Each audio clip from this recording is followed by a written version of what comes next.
Marshall Peak, Chapter 56-25, A Chance. 2 lumps had appeared on his forehead as well, and Yang Kai felt as if something was about to pop out of them. Even his bottom felt a little itchy. Yang Kai hadn't activated the dragon transformation secret art. His body was simply showing signs of dragon transformation on its own. This was something that didn't happen even when he was cultivating inside the dragon pool. The dragon pool was the dragon clan's origin and sanctuary, and was useless to other divine spirits besides the dragon clan. However, ancestral strength was an energy that could benefit any divine spirit. If Yang Kai had to compare, the ancestral strength was undoubtedly more primitive and wild. With a loud dragon roar and a bright golden flash, a 70,000-meter-long giant golden dragon suddenly appeared where Yang Kai had stood. Since he couldn't suppress it, he would just allow nature to take its course. Instantly, ancestral strength began flooding in more rampantly. The golden dragon shook its head and flicked its tail while its dragon scales trembled as it felt its whole body itching. It could also clearly feel its size increasing rapidly, and following that increase, it felt elated. Since Yang Kai entered the dragon pool to cultivate and reached his 70,000-meter ancient dragon form, his dragon clan bloodline had been developing very slowly. It had been nearly 3,000 years since then, but his dragon form hadn't even grown another 1,000 meters. The main reason was that he had no time to purify his dragon vein. Also, besides cultivating inside the dragon pool, it was extremely hard for a dragon to continue growing after its dragon vein reached Yang Kai's level. Previously, Fu Guang was healing his injuries inside the dragon pool, and after he came out, Yang Kai was still in his retreat. Therefore, he didn't have the time to head over to the dragon pool. Now that ancestral strength was pouring into his body, Yang Kai's dragon form was clearly growing, and at breakneck speed just like when he was cultivating in the dragon pool back then. Though this didn't help him in increasing the order of his open heaven realm cultivation, the increase of his dragon vein was also an increase in his strength. Yang Kai instantly felt like this trip was worth it, and he finally stopped obsessing over finding the primordial light. While the wind was blowing and the ancestral strength was surging inside the ancestral land, 2 innate territory lords led the large group of Black Ink clansmen that had escaped back to the no-return pass. Sitting on a tall throne was the only royal lord of the Black Ink clan. His face was pale and colorless, which gave others a demonic but also feminine feeling. He had his chin propped on his hand while listening to the 2 territory lords' fearful and trepidatious report. Huge bones formed the throne he was sitting on, and every one of them was glowing with colorful lights and flowing with various Tao strengths. These weren't any ordinary bones, but rather the bones of divine spirits. After so many years of battles, the divine spirits also suffered casualties. Some of those dead divine spirits would have their corpses collected and buried by their allies, but some would be taken away by the Black Ink clan and have their bones extracted to add to the royal lord's throne. Building such a huge throne must have taken over 10,000 large bones, so one could guess how many divine spirits had died in battle during these years. Even many dragon and phoenix clan members died in battle, especially during the battle when the no-return pass was breached. During the final battle in the barren territory, even the dragon and phoenix clan leaders had perished.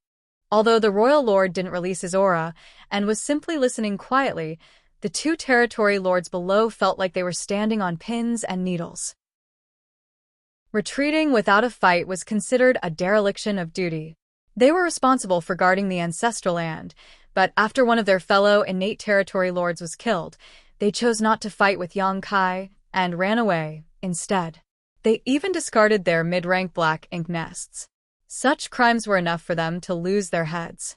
Of course, an innate territory lord was a precious asset to the current Black Ink clan, and many of them had died in battle over the years, so there was a huge decrease in their numbers.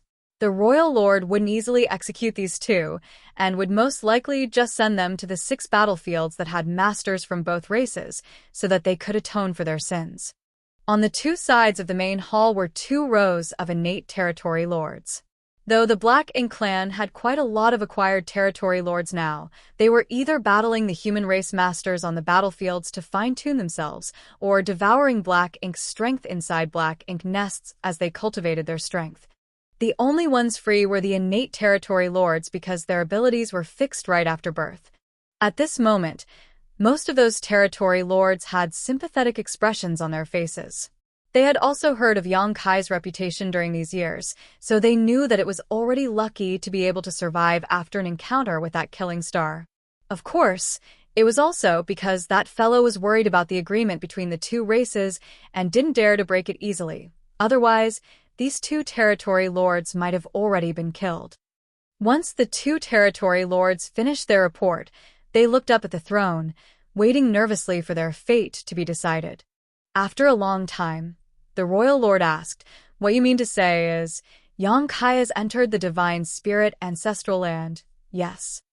"Indeed, a territory lord with two large wings on his back, which made him look like a huge bat," answered respectfully. "Why did he go there?" the royal lord asked as he was reminded of the appearance of the human who escaped from him around 2,000 years ago. That territory lord answered, shaking, "I don't know." The royal lord frowned. To think of it, he had encountered Yang Kai twice. The first time was when Yang Kai led the remnant army to attack the No-Return Pass.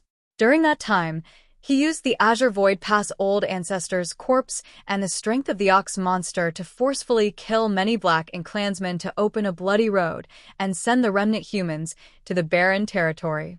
The other time was when Yang Kai came back from the Black Ink battlefield alone. That time, he destroyed 7 high-rank Black Ink nests, killed numerous innate territory lords, and finally escaped all on his own. Back then, the royal lord flew into a rage because of that, but couldn't do anything about it.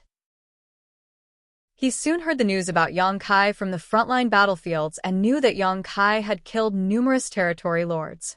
That fellow was now the biggest hidden trouble for the Black Ink clan. If the royal lord hadn't learned that Yang Kai could never break through to the Ninth Order Open Heaven realm, he would have ordered his death no matter the cost. That was because Yang Kai was already such a menace when he was an 8th Order master, so how terrifying would he be if he managed to reach Ninth Order? Perhaps by then, even the royal lords might not be his opponent. It was because the Black Ink clan knew that Yang Kai was destined to be unable to reach the Ninth Order Open Heaven realm that they slightly suppressed their intentions to kill him and maintain their peace agreement with the human race, though the bigger reason was that both sides needed time to accumulate strength. Once the Black Ink clan had nurtured enough royal lords, Yang Kai would no longer be able to affect the overall situation despite being a menace. Of course, the Black Ink clan wouldn't give up a chance to kill Yang Kai either. Therefore, when the royal lord heard that Yang Kai had entered the ancestral land, which the Black Ink clan previously controlled, he thought that this might be an opportunity. During these recent years, Yang Kai seemed to be searching for something which had brought him from one great territory to another. However, neither the Black Ink clan nor the humans knew what he was searching for. But no matter what it was, it would surely be bad news for the Black Ink clan. If they could besiege and kill Yang Kai in the divine spirit ancestral land, his plans would all be in vain, and he would no longer restrict the Black Ink clan. At that moment, they could boldly break the treaty between the two races and restart the wars in every great territory. They had to reduce the human race's territory so that they wouldn't have the ability to accumulate more strength. That way, the Black Ink clan could wipe them out someday. No matter how strong that 8th Order Open Heaven Realm Master was, he couldn't defeat a royal lord. Unfortunately, Yang Kai was proficient in the Tao of Space and was unmatched when it came to escaping. He would run away when he knew he couldn't win, which made others unable to do anything to him. That was how he escaped from the royal lord. When dealing with such a person, the royal lord understood the need for a heaven-sealing earth-locking technique to block all escape routes before going for the kill. Suddenly, the royal lord thought of something and looked down at the two territory lords before ordering, "Return there and see what he's up to." The two innate territory lords felt bitter hearing this order, but although they were frightened, they didn't dare to disobey the royal lord's command, so they could only master up their courage and head back the way they came.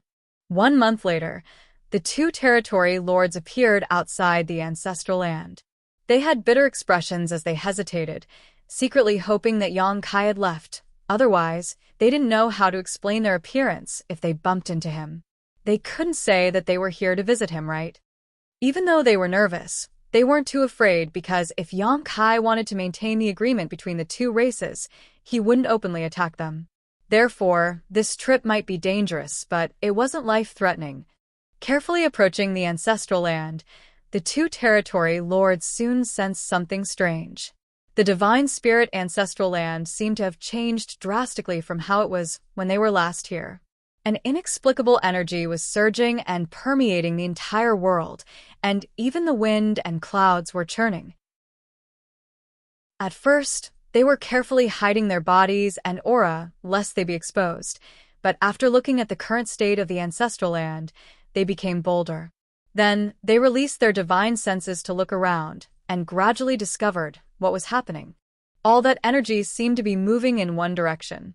There was a vague golden light shining in that direction, and a huge being hibernating amidst the clouds. When they looked through the clouds, they could vaguely make out a figure of a curled-up dragon clan member. It was Yang Kai.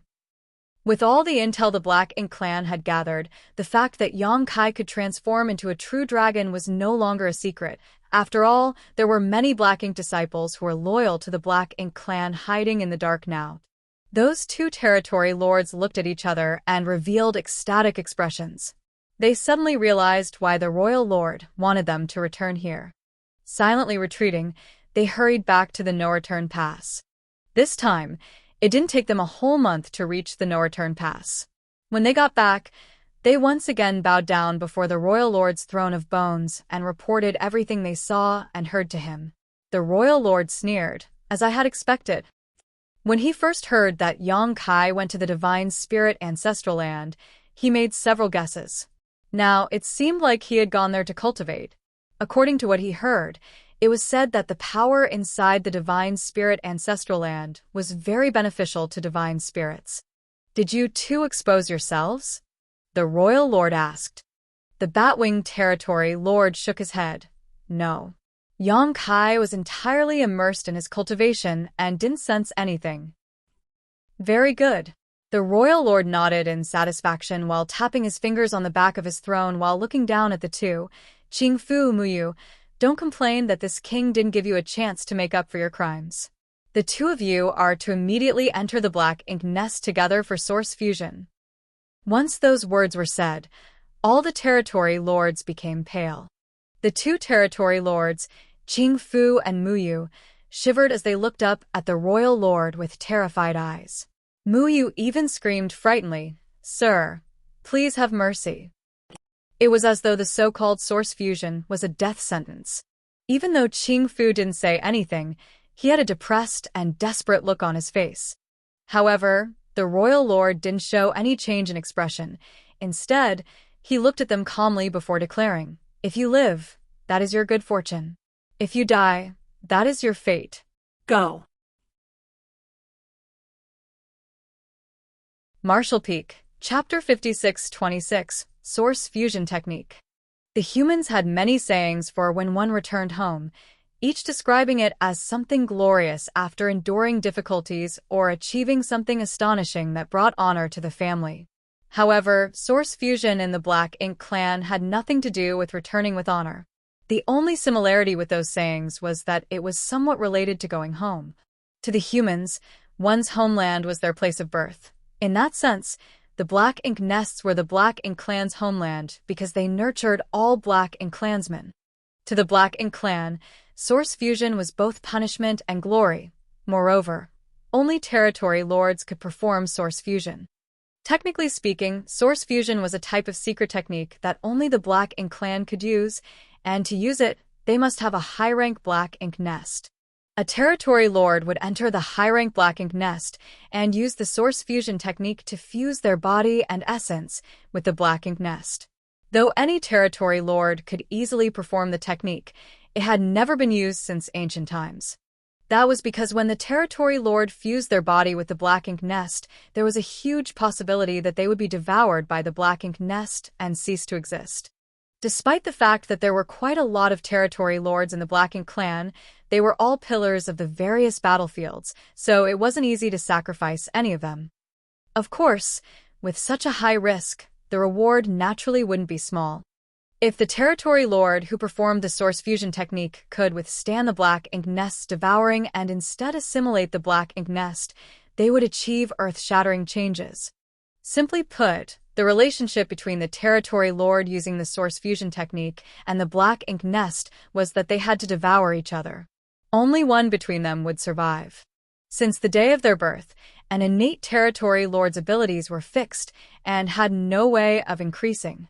This limitation, however, wasn't completely impossible to overcome, as they could have a chance to greatly increase their strength by performing the source fusion technique, even though the chances of success weren't high. High-rank black ink nests were derived directly from Mo. Therefore, one could see the Black Ink clan as Mo's creations. If the creation devoured the source chi from their creator, they would gain unimaginable benefits. By using the source fusion technique, an innate territory lord would have the chance to become a royal lord. Of course, such a royal lord would inevitably be weaker than an ordinary royal lord and could only be called pseudo-royal lord. Such a secret technique needed the Black Ink clan to sacrifice many territory lords to succeed, and even if they did, they would lose a high-rank Black Ink nest. Each high-rank Black Ink nest was connected to dozens, if not over 100 mid-rank Black Ink nests, and thousands of low-rank Black Ink nests which birthed and served massive Black Ink clan armies. Back when Yong-kai destroyed a few high-rank Black Ink nests in the No Return Pass, the Black Ink clan had been distressed about it for many years. Additionally, that incident thwarted several plans the Black Ink clan had for some great territories. In short, the Black Ink clan was loath to lose any high-rank Black Ink nests. These were the reasons why no territory lord had even performed this secret technique, and why the humans had no idea about it despite having waged war against the Black Ink clan for so many millennia. If it weren't for the importance of killing Yong-kai, the royal lord would never have been willing to make such a sacrifice. However, that killing star had now become a dangerous obstacle to the Black Ink clan's plans, so if they could remove him, the situation between the two races would change entirely. At the very least, the Black Ink clan would no longer have to obey the so-called peace deal between the two races. It would be best if one of these two territory lords could succeed, but it didn't matter if they didn't, because their failure would contribute to the next territory lord's chances of success. When it came to the source fusion technique, the more territory lords that failed to consume the high-rank nest, the greater the chances the following territory lords who performed the secret technique would have of succeeding. Therefore, as long as the Black Ink clan was willing to make enough sacrifices, they would eventually succeed. However, the Black Ink clan weren't sure what the odds of success were, because there had never been a territory lord who had used this technique.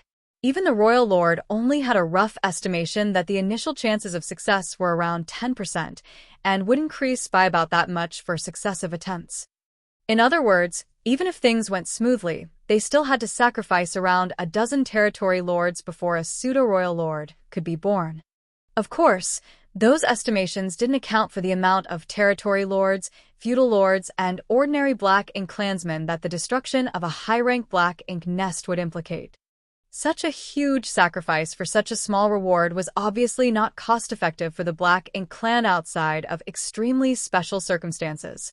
However, sending territory lords was no longer a viable method to deal with Yong-kai, so a royal lord was required. Unfortunately, there was only one royal lord in the entire Black Ink clan currently, and he had to oversee the No Return Pass and couldn't leave at will. The royal lord clearly remembered the incident where a pure White Dragon clan member boldly barged into the No Return Pass roughly 1,000 years ago. According to the intelligence they possessed, the Black Ink clan naturally knew that this divine dragon was stronger than any Ninth Order Open Heaven Realm master. Luckily for them, that white divine dragon didn't attack the No Return Pass and seemed to just be passing by as he dashed off into the depths of the Black Ink battlefield. That dragon clan member disappeared and hadn't returned since then, and no one knew what he was up to. However, the mere existence of this kind of master made it impossible for the Black Ink clan to leave the No Return Pass undefended. A pseudo-royal lord was also a royal lord.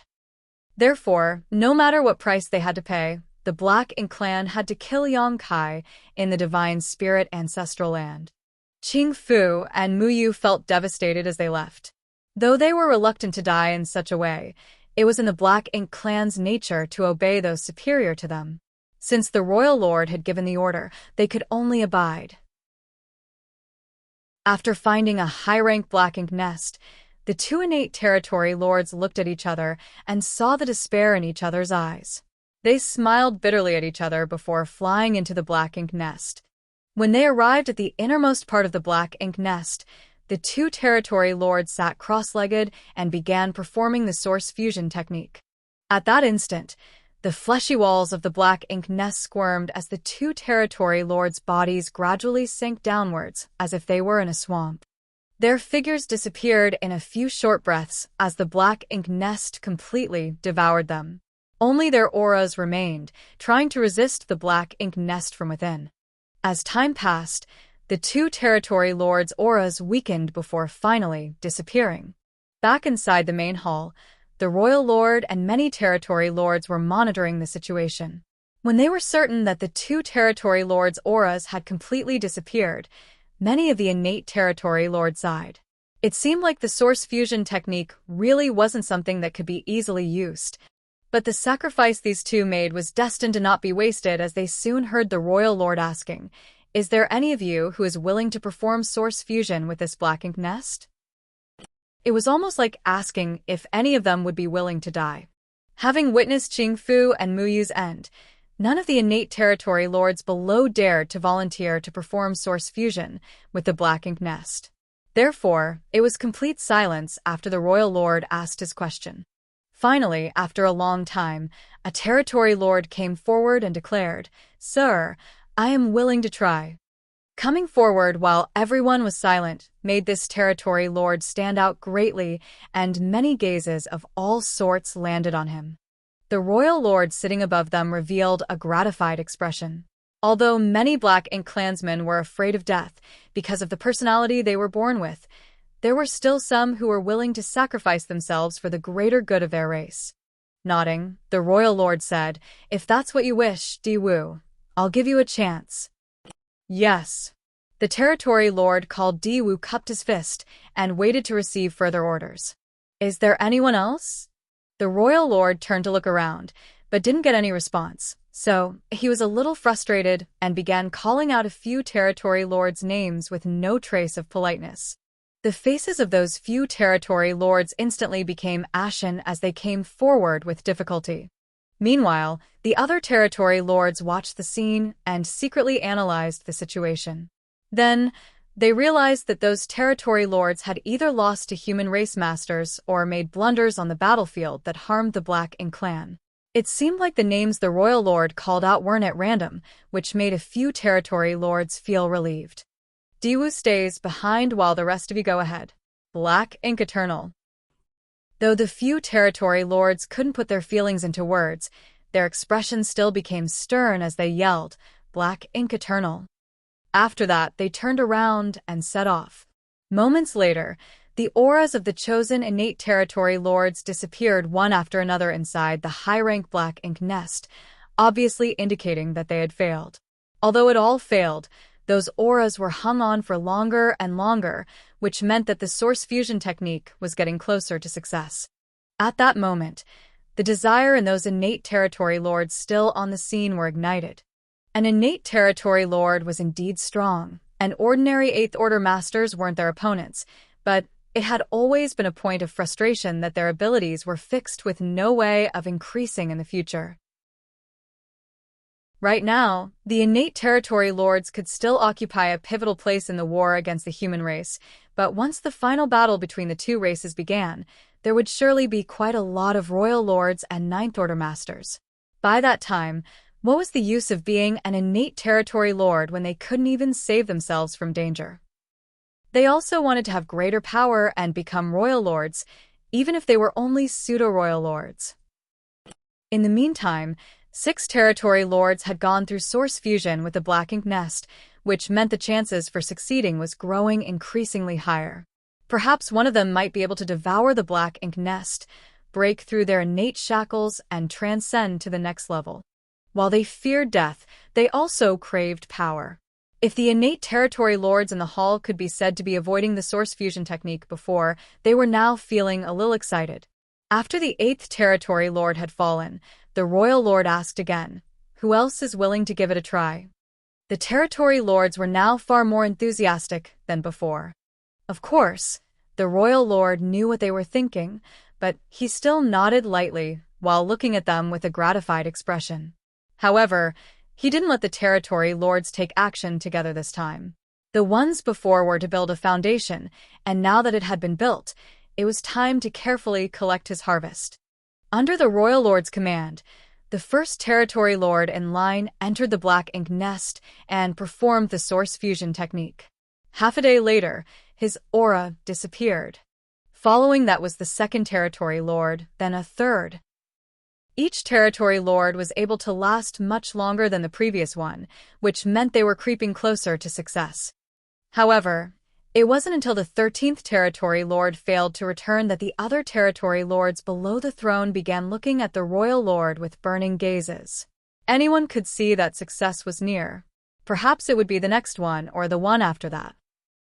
Since the royal lord hadn't said anything, none of them dared to move, and those whose names were called out were looking at the royal lord with anticipation filling their eyes. Marshall Peak, Chapter 56-27, For Gates 8 Palaces Great Pagoda Array. On top of the throne of bones, the royal lord gently tapped his fingers, seemingly hesitant about something. After a long time, he finally opened his eyes and looked down at the territory lords. "Diwu, you go." That order was directed at the first territory lord that had volunteered. Diwu was pleased and grateful for the royal lord's favor, so he cupped his fist and quickly said, "I won't disappoint you, sir." Turning around determinedly, he strode out of the main hall.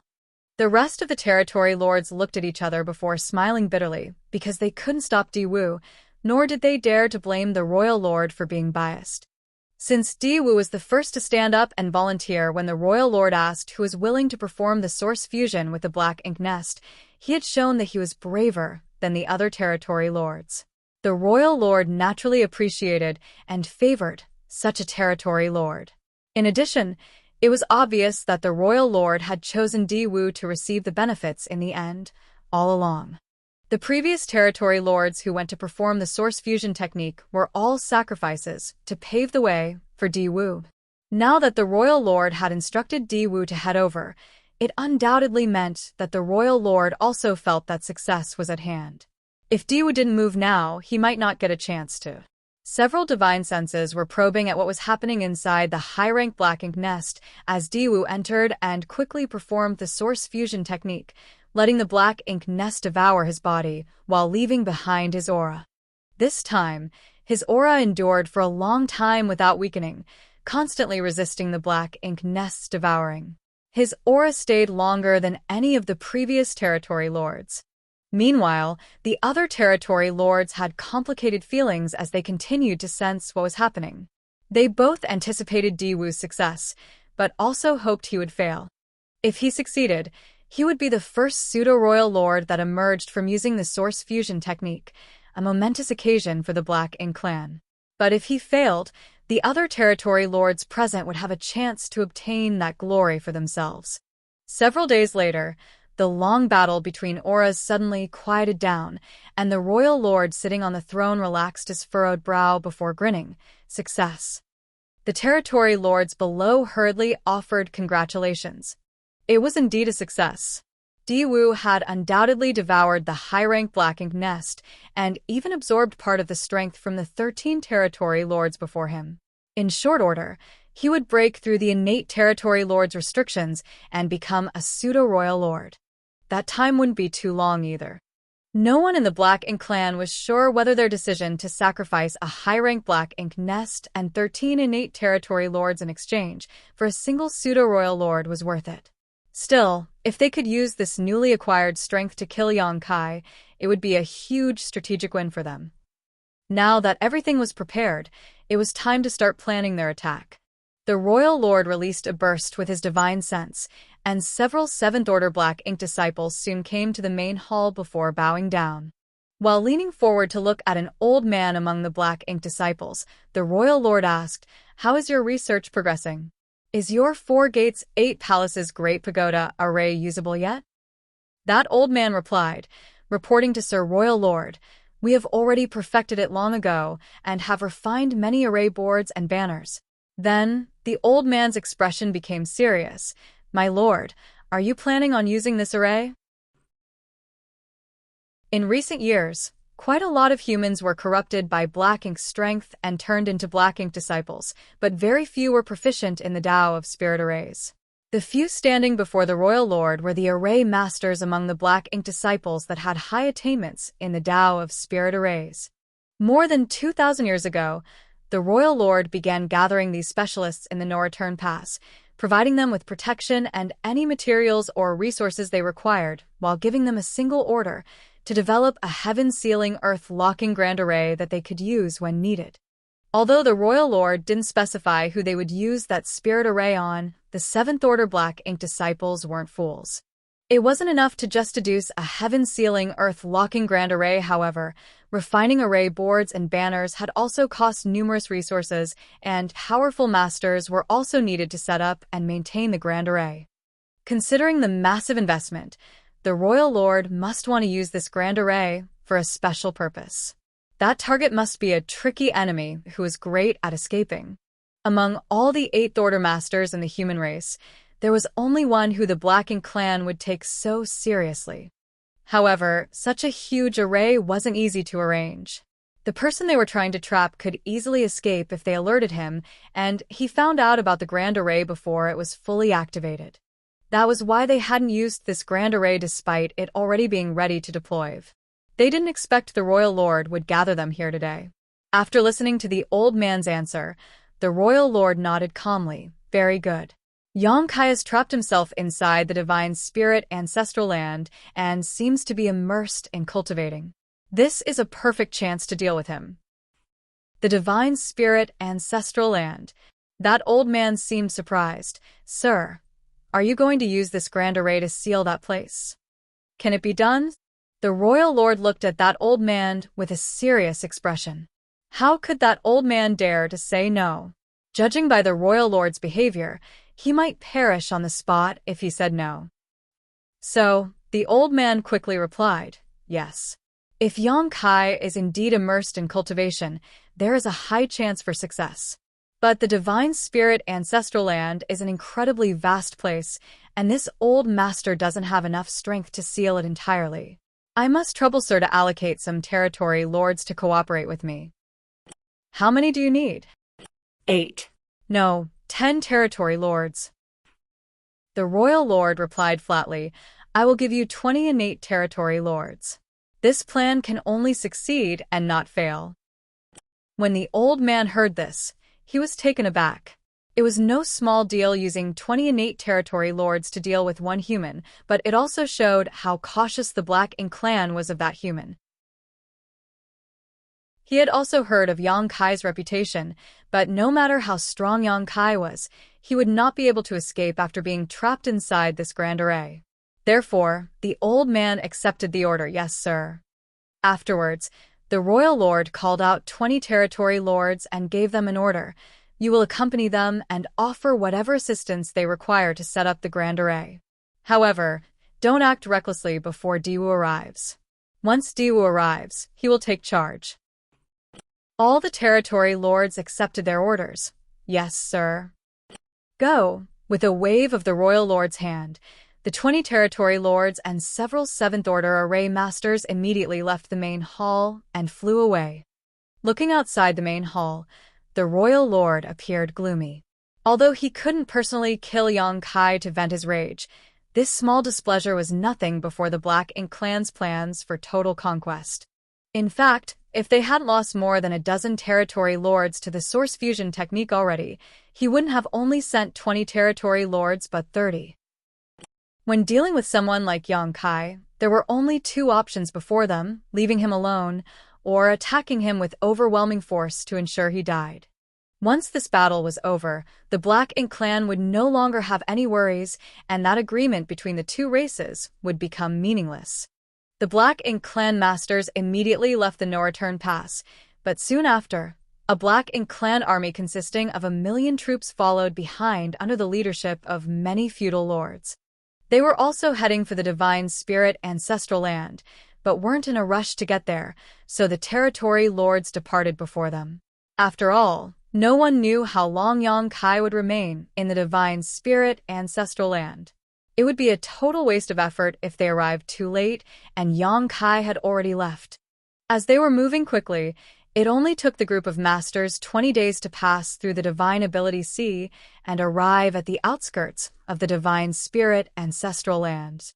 Even though they had the advantage in numbers, they didn't dare to expose their whereabouts and auras lest Yang Kai notice them.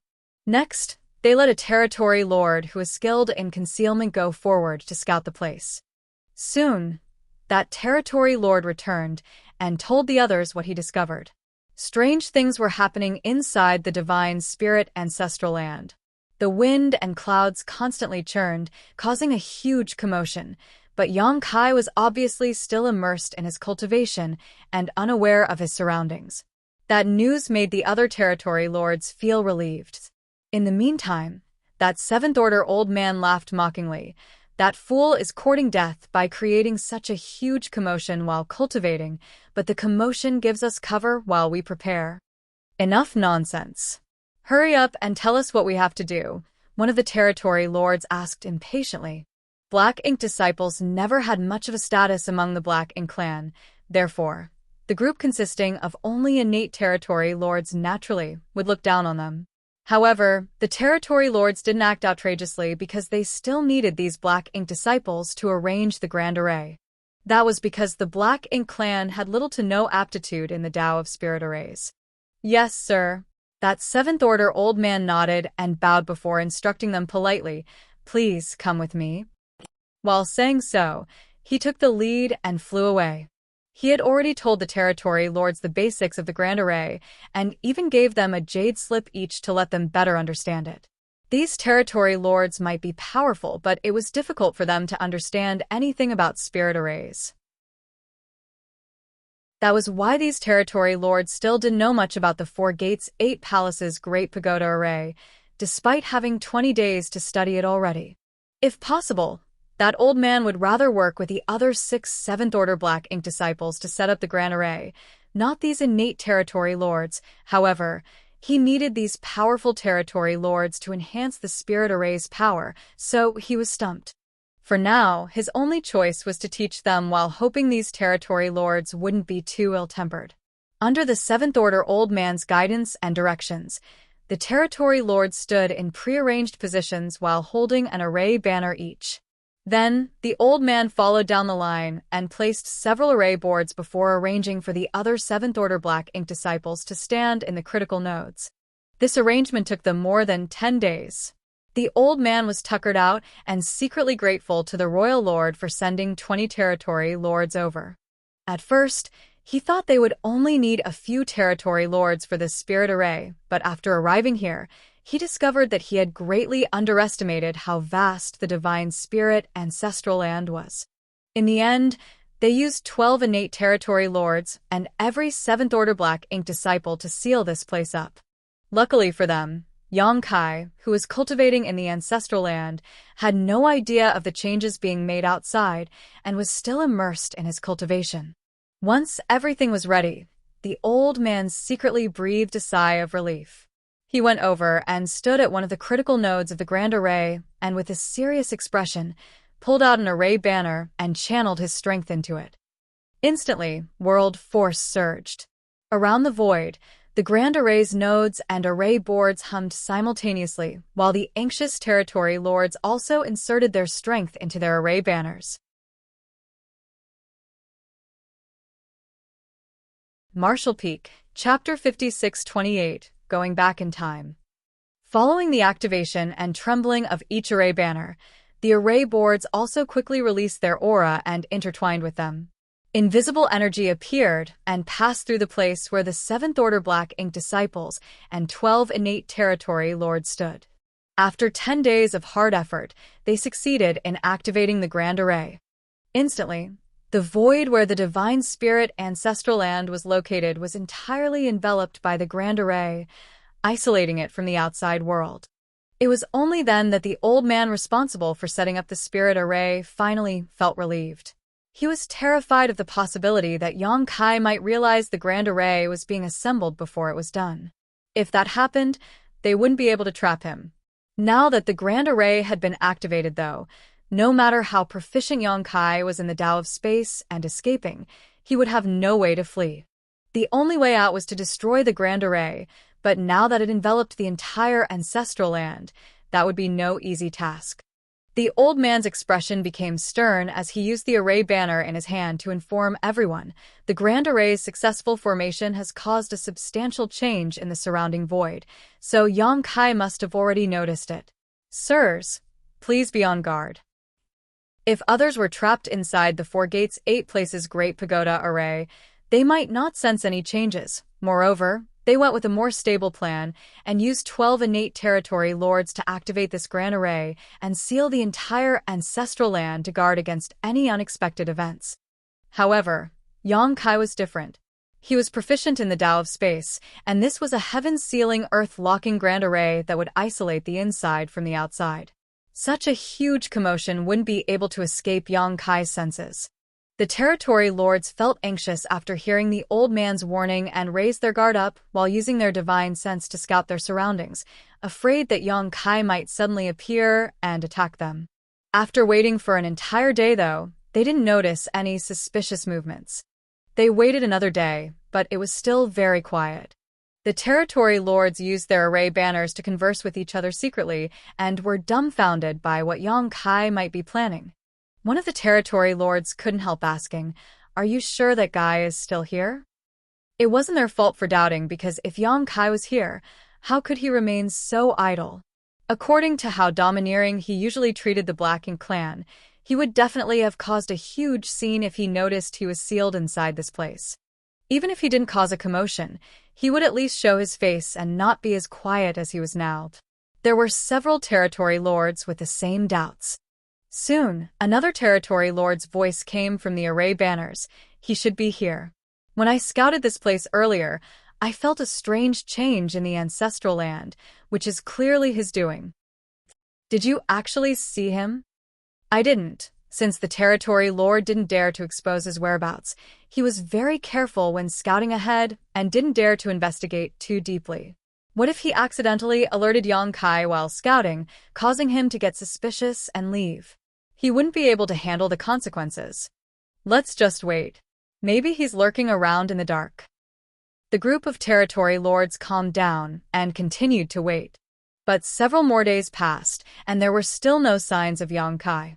By now, all the territory lords had grown anxious. All the signs pointed to the possibility that Yang Kai might no longer be inside the divine spirit ancestral land. If that was really the case, all their efforts would be for naught. Another silent conversation was exchanged, and they decided to send someone out to investigate. They had been afraid of Yang Kai sensing their presence before, but now that the Grand Array was active, they had already revealed themselves. Therefore, it didn't matter if they went over to investigate the situation. However, they couldn't reach a conclusion on who would be going. All of them were aware of Yang Kai's reputation, and any territory lord who encountered him back then had a high chance of dying once he struck out. Now, they even used a heaven-sealing, earth-locking Grand Array, which was clearly meant for him. So how could Yang Kai show mercy when they encountered each other?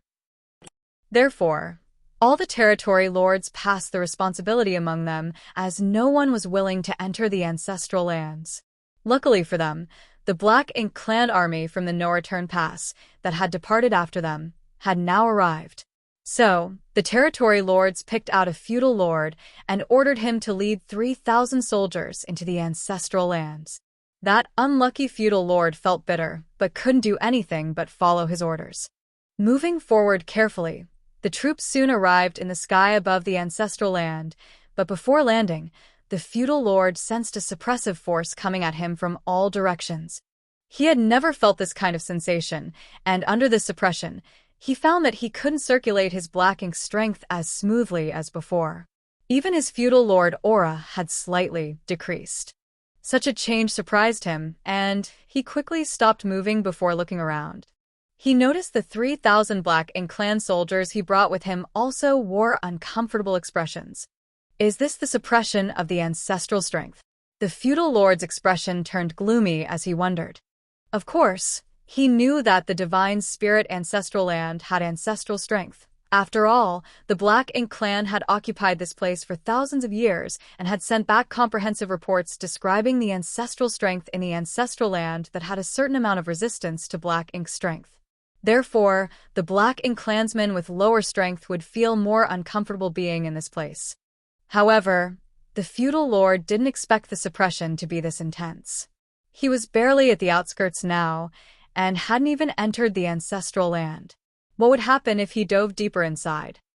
Though he was worried, he didn't dare to disobey the orders given to him by the territory lords, so he could only muster up his courage and lead the Black Ink clan soldiers to continue forward.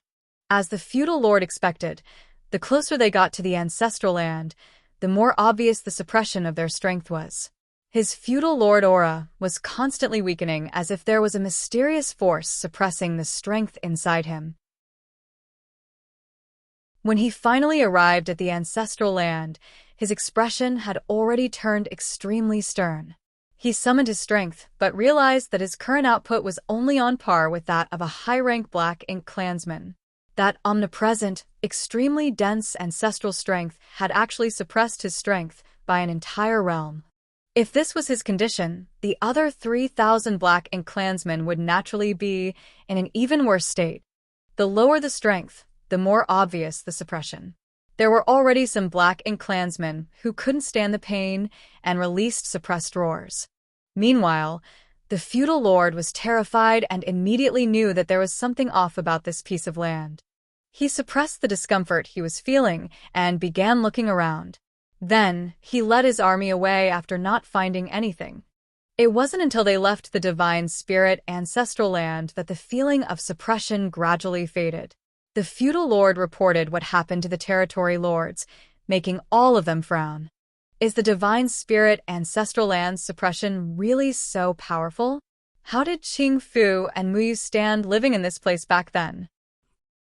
Unfortunately, those two had undergone source fusion with a Black Ink nest. Otherwise, the other territory lords would have asked them to come over because they would certainly learn more about this situation.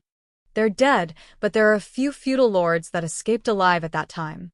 So, we'll know the answer after asking them, one of the territory lords said. It was a plan.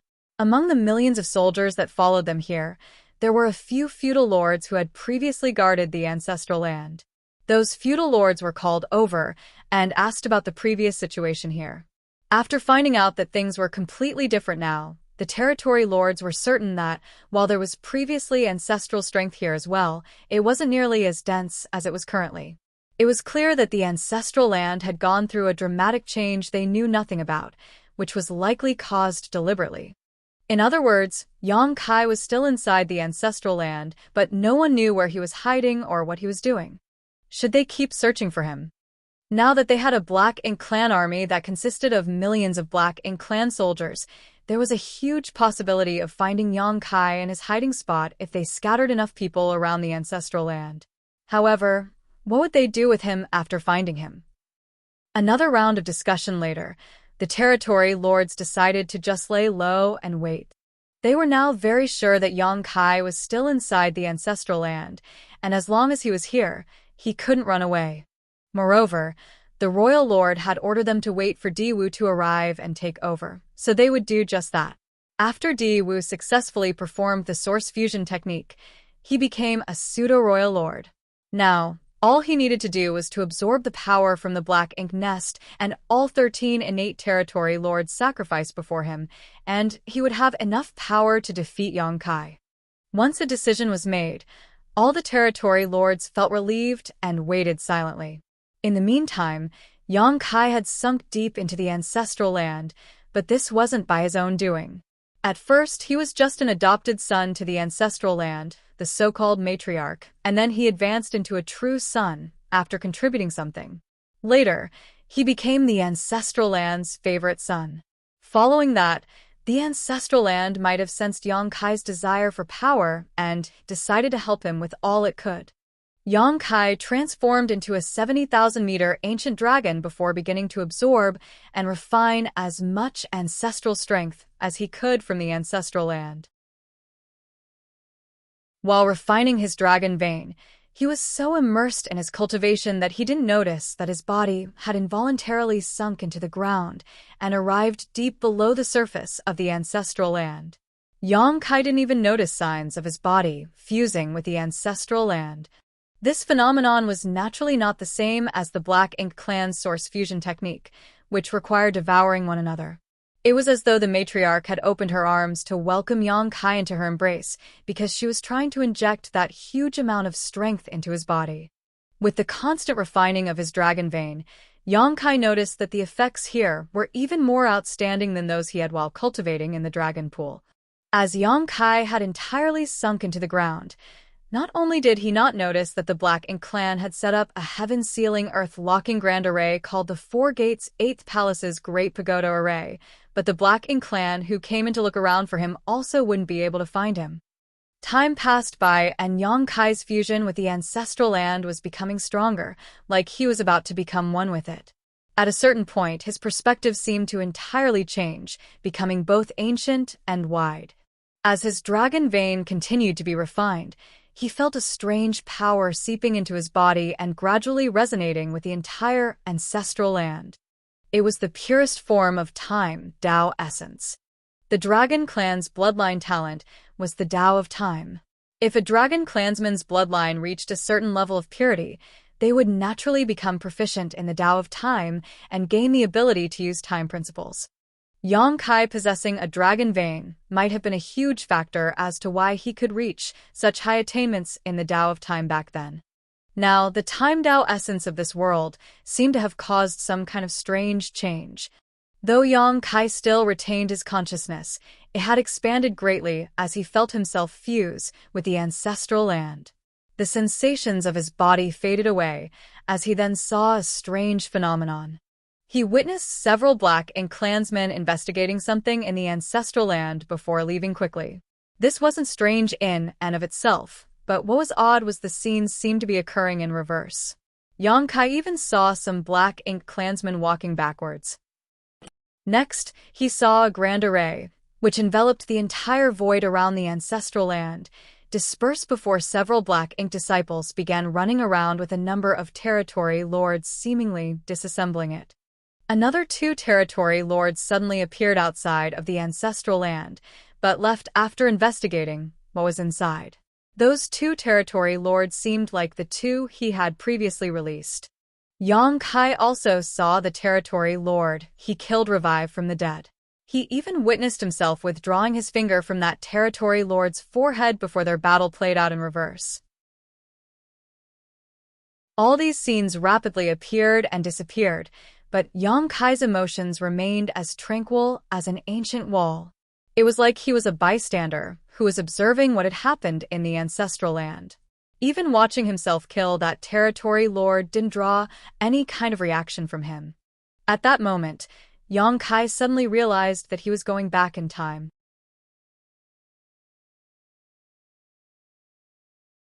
Martial Peak, Chapter 56-29, No Way to Escape.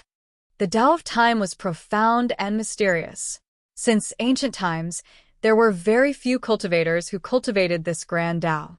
Cultivators of the Tao of Time were even fewer than cultivators of the Tao of Space. Only the Dragon clan, who had their bloodline talent, would reliably become extremely gifted in the Tao of Time. Back when Yang Kai was outside the Great Sea Celestial Phenomenon, he used his sun and moon divine wheel to shatter space-time and glimpse the future. Later, everything that happened proved that what he saw was real. However, that opportunity was an accidental coincidence. Yang Kai had tried using the sun and moon divine will again, but never saw the future in that way again. That experience led him to understand that if he could master the Tao of Time to its extreme, he might be able to peer into the future. Moreover, the ability to foresee the future was definitely a great method to avoid danger. The truth was that, once a cultivator's cultivation reached a certain level, they would naturally have a bit of prophetic ability, allowing them to sense danger and crisis before they happened. But without the Tao of Time, they couldn't see the future and would only have vague intuitions. Since the Tao of Time could allow a cultivator to foresee the future, of course, it could allow them to see the past. Time flowed from the beginning of the universe, through ancient times to the present, and continued flowing towards the end of all things. Therefore, if one glanced at where the river was flowing, they could see the future, while looking back would allow one to see the past. Though Yang Kai's attainments in the Tao of Time weren't low, possibly even among the best in the vast world, when it came to mysterious matters such as the past, the future, and even the nature of time itself, he was still fairly clueless about them. Just like this time, he had unknowingly triggered the rewinding of time in the ancestral land. This rewinding of time wasn't like he was traveling to the past, because the flow of time in the ancestral land remained unchanged. After Yang Kai fused with the ancestral land, he simply became a bystander who was observing the reverse flow of time in this land. Such a strange encounter must have some sort of connection with him being a Dragon Clan member and the fact that the ancestral land was pampering him. All these factors combined led to this astonishing development. Yang Kai should have been extremely happy to encounter such an opportunity, but he didn't feel any changes in his emotions. It was as if he had completely turned into the ancestral land and had become restrained and emotionless. Also, this act of rewinding time was just this piece of land silently reminiscing about the past. But all of that didn't stop Yang Kai from receiving benefits. Following each passing breath, Yang Kai found his understanding of the Tao of Time increasing slightly. This kind of comprehension differed slightly from what he received by refining temporal rivers back in the Great Sea celestial phenomenon. Temporal rivers were filled with time Tao essence and strength, so Yang Kai naturally could increase his attainments in the Tao of Time by refining and absorbing them into his small universe. However, that was only refining external energy. By fusing with the ancestral land, Yang Kai was now experiencing this mysterious land reminiscing about its past like he was thinking back to his own life's experience. Of course, those were illusions, as the one with these memories was the divine spirit ancestral land. Yang Kai's current situation was more like using his body to replace that of the ancestral land, but this change didn't hinder Yang Kai from obtaining benefits. Yang Kai silently comprehended what was happening, and his emotions completely calmed, disregarding the changes in time and other things happening outside. Inside the ancestral land, that dense ancestral strength kept surging and flowed towards one spot. Meanwhile, the Black Ink clan army outside the ancestral land stood there with their guards up. The 28 territory lords and several 7th Order Black Ink disciples treated this situation seriously and kept the Grand Array activated, sealing everything inside. Time gradually passed, and about 2 years later, an extremely fierce aura sped over from the far-off void, causing the innate territory lords to look in that direction with shocked expressions. Di Wu had finally arrived. He had absorbed the power of a high-rank Black Ink nest and 13 territory lords who had sacrificed themselves to it. Naturally, he needed quite some time to refine everything and consolidate his new strength. Fortunately for him, the others had sealed this place with a grand array so that Yang Kai wouldn't be able to escape. Therefore, he wasn't in much of a hurry. Also, this counted as the first time the Black Ink clan produced a pseudo-royal lord with a source fusion technique, so the other territory lords were naturally curious about Di Wu's condition.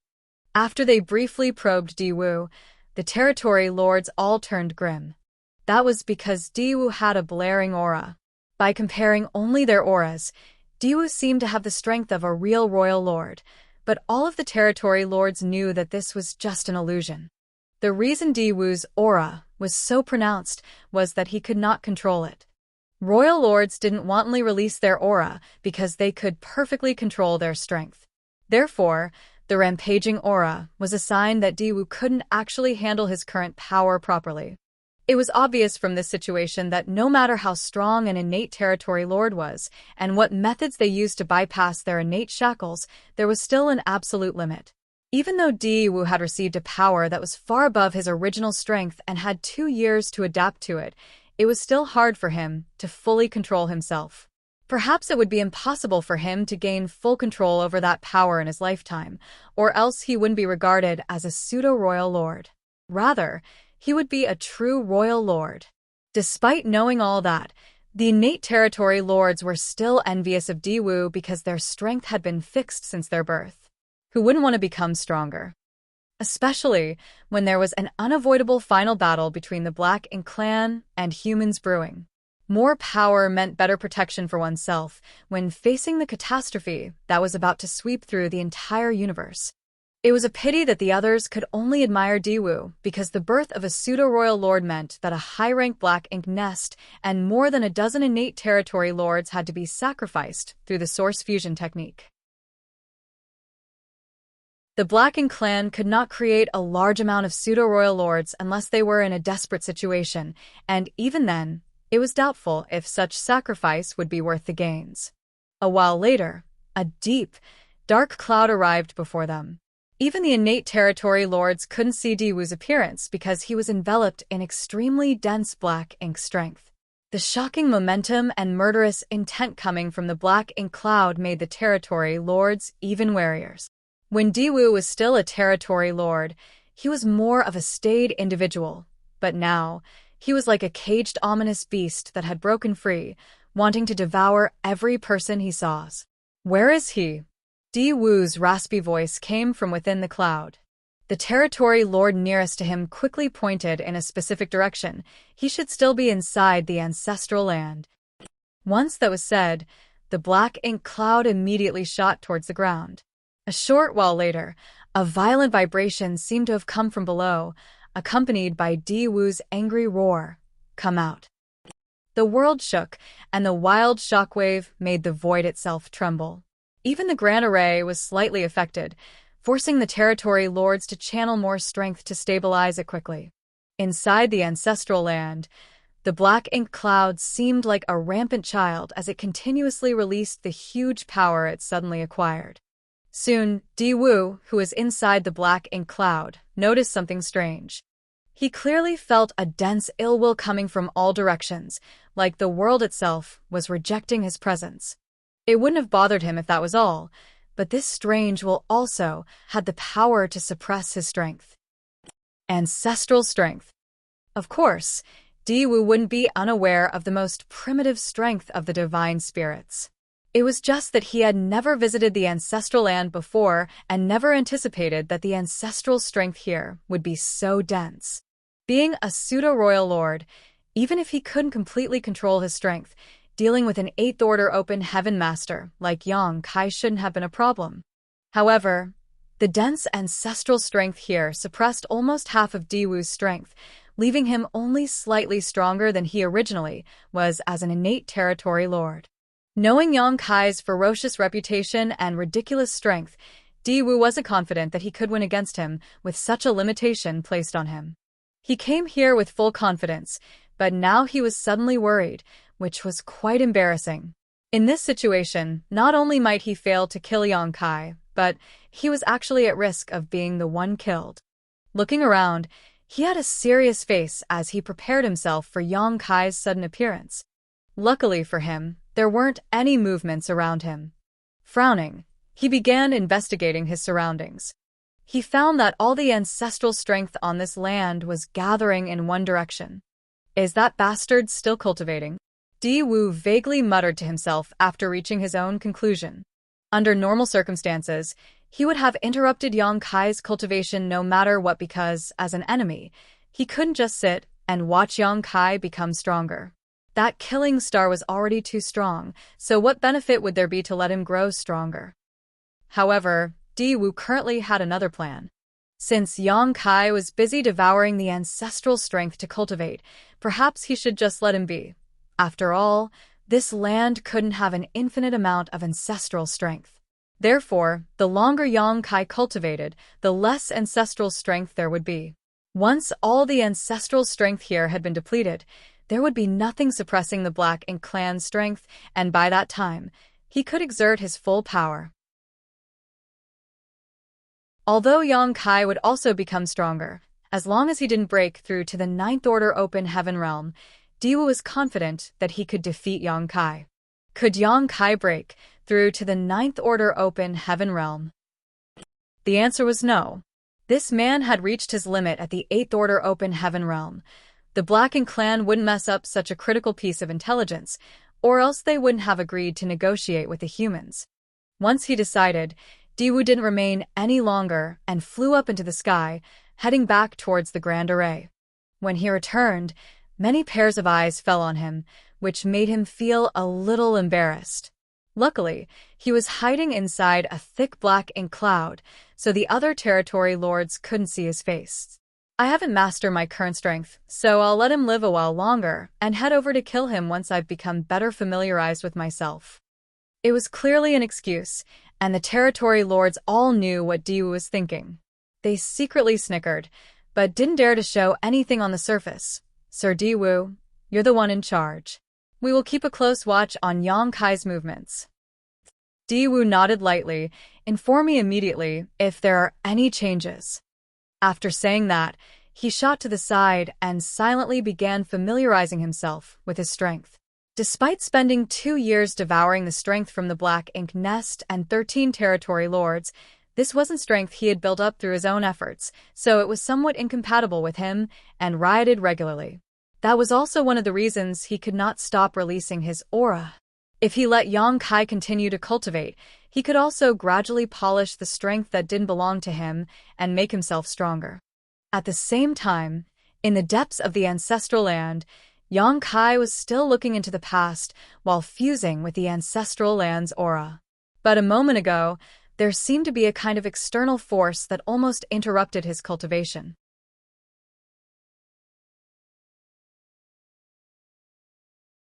Martial Peak, Chapter 5630, Bright Light. Fortunately, the interruption ended as swiftly as it arrived. In the meantime, the ancestral land's time had rewound to almost thousands of years ago, and Yong Kai saw incidents that happened then. Once again, he saw himself moving around the ancestral land. That scene was when he first arrived at the ancestral land. Back then, the Kuan clan had forced him to open the land that had been sealed for ages, and it was also the first time he saw a black ink giant spirit god. Everything was going backwards as the time rewound while Yong Kai, the bystander, watched everything that made the ancestral land what it was today. At the same time, the omnipresent ancestral strength was still continuously flowing into his dragon form, causing his dragon vein to constantly grow stronger. His original dragon form was 70,000 meters long, and his dragon clan bloodline was extremely pure. At that point, it would have been difficult for him to refine his dragon vein further without massive amounts of time. That was why his dragon form only grew about 1,000 meters after leaving the dragon pool. In such a state, only by returning to the dragon pool to cultivate would he have any possibility of quickly improving his dragon vein. But now, his dragon form was obviously changing as he continued to absorb more ancestral strength. As his dragon vein grew stronger, so did his attainment in the Tao of Time, which then increased the speed at which time was being rewound. For the first 2 years, the ancestral land only rewound through some 40,000 or so years. In the following 2 years, 50,000 years passed by. 2 more years later, 60,000 years. Yong Kai had now witnessed historical moments that happened in the ancestral land over multiple millennia and soon even reached the incident during the late ancient era where the 3rd-generation Dragon Emperor and the Phoenix Empress made a blood sacrifice to seal the black ink giant spirit god. After watching that incident, Yong Kai became even more silent. This review of time was now significantly longer than when he was cultivating in the Great Sea Celestial Phenomenon, as he had only spent some 4,000 years there. This journey back through the ancestral lands past had lasted millions of years already, and he might need to spend a similar amount of time to return to the present. Outside the ancestral land, the Black Ink clan's 4 gates, 8 palaces Great Pagoda Array was still operating. Since no external forces were attacking this grand array, the territory lords only had to keep it active, which didn't require much strength at all, so they didn't feel tired. However, they didn't dare to slack off. It had now been several decades since they first set up this grand array, but they hadn't seen any traces of Yang Kai. Only the continuous surging of ancestral strength below indicated that Yang Kai was still cultivating. At the same time, Diwu had been familiarizing himself with his strength. After the time he ignorantly barged into the ancestral land and caused a commotion, he didn't dare to step foot into the divine spirit ancestral land again. He couldn't use his full strength under the suppression of the rich ancestral strength and was afraid of encountering Yang Kai under such conditions. Therefore, he could only stall for time, hoping that the ancestral land would someday be depleted of ancestral strength. During these dozens of years, though he didn't personally head back inside, he had ordered the territory lords to head inside the ancestral land to check the situation.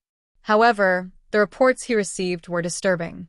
Even though several dozen years had passed, the ancestral strength was showing no signs of being depleted. It was as if this mysterious energy was completely inexhaustible.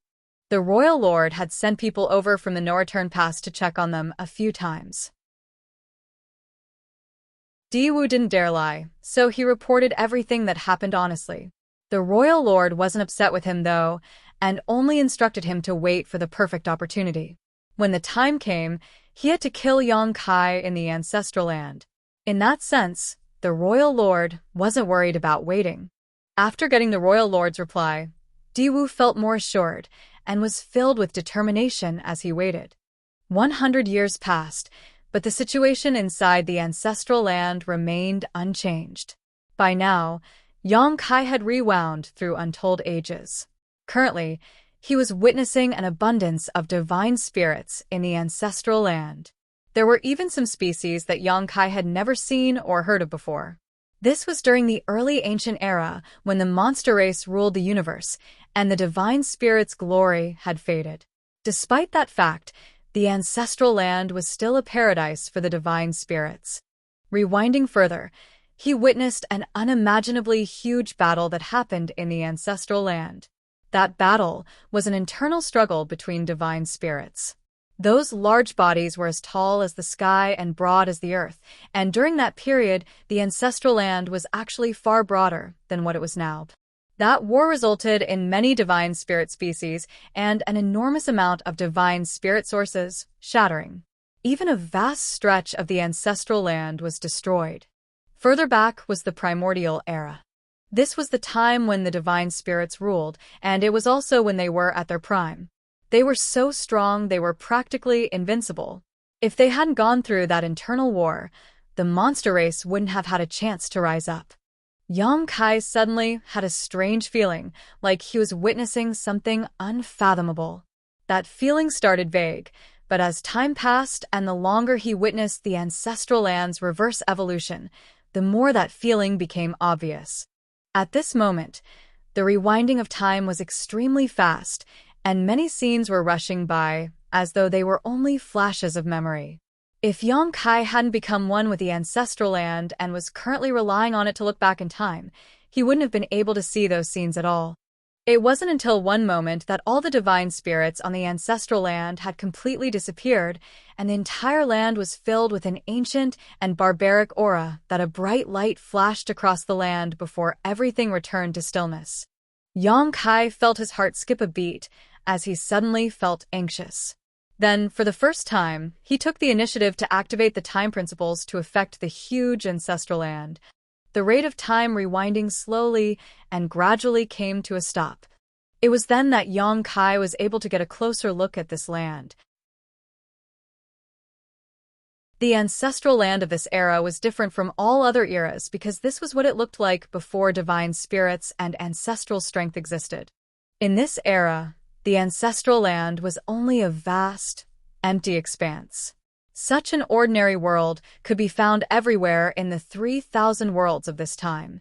Yang Kai didn't see the bright light from before and knew he had gone too far back in time. After that realization, he couldn't help but feel anxious as he vaguely felt he had missed something of critical importance. It was meaningless to continue looking back in time as the ancestral land was now just an ordinary continent. Yang Kai wouldn't be able to get any new information if he just let things proceed. How this continent became the divine spirit ancestral land was the most important piece of information, and that bright light that flashed past just now. Yang Kai immediately surged his time principles, making the ancestral land lock onto that specific time and dig into the memories branded deep inside it. Slowly, time began to flow again, but this time, it wasn't flowing backwards but forwards from the point at which Yang Kai had stopped. The vast and barren land was quiet and without any vitality except the lush green forests. Suddenly, a bright light appeared in the sky and illuminated everything. The light was so bright that it lit up every part of the continent that would be the ancestral land. When Yang Kai was rewinding the time, he caught a glimpse of the primordial light, but it flashed by so fast that even he couldn't be sure he could capture its true appearance. That was why he decided to use time principles to take a closer look. Never had he seen such a bright and powerful light. It was as if all the colors in existence had combined into this ball of light, but didn't fuse. Every color was radiating its own glows. This scene made Yang Kai subconsciously think of the primordial light he had been searching for. Yang Kai suddenly had the urge to laugh. He had spent hundreds of years visiting one great territory after another, trying to find any trace of the primordial light, only to come up empty. Then he came to the ancestral land and decided to abandon his search. However, he didn't expect that he would be able to see the primordial light while looking into the ancestral land's past. How could he have stumbled upon such fortune? After thinking about it, Yang Kai thought this was a preordained result. Since the primordial light had a close connection to the burning light, serene glimmer, and all divine spirits, of course, Yang Kai would see something related to it in the ancestral land's past. This was also why Yang Kai came to the divine spirit ancestral land in the first place. But he didn't expect that the connection would be so direct and that he would manage to see the primordial light's actual form while rewinding time. This was certainly the most important moment for this world, so Yang Kai focused all his attention and carefully observed what happened, not daring to miss the slightest detail. He had a feeling that he might be able to solve many mysteries surrounding the primordial light today. However, an external force suddenly attacked at that moment, surprising Yang Kai and almost severing him from this strange situation. Yang Kai was shocked and quickly calmed himself down before focusing his attention on controlling time principles to make time flow forward faster. He didn't know what was happening outside, and only knew that he had seen the Black Ink clan set up some sort of grand array outside the ancestral land when he just began peering into the past. Therefore, he suspected that the external attacking force might have something to do with the Black Ink clan. If he didn't speed things up, there was a huge possibility that he would be completely interrupted and forced out of this mysterious state, which was naturally something he couldn't accept. It had been extremely difficult for him to come this far, so she couldn't stop at the cusp of success, only to return empty-handed. He quickly felt rage rising up inside him, but the destabilization of his mood seemed to disrupt his state of mind even further, so he quickly calmed himself and discarded all distracting thoughts. Soon, he saw the bright light sweeping down from the void. Thousands of colors flickered within the light, making for a beautiful sight. That light was flawless, just as one would expect from the first light in this world. However, Yang Kai soon noticed that the primordial light was extremely unstable. The countless colors within the light were in conflict with each other, and even the light's true form showed signs of collapsing. After observing it for a while, Yang Kai realized that this was the primordial light after it had separated out the powers of the Yang and Yin. It already had some deficiencies, so it was no longer in its perfect state. Before coming here, the primordial light had lost the power of the Yang and Yin. After countless years of confusion and silence, those two most fundamental energies would transform into the burning light and serene glimmer. Since those two had conflicting powers, they then unconsciously created the chaotic dead territory. How could the primordial light maintain stability when it had lost its two most fundamental energies? In a blink of an eye, the primordial light ruthlessly crashed down onto the most primitive continent from billions of kilometers away.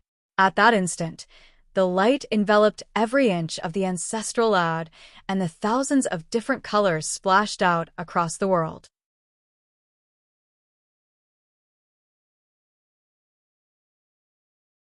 Marshall Peak, Chapter 5631. Both were surprised. The heaven-sealing, earth-locking grand array outside the ancestral land, the 4 gates, 8 palaces great pagoda array, was still active. Meanwhile, inside the ancestral land, Di-Wu was recklessly releasing his strength to vent his rage. 300 years had passed. He had been waiting here for 300 years, but there were still no signs of Yang Kai. Although the royal lord in the no-return past didn't urge him, he knew that not taking down Yang Kai after such a long time showed his inability. It wouldn't be too bad if he were a territory lord, but now that he was a royal lord, though not a true royal lord, he still represented the peak of the Black Ink clan. Before, Di-Wu dared not head too deep inside the ancestral land because he was still unfamiliar with the huge, new power inside him. Also, the extremely dense ancestral strength of this place had a massive suppressive effect on him. Back then, he wasn't confident in defeating Yang Kai even if he managed to lure him out.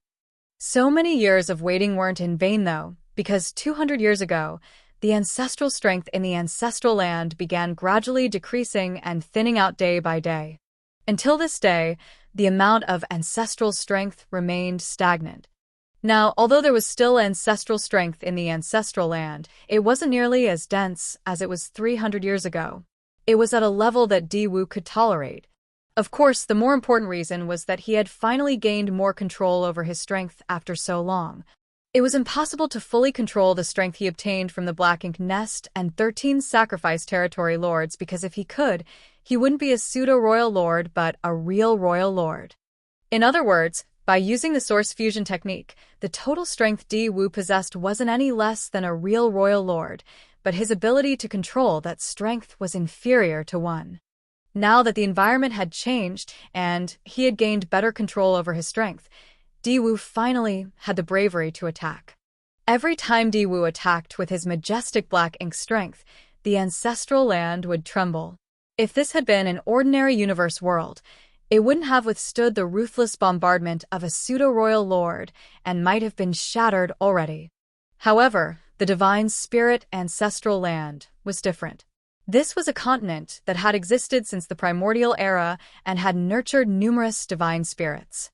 Whether it was the land's robustness or the strength of its grand Tao and principles, all were far beyond ordinary. While Yang Kai was looking into the past, he even witnessed the internal war between the divine spirits. There were countless powerful divine spirits involved in that battle, including many on as strong as the Dragon Emperors and Phoenix Empresses, which made it difficult to estimate how many divine spirits had died in that battle.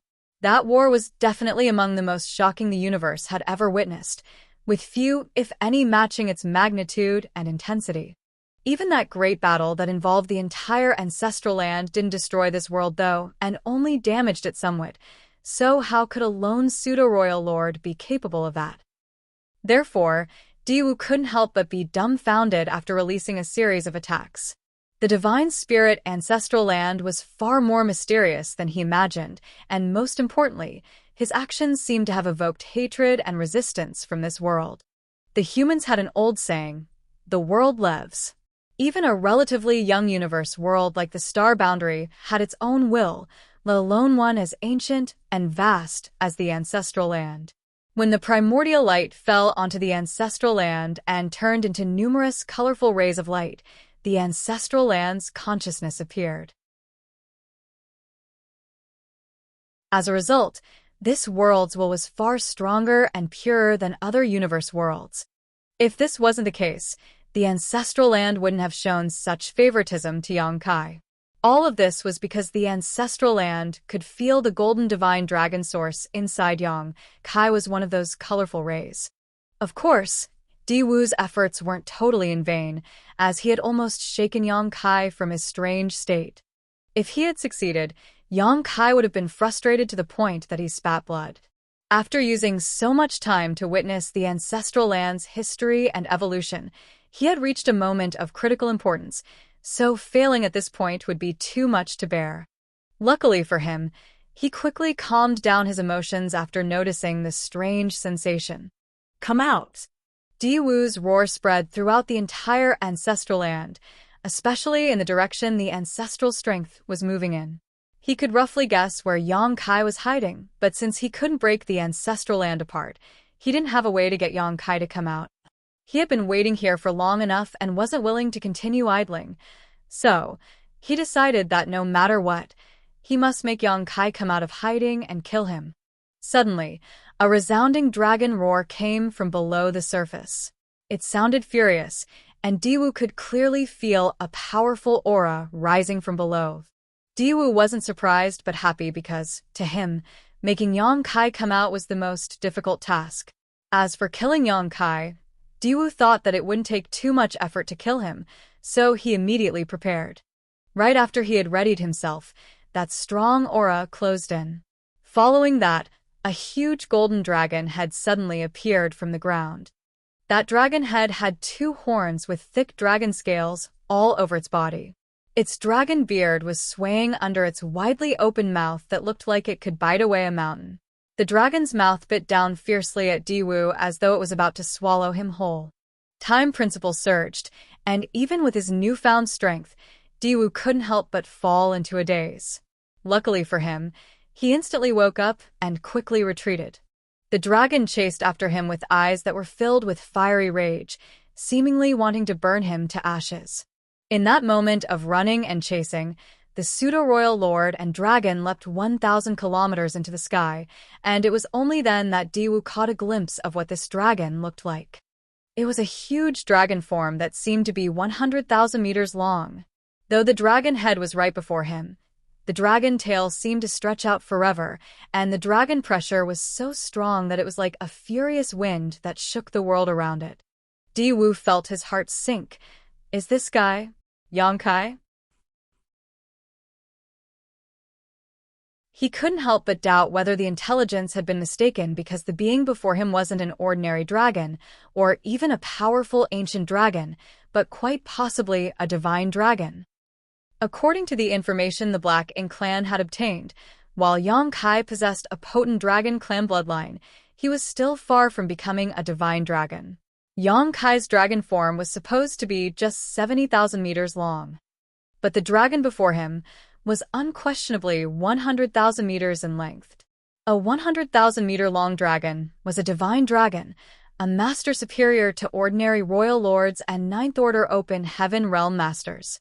Not to mention Diwu, who was a mere pseudo-royal lord.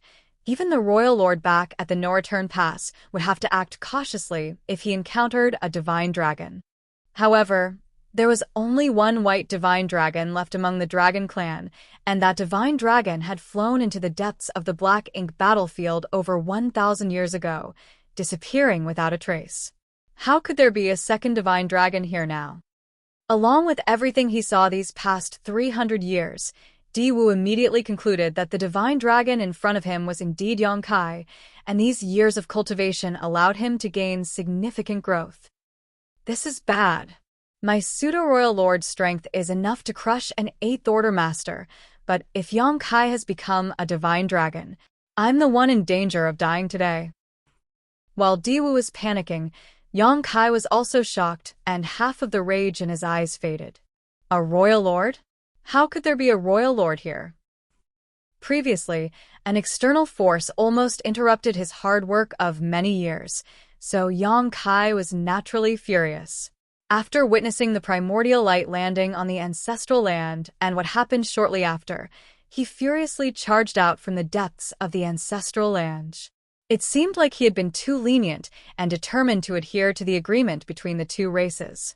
The Black Ink clan might have forgotten what it felt like to fear him, so Yang Kai had decided to teach them a lesson about the consequences of enraging him. Under normal circumstances, Yang Kai wouldn't be so reckless and would instead examine the situation before devising a plan, but his strange experience made his consciousness spend millions of years in the past, so his subconscious took over and did everything instinctively under the influence of his rage. When he felt the aura of the Black Ink clansmen in front of him, though, he finally regained his senses. The Black Ink clan wouldn't challenge him if they weren't confident that they could kill him. So, the royal lord before him was undoubtedly the Black Ink Clan's trump card. Has the one at the no-return pass come all the way here? Wait! This royal lord isn't the one from the no-return pass. Yang Kai had encountered the royal lord from the no-return pass a few times, so he knew what he looked like. However, the Black Ink Clansman before him was someone he had never seen before. The Black Ink Clan actually has a second royal lord. Yang Kai was shocked. If the Black Ink Clan had a second royal lord, wouldn't that mean they could have a third or a fourth? At that instant, Yang Kai suddenly had no idea how many years he had spent in the ancestral land. Could he have been here for a few 1,000 years? If not, how could the Black Ink Clan have a new royal lord? But no matter what it was, he couldn't remain here and fight a meaningless battle. The escaping and pursuing pair were both lost in their own thoughts at the same time, but came to their senses just as quickly.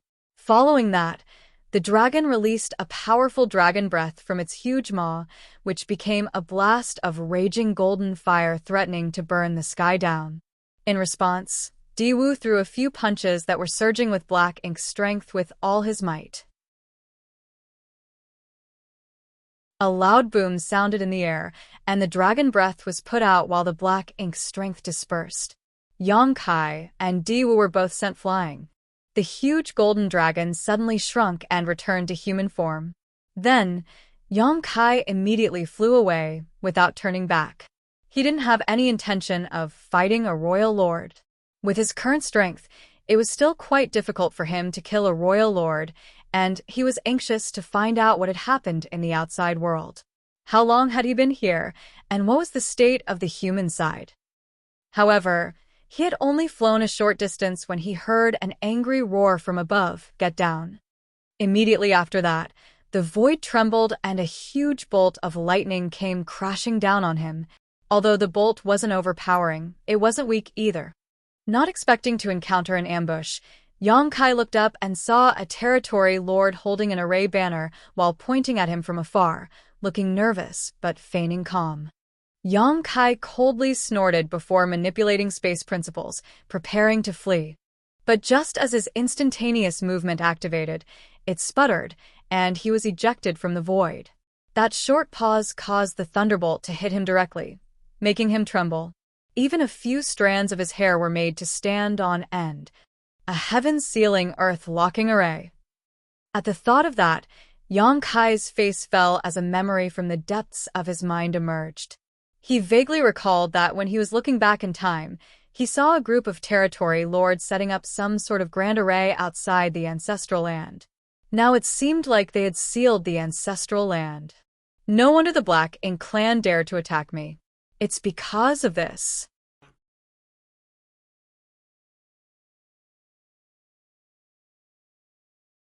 Martial Peak, Chapter 5632, Mysterious Light. Instantaneous movement was indeed one of the most mysterious and unpredictable techniques among space techniques, and Yang Kai relied on it to escape from many masters in the past. However, the Black Ink Clan's arrangement prevented this secret technique from activating. With the heaven-sealing earth locking in effect, everywhere inside this grand array was cut off from the outside, meaning if one wanted to leave, one had to destroy the grand array first. It wouldn't be easy to break such a grand array, though. Not only was a royal lord targeting him, but Yang Kai was sure that this grand array had other functions besides being heaven-sealing earth-locking. The thunderbolt that hit him just now was obviously created by this grand array because Black Ink Clansmen didn't have such an ability. Having charged out in a fury, but being met with such an awkward situation, Yang Kai couldn't care about being angry anymore. Adding on to the fact that his consciousness had witnessed millions of years of the ancestral land's history, he was still a little muddle-headed and knew this wasn't the time to get entangled in a battle with the Black Ink Clan. At the very least, he had to figure out his current situation first. Thinking so, Yang Kai didn't hesitate, and his figure flickered before instantly disappearing. He didn't use instantaneous movement to leave. Instead, he escaped into the depths of the ancestral land and concealed his aura. The ancestral land was incredibly firm, and even Diwu, a pseudo-royal lord, couldn't cause any real damage to it despite attacking with full force. However, Yang Kai didn't feel any resistance from the land when escaping to its depths. That was because this land had shown its pampering attitude towards Yang Kai. This was just like how he was a Star Boundary's great emperor and could instantly travel to any corner of it with just a thought as long as he was within its borders. Although he wasn't the great emperor chosen by the ancestral land's world's will, he was not far from it.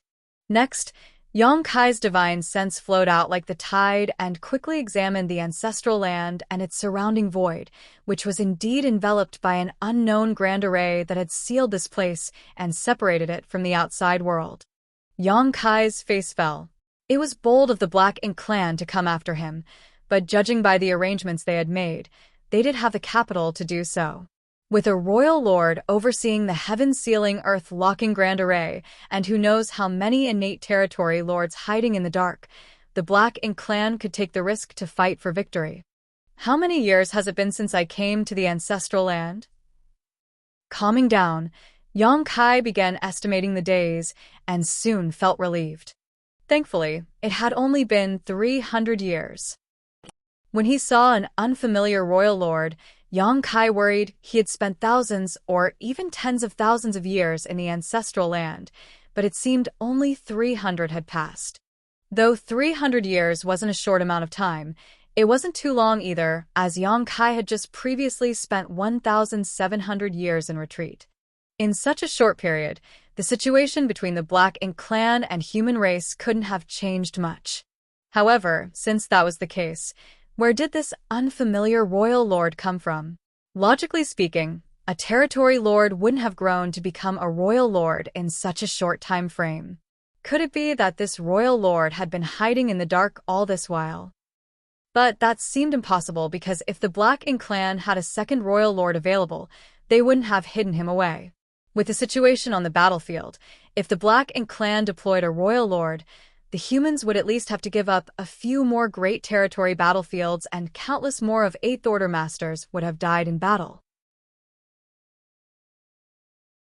Yang Kai couldn't figure this point, and soon worried about something even more disturbing. If the Black Ink clan had a second royal lord, would there be a third, or perhaps even more? If that were the case, the humans would be in trouble. Temporarily discarding such worries, Yang Kai calmed down and tried to reach the World Tree, thinking of using Old Tree's power to help him get out of this situation. If he succeeded, he could instantly head to the Grand Ancient Ruins boundary. He had done something similar before in Acacia territory back then. The Black Ink clan still couldn't figure out how Yang Kai left Acacia territory with more than 10,000 human refugees when they had blockaded all the territory gates and never saw a trace of Yang Kai. As Yang Kai had refined thousands of universes' worlds back then, he and the World Tree's connection couldn't be broken. Even in a place like the Black Ink battlefield, that wasn't possible. In fact, even now, there was still a connection between them, but Yang Kai's plan of using the World Tree's strength to escape this situation proved impossible. Unless he could break the seal of the heaven-sealing, earth-locking Grand Array, he wouldn't be able to head to the Grand Ancient Ruins boundary. Though Yang Kai had somewhat expected this, he still felt frustrated. After figuring out his situation and having spent time in a type of cultivation trace, Yang Kai was no longer so anxious. Now, it seemed like this wasn't a well-thought-out conspiracy enacted over thousands of years by the Black Ink clan, but just a plan which took advantage of fortuitous circumstances. His long stay in the ancestral land had simply allowed them to act against him. If he hadn't remained in the ancestral land for so long, or fallen into a near unconscious state because he was witnessing the ancestral land reminiscing about its past, he wouldn't have been oblivious to the changes in his surroundings. It wasn't that Yang Kai wasn't cautious enough. There were just some unexpected things in this world that could not be avoided. Moreover, he was only trapped here, which couldn't be compared to the benefits he received while witnessing the ancestral land's evolution. That multicolored light entity. Even when he recalled that moment, Yang Kai couldn't hide his shock. The world couldn't have such a magnificent light anymore. Naturally, the primordial light that was born at the beginning of the universe was the most magnificent of all lights. Towards the end of the rewound time, Yang Kai saw the primordial light crash onto the ancestral land and explode. A myriad of colorful lights dispersed and melted into this ancient and barren world, turning it from ordinary to extraordinary. Later, this vast land gradually became a land filled with a mysterious energy that still existed today. The places where those colorful streams of light landed had experienced the passing of countless years before gradually giving rise to the Dragon Clan, Phoenix Clan, and many other Divine Spirit clans. In the end, this land became the Divine Spirit's birthplace and homeland. More importantly, this was also why the Divine Spirit's strength could restrain Black Ink's strength to a certain degree. The Divine Spirits were the same as the Burning Light and Serene Glimmer. They were all born from the primordial light, so all of them came from the same source. The rumor that said the Burning Light and Serene Glimmer were the progenitors of the Divine Spirits was just nonsense. The more accurate description would be that the Burning Light and Serene Glimmer were the big brother and big sister of all Divine Spirits because they were the ones that were first separated from the primordial light. Those two had lived since the primordial era until now, and their strength was pure and unchanged throughout history. On the other hand, the Divine Spirits had gone through generations after generations of inheritance, so the characteristics of their strength had diverged from the primordial light over the eons and had a less obvious effect on Black Ink's strength compared to the purifying light. When Yang Kai saw what finally happened to the primordial light, he knew that it was impossible to find it, because how could he search for something that didn't exist anymore? Unless he could really turn back time and return to the primordial era to stop the primordial light before it disappeared, but that was not something a human could do. Luckily, Yang Kai had long given up hope of relying on the primordial light. The humans had to rely on themselves to eliminate Mo. Since humans had become the favorite of this era, Yang Kai naturally had to take up the responsibility of protecting it. If he couldn't even take up such a small responsibility, he would have no right to exist. As for the primordial light, Yang Kai had a general understanding of its history and end, but there was one thing he cared about. While he was watching the primordial light crash onto the ancestral land and explode, he could vaguely make out a blurry and distorted human figure at the place the light landed.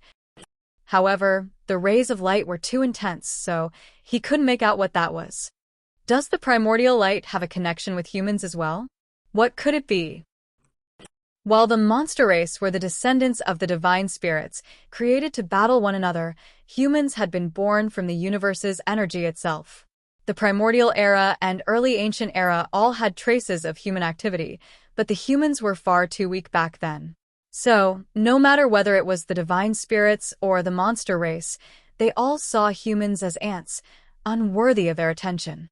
It wasn't until the late ancient era, when Tsang and the other martial ancestors were enlightened by the World Tree and created the open heaven realm cultivation method, that true masters began emerging from the humans who could resist the rampant monster race and divine spirits. Later, it was the human race that gradually assumed the position of rulers of the universe. Humans were born weak and couldn't even be compared to the average beast in their formative years. But perhaps because of their humble beginnings, humans had infinite possibilities for their futures. Yang Kai soon stopped thinking about this matter because he had decided not to insist on finding the primordial light, and it was meaningless to think about these things at the moment. The most important thing now was to solve the problem he was currently facing. Since a grand array had sealed this place and stopped him from escaping, his only option was to fight his way out. Even if it meant fighting a royal lord, Yang Kai had to try. Among his current means, the soul-rending thorns were still the sharpest weapon he had to deal with a royal lord. The soul-rending thorns were what played the biggest role when he killed a royal lord outside the Great Sea celestial phenomenon.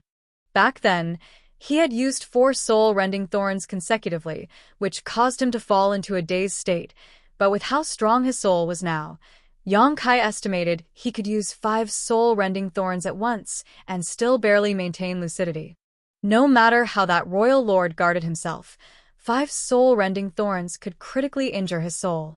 Moreover, Yang Kai's strength had reached the peak of the 8th order open heaven realm, so he was far stronger than he was when he had just come out of the Great Sea celestial phenomenon. He was able to kill that royal lord back then mainly because he was lucky, but luck was never something one could rely on.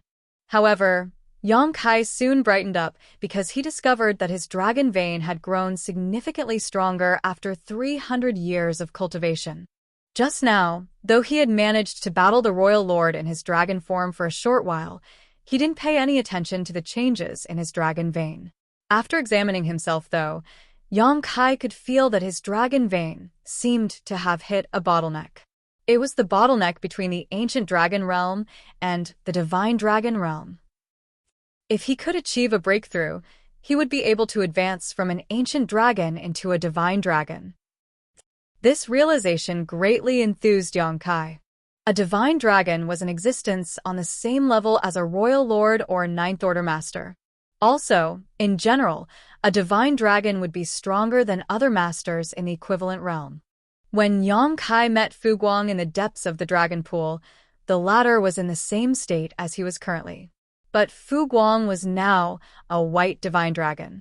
Even without transforming into his dragon form, Yang Kai knew that he had reached an astonishing 99,999 meters in length. Once he could take that last step forward, he could reach the 100,000-meter mark and regain the glory of the third-generation Dragon Emperor, whose source he had inherited.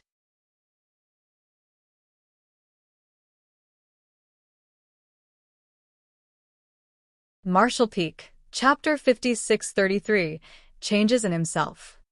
If so, he wouldn't be embarrassing the third-generation Dragon Emperor who had passed away.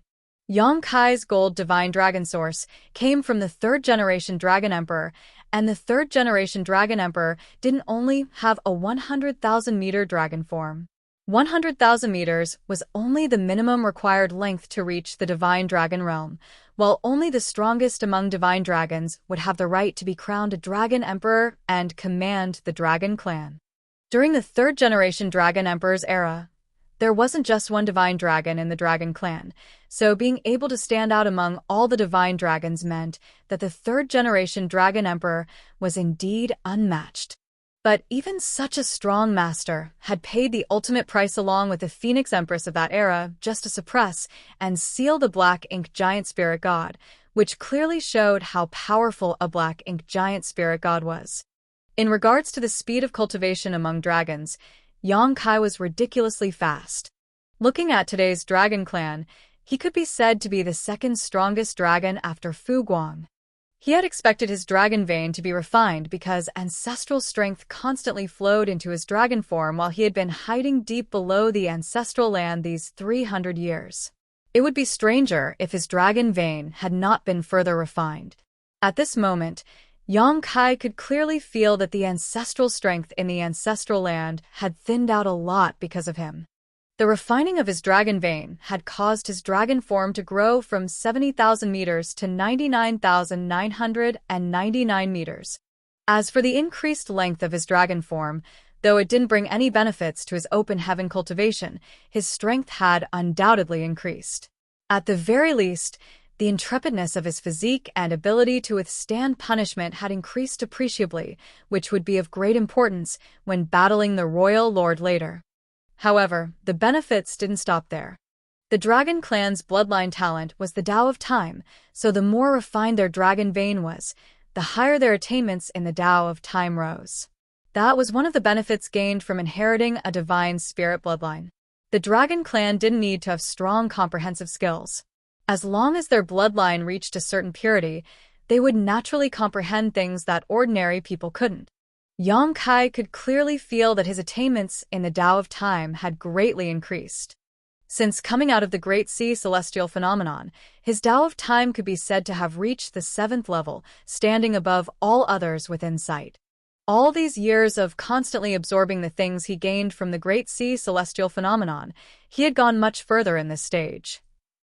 Now, following the growth of his dragon vein, Yang Kai's attainment in the Tao of Time had entirely surpassed the 7th level and reached the 8th level, summiting the peak. It was now on the same level as his Tao of Space. All this while, Yang Kai's attainments in the Tao of Space had always led his attainments in the Tao of Time. This wasn't only because he had been cultivating the Tao of Space for longer, but also because he had a natural aptitude in the Tao of Space. If he hadn't obtained an extremely pure Dragon Clan bloodline, there was a huge possibility that he wouldn't have any attainments in the Tao of Time at all. Now that his attainments in these two grand Taos had become even, they had a huge effect on him. The first was that time in his small universe now flowed even faster. If the previous speed of time in his small universe was between 6 and 7 times faster than in the outside world, it was now 10 times faster. The faster flow of time in his small universe meant that his heritage would increase faster as well. Of course, this didn't hold much meaning to Yang Kai anymore because he would soon reach his innate limit in the open heaven martial Tao. Once he reached that peak, his heritage and realm wouldn't improve no matter how much strength he accumulated. However, if he could break through the 8th Order open heaven realm's restrictions, this change would become very meaningful. The 9th Order open heaven realm was a new start, and a 10 times flow rate of time in his small universe could help him save many years of bitter cultivation.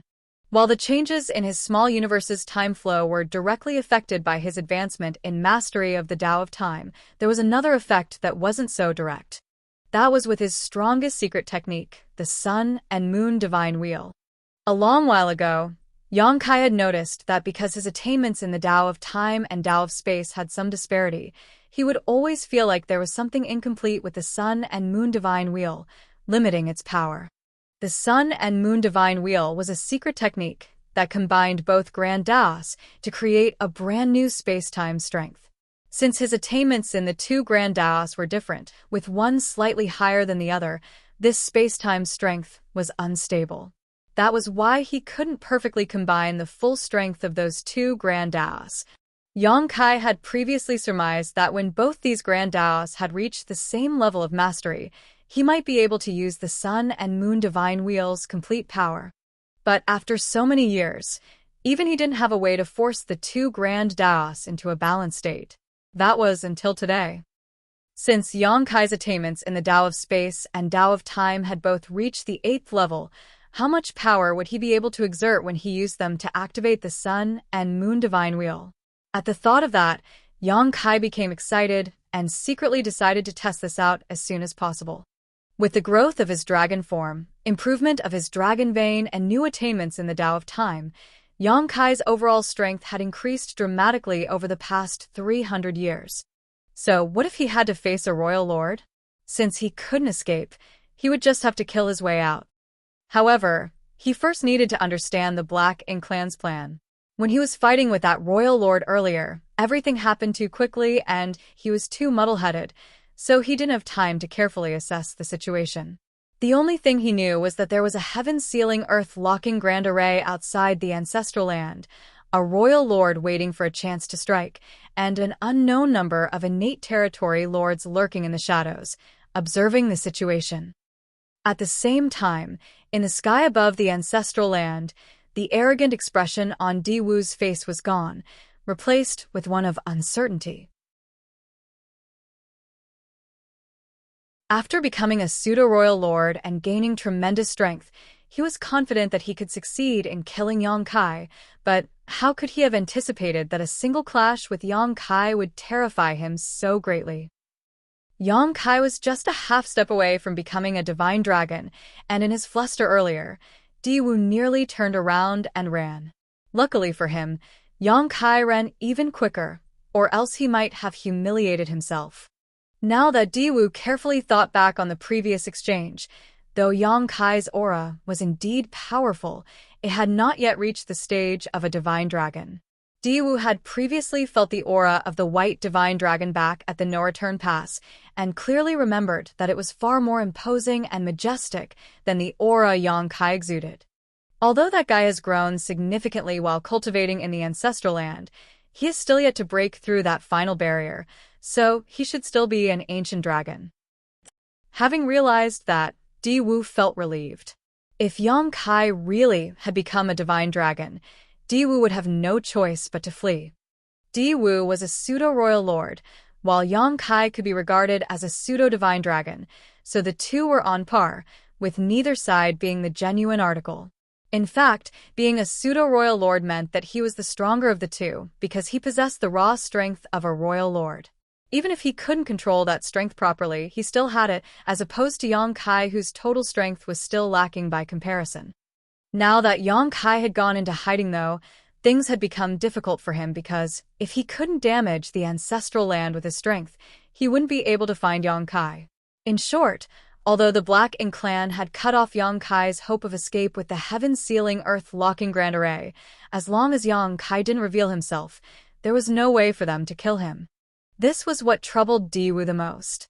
Before coming here, he didn't expect the situation in the ancestral land would turn out like this. Diwu could sense Yang Kai's divine sense probing around, checking the situation, but he couldn't pinpoint where the ladder was, so he could only sit and wait. Just as he was thinking about how to lure Yang Kai out, he suddenly felt the ladder's aura appear somewhere inside the ancestral land. Over there. Diwu turned his head and saw Yang Kai's figure shooting up into the sky. Then, he immediately moved his body and shot towards Yang Kai while shouting, "Stop him." They couldn't let Yang Kai hide within the depths of the ancestral land again. As Diwu shouted his order, a thick bolt of lightning shot down from above. The innate territory lords responsible for maintaining the Grand Array had activated one of its functions, a killing array. Numerous lightning bolts appeared in the sky, resembling a thunder dragon flying through the sky and instantly stopping before Yang Kai. Yang Kai's figure flickered across the sky as he easily dodged the attack, but the thunder dragon chased him as if it had a mind of its own. At the same time, more bolts of lightning rained down from above. Yang Kai managed to dodge many of these attacks before finally arriving at the edge of the Grand Array. With the Azure Dragon Spear in hand, he unleashed a powerful thrust. Space shattered, and even the Grand Array shook, revealing the figure of an innate territory lord in one of the array nodes. He was the one who first summoned lightning bolts just now. When the two pairs of eyes met, the innate territory lord shivered as he was filled with terror. Among all the humans, there were a few masters that the Black Ink clan was wary of, but there was only one that inspired fear in all. This couldn't be helped as too many innate territory lords had died at Yang Kai's hands. Even if 3 innate territory lords ran into him, their deaths were almost assured if they couldn't quickly receive assistance from more territory lords. Even though they had the Grand Array as a barrier between them, the innate territory lord didn't feel the slightest bit secure. He would have long fled by now if he didn't need to operate the Grand Array. However, he was a crucial part of this Grand Array, so he couldn't escape. The only thing he could do was to fiercely gather his strength while channeling it into the array banner, trying to strengthen the barrier in front of him. Fortunately, Yang Kai only attacked once before he immediately flew away with no intention of striking again. It wasn't because he didn't want to strike again, but because he couldn't. The Royal Lord was about to arrive, and lightning bolts were closing in on him from all sides. Any delay could land him in a critical situation. However, that one spear attack gave Yang Kai some insight into this heaven-sealing, earth-locking Grand Array, and he realized it wasn't nearly as sturdy as he originally thought. With his strength, he could easily break through this Grand Array given half a cup of tea's time without any distractions. Of course, Black Ink clan wasn't going to give him a chance to do that. With the continuous strikes condensed by the territory lords operating the Grand Array, Yang Kai soon noticed that the bolts of lightning were increasing in number so rapidly that there was almost no place for him to run anymore. Therefore, he could only use space principles to exile his body to the void. The moment his figure turned illusory, the many lightning bolts hit their mark. Since Yang Kai had phased his body, though, he managed to avoid most of the attack, while the remnants didn't have enough power to harm him. This was the biggest advantage of having an extremely pure dragon vein. The Dragon Clan was unparalleled when it came to physical resilience, and even had a high degree of resistance when it came to most secret techniques and divine abilities. So, it wouldn't matter if he was hit by some of the attacks. But before Yang Kai had the time to recover, 4 figures suddenly jumped out at him, each charging at him with their auras blazing. They were 4 innate territory lords that had been hiding nearby. These four innate territory lords had linked their auras in a battle formation which Yang Kai was very familiar with. Frowning, Yang Kai muttered, "For symbols formation." The three fortunes for symbols, 5 elements, 6 paths, 7 stars, 8 desolations, and 9 palaces were the most standard battle formations of the human race, which were used by its soldiers on the Black Ink battlefield in particularly dangerous or dire circumstances, for example, when their warships were destroyed.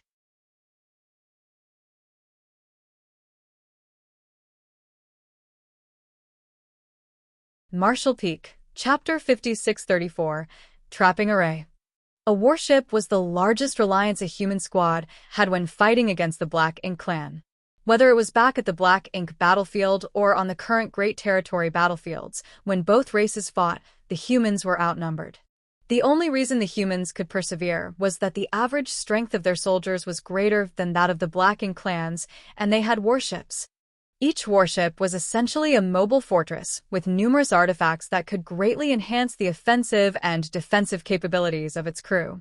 If the humans didn't have warships, they would have been wiped out long ago. Without mentioning anything else, it was difficult for humans to resist the corruption of Black Ink's strength when they were either too weak or injured. However, a warship could offer such humans safety and protection. After so many years, the humans had used countless resources to build and maintain their warships. It could be said that the number of resources used on warships was larger than the amount cultivators used to cultivate. Every time there was a large-scale battle, warships were damaged and destroyed. Once a warship was destroyed, though, the human soldiers would have to face the Black Ink clan's attack and the corruption of Black Ink's strength without this additional layer of protection. When that happened, the survivors would often use battle formations to greatly increase their chances of surviving. 3 humans could create a formation called the Three Fortunes formation. Add one more person, and it would be the Four Symbols formation. 5 people would form the 5 Elements formation, and so on and so forth until one reached the 9 Palaces formation. Under normal circumstances, the more humans in a battle formation, the stronger it would be. When Yang Kai was on the Black Ink battlefield, he led the many 7th Order Open Heaven Realm Masters of Dawn squad to form the 8 Desolations formation several times to kill their enemies, producing outstanding results. However, such battle formations could not be formed on a whim as they needed a long period of joint practice. Additionally, the people forming a battle formation had to be familiar with and trust each other because once it was formed, not just their auras, but their very lives would become linked. If one suffered, all suffered, and if one prospered, all prospered. If there wasn't enough trust between partners, it would be impossible to even form a battle formation, much less bring out its full strength. On the Great Territory battlefields, there were significantly fewer 8th Order Open Heaven Realm Masters than Territory Lords, but the reason the humans could stubbornly resist the Black Ink clan's continuous onslaught was that they made good use of battle formations. The Black Ink clan generally wouldn't use such formations because they didn't trust each other like how the human cultivators would. Rather than wasting their time and effort in forming battle formations, they preferred fighting alone because they could more freely use their strengths. Yang Kai had never encountered a situation where the Black Ink clan used a battle formation and never expected to see it happen today. More importantly, it was 4 innate territory lords that formed this formation, which illustrated the Black Ink clan's determination to kill him. In the face of the huge pressure of confronting Yang Kai, these 4 territory lords had set aside all their reservations and banded together to defeat this formidable enemy. These 4 territory lords with linked auras charged forward, and though Yang Kai could see at a glance that their battle formation wasn't tightly bonded, he didn't want to be entangled with them for too long. With a sweep of his spear, Yang Kai thrust out more than a dozen times in the direction of those territory lords to slow down their approach. Then, he quickly flew downwards before immediately shooting away. Those 4 territory lords immediately changed directions and chased after him. The royal lord also quickly changed directions, trying to cut Yang Kai off. Despite there not being much difference in their speed, Yang Kai was proficient in space techniques, so it wasn't easy for the royal lord to block him. After flying around the ancestral land several times, The Black Ink clansmen sadly found that although they had taken advantage of the time Yang Kai was cultivating to seal him here, there was nothing they could do about him if he didn't fight them head-on. On the contrary, Yang Kai had managed to discover the Black Ink clan's strength with his constant probing. This made Di Wu furious. At that moment, a voice entered Di Wu's ear. It was from the 7th Order Black Ink disciple responsible for setting up the Grand Array. Once Di Wu heard what was said, he revealed a happy expression and nodded subtly.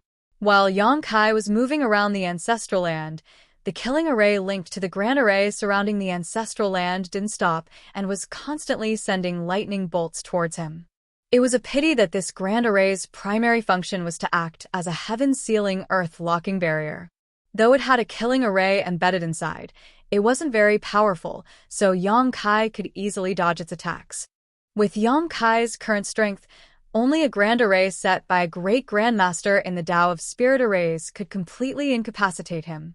A Spirit Array set up by a few 7th Order Black Ink disciples with mediocre achievements in the Tao of Spirit Arrays naturally wasn't as profound.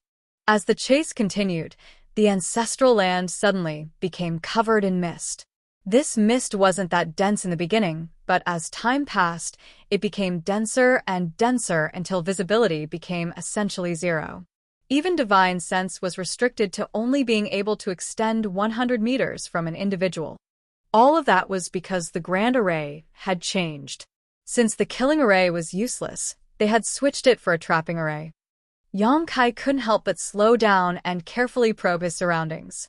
There were sounds of wind blowing, birds chirping, and a vague sound of a cry and howl. Knowing that all these were disturbances generated by the spirit array, he couldn't help but snicker. Everyone, including the Black Ink clan, knew that Yang Kai was proficient in the Tao's time and space, but very few knew he had dabbled in the Tao of Spirit Arrays. Of course, his attainments in the Tao of Spirit Arrays weren't particularly high and were all gained from his experiences in the Great Sea Celestial Phenomenon. Back then, there were Grand Tao rivers of all kinds flowing inside the Great Sea Celestial Phenomenon, and Yang Kai had absorbed and refined many of them. Yang Kai had taken so many Tao rivers with different great Taos filled with Tao essence into his small universe that talents in all kinds of different grand Taos were now born in the Void Continent. If Yang Kai only relied on these shallow attainments, he wouldn't be able to see through this trapping array, but that wasn't all he had to rely on. He closed both eyes, and when he opened them next, a golden cross flashed across his left pupil. The Demon Eye of Annihilation was an eye's secret technique he inherited from Myriad Demons' Cave Heaven. It could see through all illusions and was rumored to be able to see the past and tell the future once cultivated to its extreme. Yang Kai didn't have any intentions of seeing the past and looking into the future, but the Demon Eye of Annihilation's ability to see through illusions was the perfect thing to unravel spirit arrays.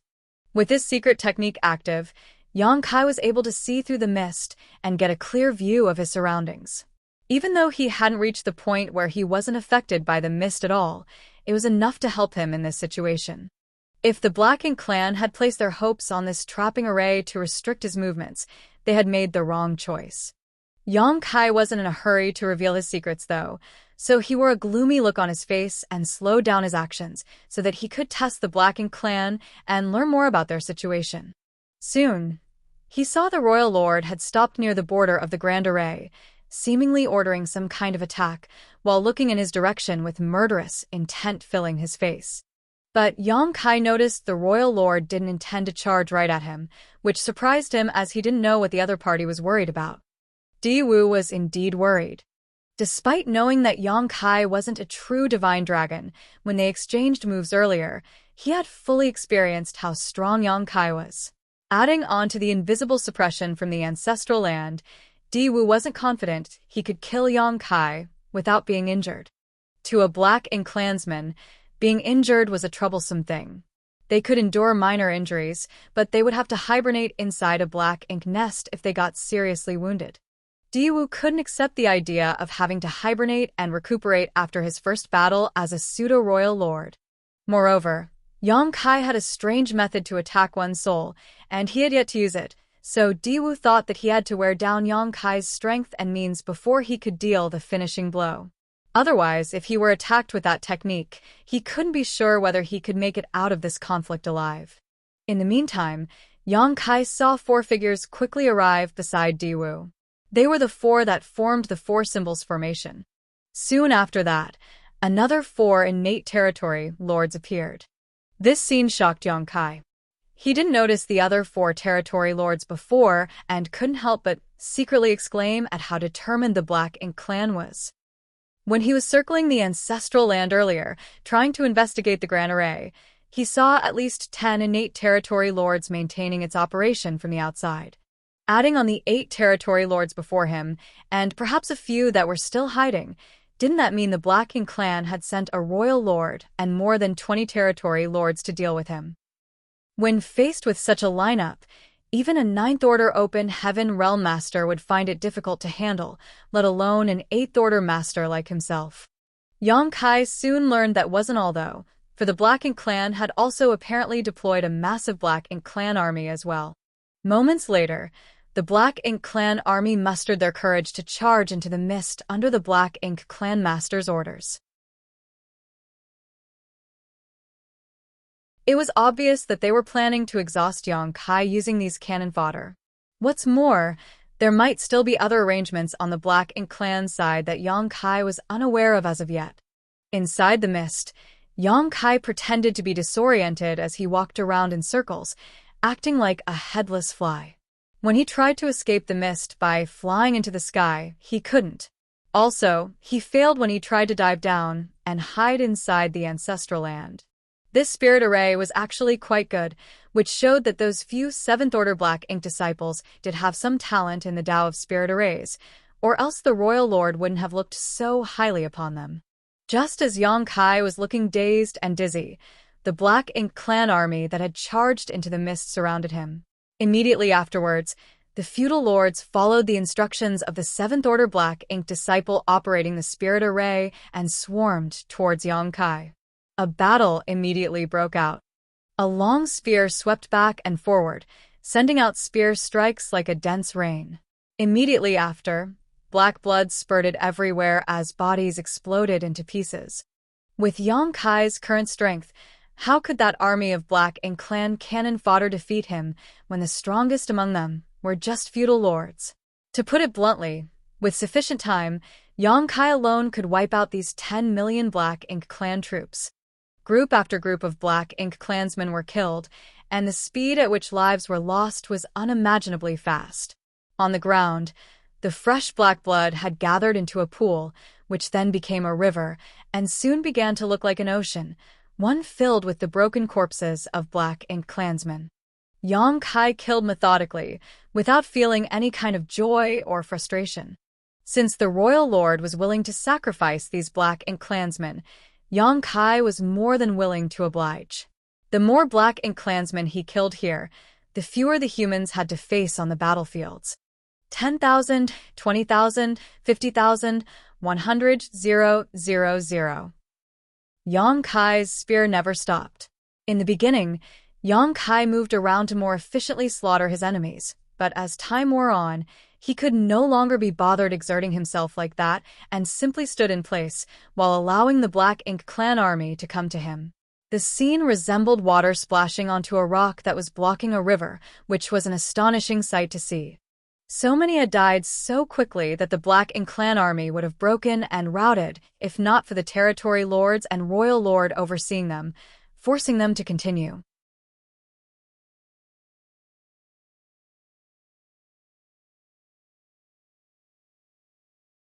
Martial Peak, Chapter 5635, Scheming Against the Unexpected.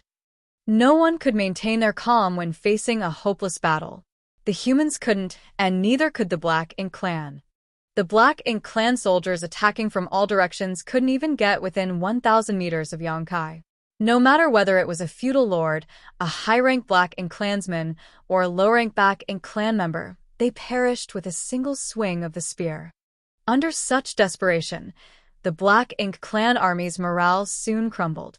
However, The royal lord and many territory lords were watching them from the outside, so they dared not retreat and could only force themselves to continue charging forward. A day later, Yang Kai's kill count had grown from 100,000 to 200,000. The breath Yang Kai let out was so intensely hot that it seemed like it was about to burn a hole through the void. The hand he held his spear with was still as firm as ever. A few days later, 200,000 became 500,000. Half of the million Black Ink clansmen that came to the ancestral land had died, causing the battlefield to reek of blood. Under Di Wu and the other territory lords' gazes, Yang Kai's speed finally began slowing down. He was sweating profusely, and his complexion seemed a little pale. Di Wu was satisfied with what he saw. If he could exchange 1,000,000 Black Ink clan soldiers for Yang Kai's life, he would do it without a frown. Moreover, if he succeeded and returned to the no-return pass, rather than punish him, the royal lord would certainly reward him. 1,000,000 lower Black Ink clansmen was nothing, because as long as they had Black Ink nests and resources, they could easily produce more such soldiers. On the other hand, how many innate territory lords had died at the hands of Yang Kai over the years? Innate territory lords came from the primordial heavens source grand restriction, so each one killed meant there was one permanently lost. Therefore, 1,000,000 Black Ink clansmen couldn't compare to even one innate territory lord. Since Di Wu had great understanding of the human's open heaven realm, he knew that a human strength came from his or her small universe. The stronger the heritage of the small universe, the stronger the human was. But the strength inside a human's small universe wasn't inexhaustible. Yang Kai had been fighting alone, nonstop for days, and had killed over 500,000 Black Ink clansmen, so he must have consumed a lot of energy. It's time. As Di Wu thought so, he didn't hesitate and flew straight into the mist. Then, he followed a 7th-order Black Ink disciple's directions and silently advanced towards his target. Meanwhile, the 8 territory lords noticed the situation and mustered their courage to follow behind Di Wu. Although Yang Kai was killing the Black Ink clan soldiers, he still noticed these external movements and couldn't help but frown. It seemed like things weren't moving according to his plan. He was feigning lethargy right now. To him, the best outcome here would be to lure a few territory lords over so that he could kill them first and weaken the Black Ink clan's overall strength. But the royal lord didn't act as Yang Kai expected, and instead led 8 territory lords against him all at once. At that moment, Yang Kai felt a huge sense of danger as he quickly revised his plans. This trapping array couldn't hold him, as he could see through it quite easily, but there was no use in simply overcoming the trapping array because the ancestral land was still sealed by the heaven-sealing, earth-locking grand array. Since he couldn't escape, would he have to play the game of cat and mouse with the Black Ink clan masters again? Of course, he wasn't willing to waste his time doing so. What's more, he understood that it was better to kill a single territory lord than 1,000,000 Black Ink clan soldiers. In an instant, Yang Kai calmed down.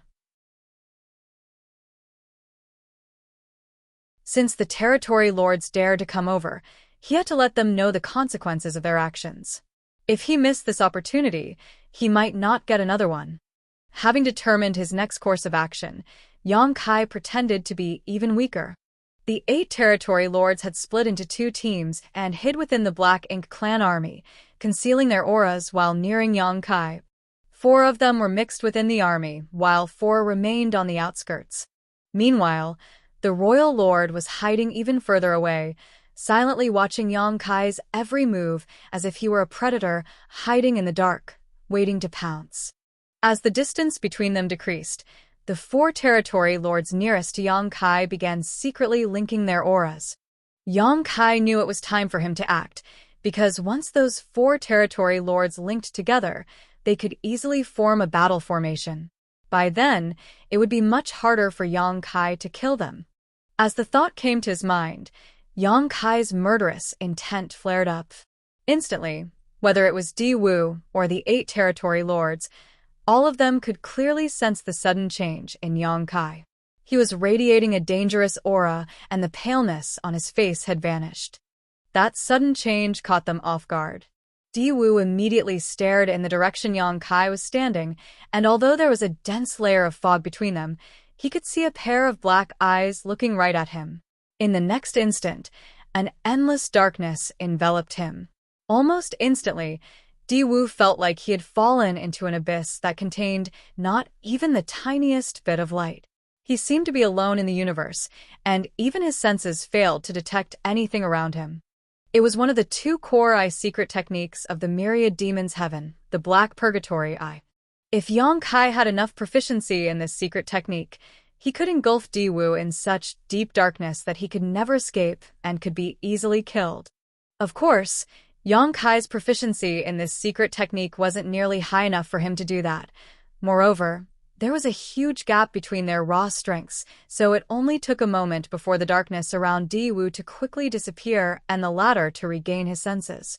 The moment light returned, however, Di-Wu trembled and let out a pained roar. His voice sounded so agonizing that it frightened all who heard it. Also, his black ink strength was being released uncontrollably, and all the Black Ink clan soldiers struck by it perished, wiping out the Black Ink clan army within a 10-kilometer radius around him. Di-Wu felt like a needle had pierced into his head, making him feel immense pain as his body and mind shivered. It was as though that invisible needle was constantly tearing into his soul. At that moment, he felt like his thoughts froze and he became unable to think clearly. He finally understood how the other Black Ink clansmen felt when Yang Kai attacked them with his mysterious soul secret technique, and also why those innate territory lords would get killed right after encountering Yang Kai.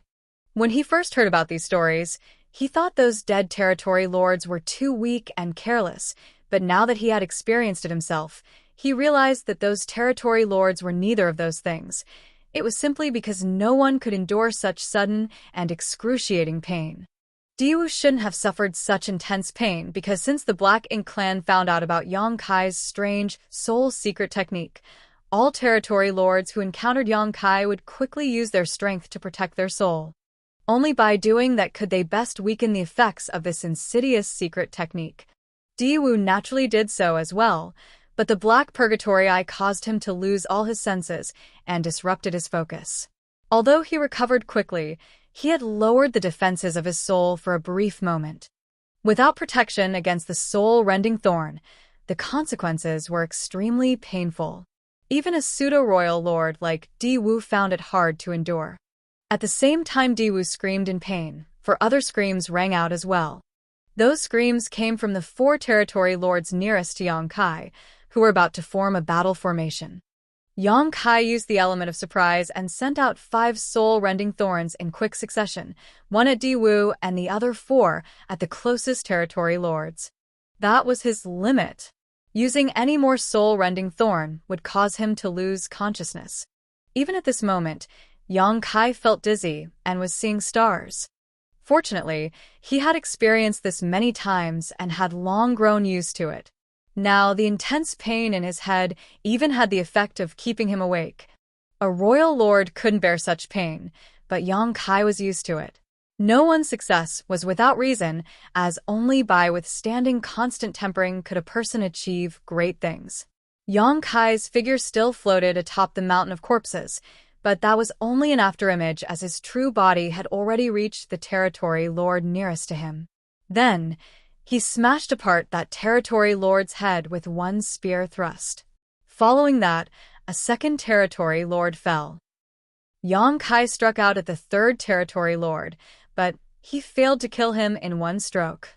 Territory lords weren't so easily killed.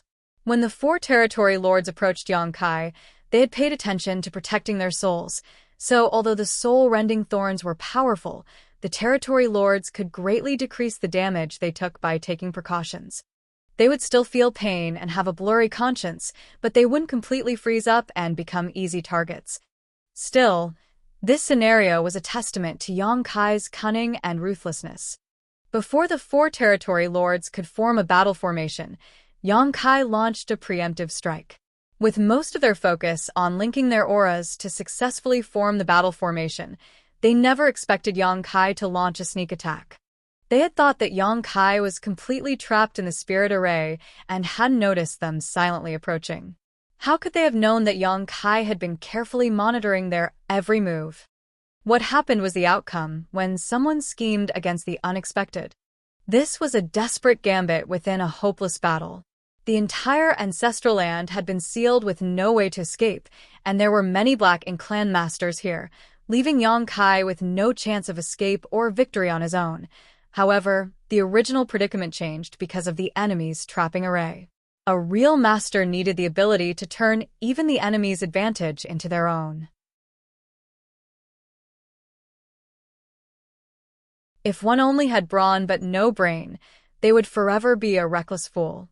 That was why Yang Kai was the army commander of profound Nether territory, while Ouyang Lai could only be a division commander who had to obey Yang Kai's orders. It was this quality that was valued by the Supreme Headquarters and why they entrusted Yang Kai with such an important role. In an instant, two powerful innate territory lords had died, and their four symbols formation couldn't be linked. The third territory lord regained his senses when being attacked, which was why he barely managed to block Yang Kai's strike. However, he was still run through by the Azure Dragon Spear, and when a burst of world force followed up, his body was still split in two, killing him. Like a fierce tiger, Yang Kai lunged at the fourth territory lord. It was only then that the other four territory lords outside finally reacted, but after recovering from their initial shock, they seemed hesitant. The situation before them was different from what they imagined. Having heard of Yang Kai's fierce reputation, those four territory lords didn't immediately know how to react. Luckily for them, Diwu had finally gathered his wits, and when he noticed the obvious signs of territory lords dying, he was shocked and furious while roaring, "Kill him!"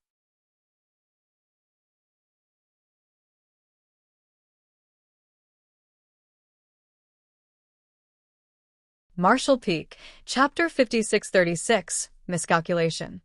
After Diwu gave the order, the four territory lords forced themselves to charge towards Yang Kai, but before they reached him, they were forced back by a storm of secret techniques. At that moment, those four territory lords quickly joined their auras, wanting to form a battle formation. In the meantime, Yang Kai was exchanging a third attack with the fourth territory lord whom he hit with a soul-rending thorn.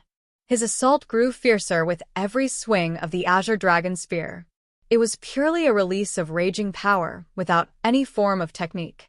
The pain coming from Yang Kai's soul made his expression fiercer and more horrifying by the moment, and his behavior also grew more vicious and ruthless. It had only been 3 breaths of time since he began his counterattack.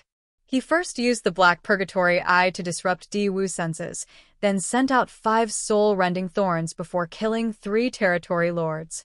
The change in situation was so fast that it was difficult to comprehend. Only by acting faster than the enemy could Yang Kai maximize the advantages of his plan. The 4th territory lord barely managed to resist Yang Kai's 3rd spear attack, but the same could not be said for the 4th. With a great thrust, the black ink cloud before him dispersed, revealing his unprotected body. This territory lord didn't last long because he was stronger than his 3 companions, but rather because he was the last to be targeted by Yang Kai. The 1st territory lord to get killed wasn't expecting the attack and didn't protect himself, but the 4th territory lord was prepared, which was why he could resist 3 spear attacks before succumbing. When Yang Kai arrived at the ancestral land 300 years ago, he killed a territory lord in his prime with 3 attacks. There were some elements of opportunistic trickery and verbal incitement, but it still showed how strong Yang Kai was. Now, even though his order hadn't changed after these 3 centuries, the heritage in a small universe had become a bit stronger. What really changed, however, was the increase of power in his dragon vein and his attainment in the Tao of Time, allowing Yang Kai to confidently say he was twice as powerful as he was 300 years ago. Furthermore, those territory lords had been hit by soul-rending thorns, so they couldn't exert their full strength while their minds were in a blurred state. That was why the 4th territory lord couldn't avoid the 4th spear attack. All he felt was a deadly aura enveloping him and a huge sense of fear filling his entire body, replacing most of the pain in his soul. Never had he felt so close to death. Save, when he opened his mouth to speak the first word, the Azure Dragon's spear had already pierced the protective layer of black ink strength he created and stabbed through his wide-open mouth. The Territory Lord's last word was stuck in his throat as space principles wrapped around him, destroying his last hope of escape. The long spear shot out from the back of the Territory Lord's head, leaving a huge hole in its wake. That Territory Lord's aura flared up before instantly melting like snow under the burning sun. Before Yang Kai could pull back his spear, however, four very powerful secret techniques were fired at him from the other 4 Territory Lords. At such close range, Yang Kai might not have been able to dodge these attacks in his prime, let alone in his current state. At the same time, he felt like his head was about to explode, and his consciousness began turning blurry as his thoughts slowed down. Meanwhile, on his face, except for the fierce expression he had because of the pain, his eyes turned dull, making him look a little dazed. Those were the symptoms of his soul being heavily injured. Many cultivators lost all sentience and sense of self after suffering heavy injuries to their soul. Luckily, Yang Kai's instincts were still intact, so when those 4 secret techniques were about to reach him, he channeled his dragon vein's power and a patch of small, dense dragon scales appeared on his skin. The dragon scales made his exposed skin suddenly turn shiny, as if he were wearing a gold robe. The next moment, Yang Kai was enveloped by those 4 secret techniques. As black ink strength burst out, a large boom sounded, and the world around Yang Kai shook as he released a muffled grunt.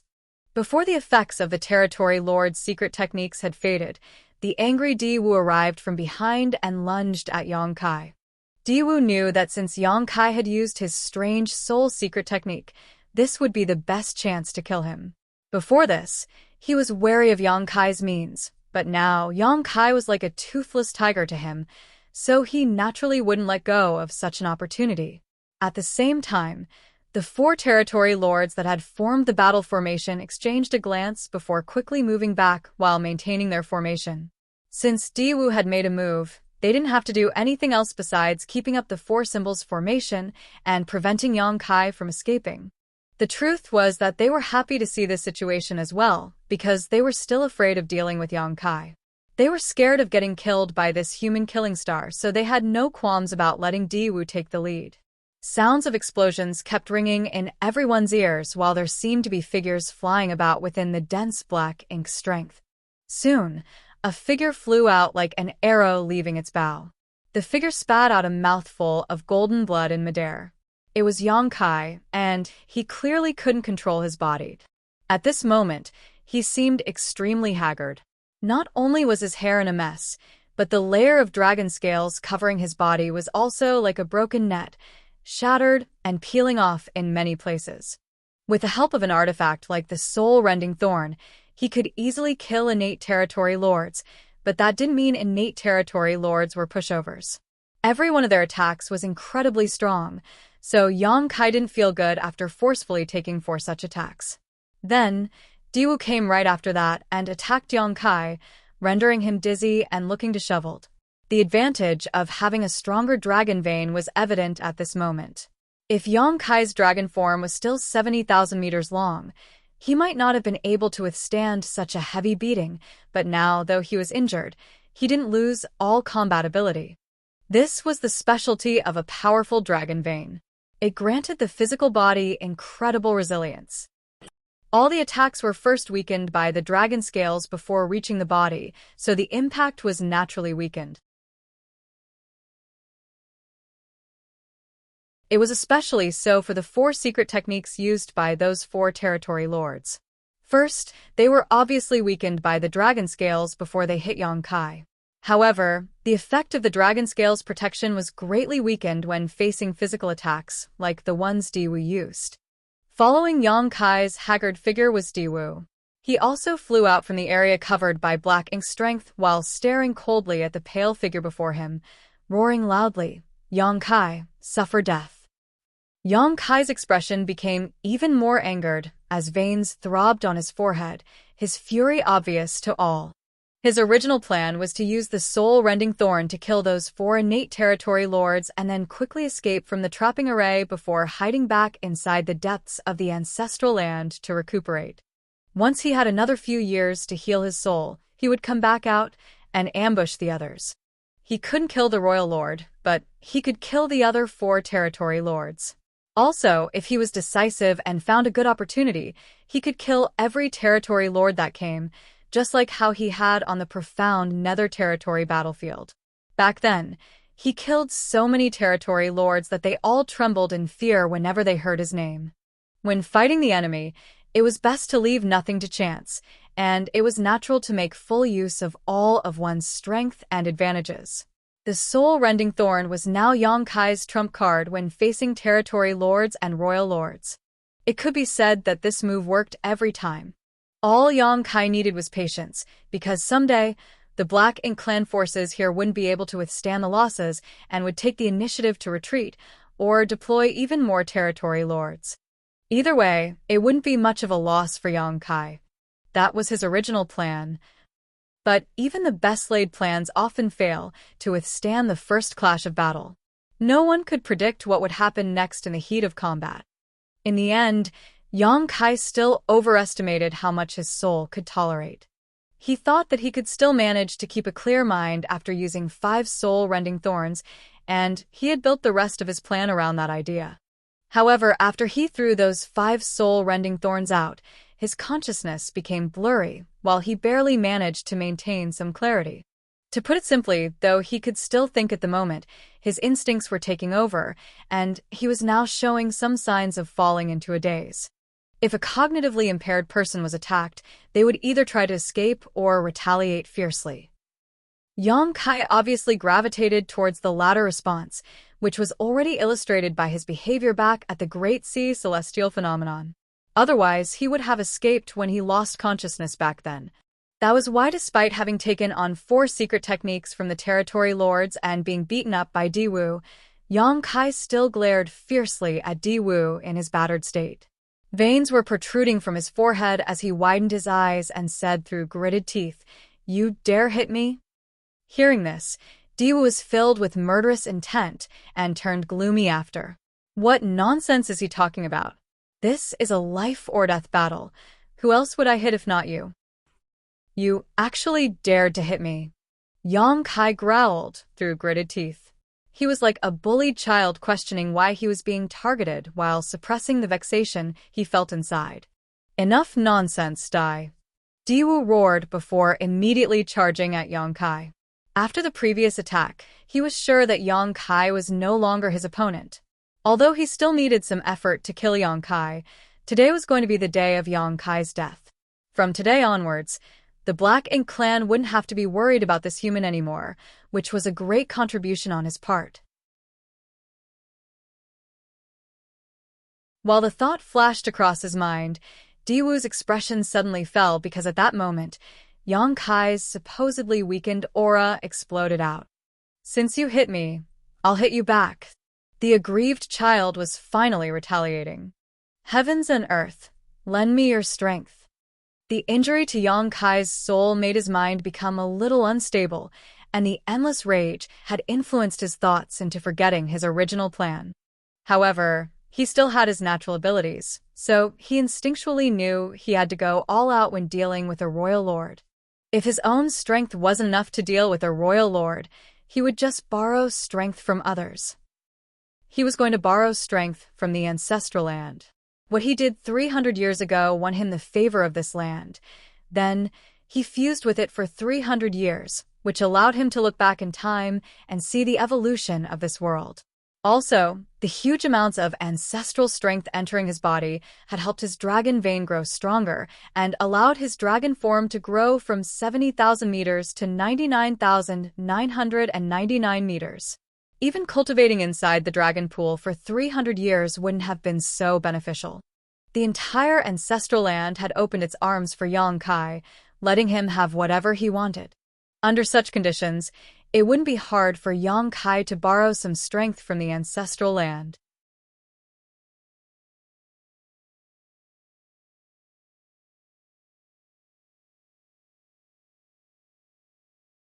Marshall Peak, Chapter 5637.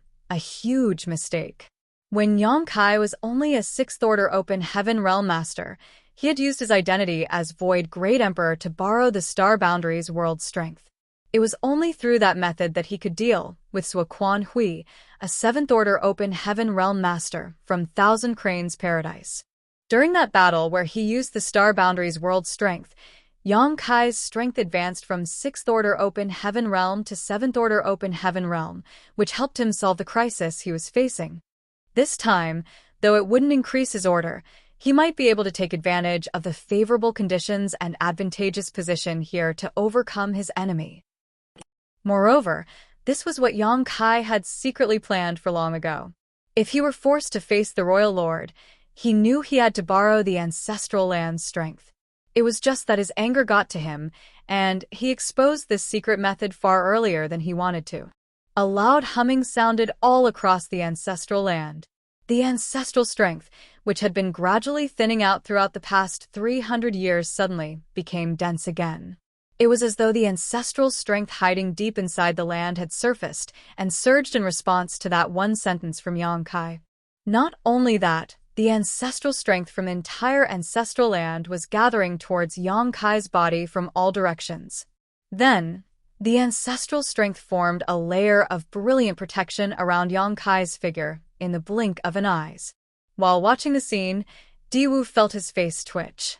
It didn't matter if this change only affected Yang Kai, but following the increase in density of ancestral strength, Diwu realized that the suppression this land had on his strength also increased. The most important sign was that he felt his black ink strength circulation become sluggish when he tried to use it. He only attacked after waiting 300 years because of the ancestral land's restriction on his strength. Before, that suppression was very obvious, and he wasn't confident in dealing with Yang Kai if he managed to lure the latter out. He only acted after the ancestral strength had thinned out significantly and the restriction on his strength was almost non-existent, so he never expected everything would change again with just a few words from Yang Kai. The original confidence Di Wu possessed was replaced with a sense of danger. Before he could think more about it, though, a bright light suddenly appeared before him. It was Yang Kai, and he was actively attacking Di Wu. The pain in his soul and rage from being beaten had made Yang Kai lose his rationality. He didn't even use the Azure Dragon Spear and instead raised his bare fist and threw it out at Di Wu. At the same time, the dense ancestral strength had formed a dense protective light barrier around his skin and even fit to his fist. This punch was powerful and heavy as Yang Kai had used all his strength. If that fist landed on a universe world, it would undoubtedly be destroyed. Even a master as strong as Di Wu couldn't react in time, as Yang Kai was too fast. Along with the use of space principles, Yang Kai literally instantly appeared before Di Wu. In his rush to protect himself, Di Wu could only cross his arms in front of him. The punch landed on the spot where Di Wu's arms crossed, and when it struck, Di Wu sank back and the black ink strength around him was scattered. Even standing midair, there were obvious signs that his knees were buckling and almost made him kneel.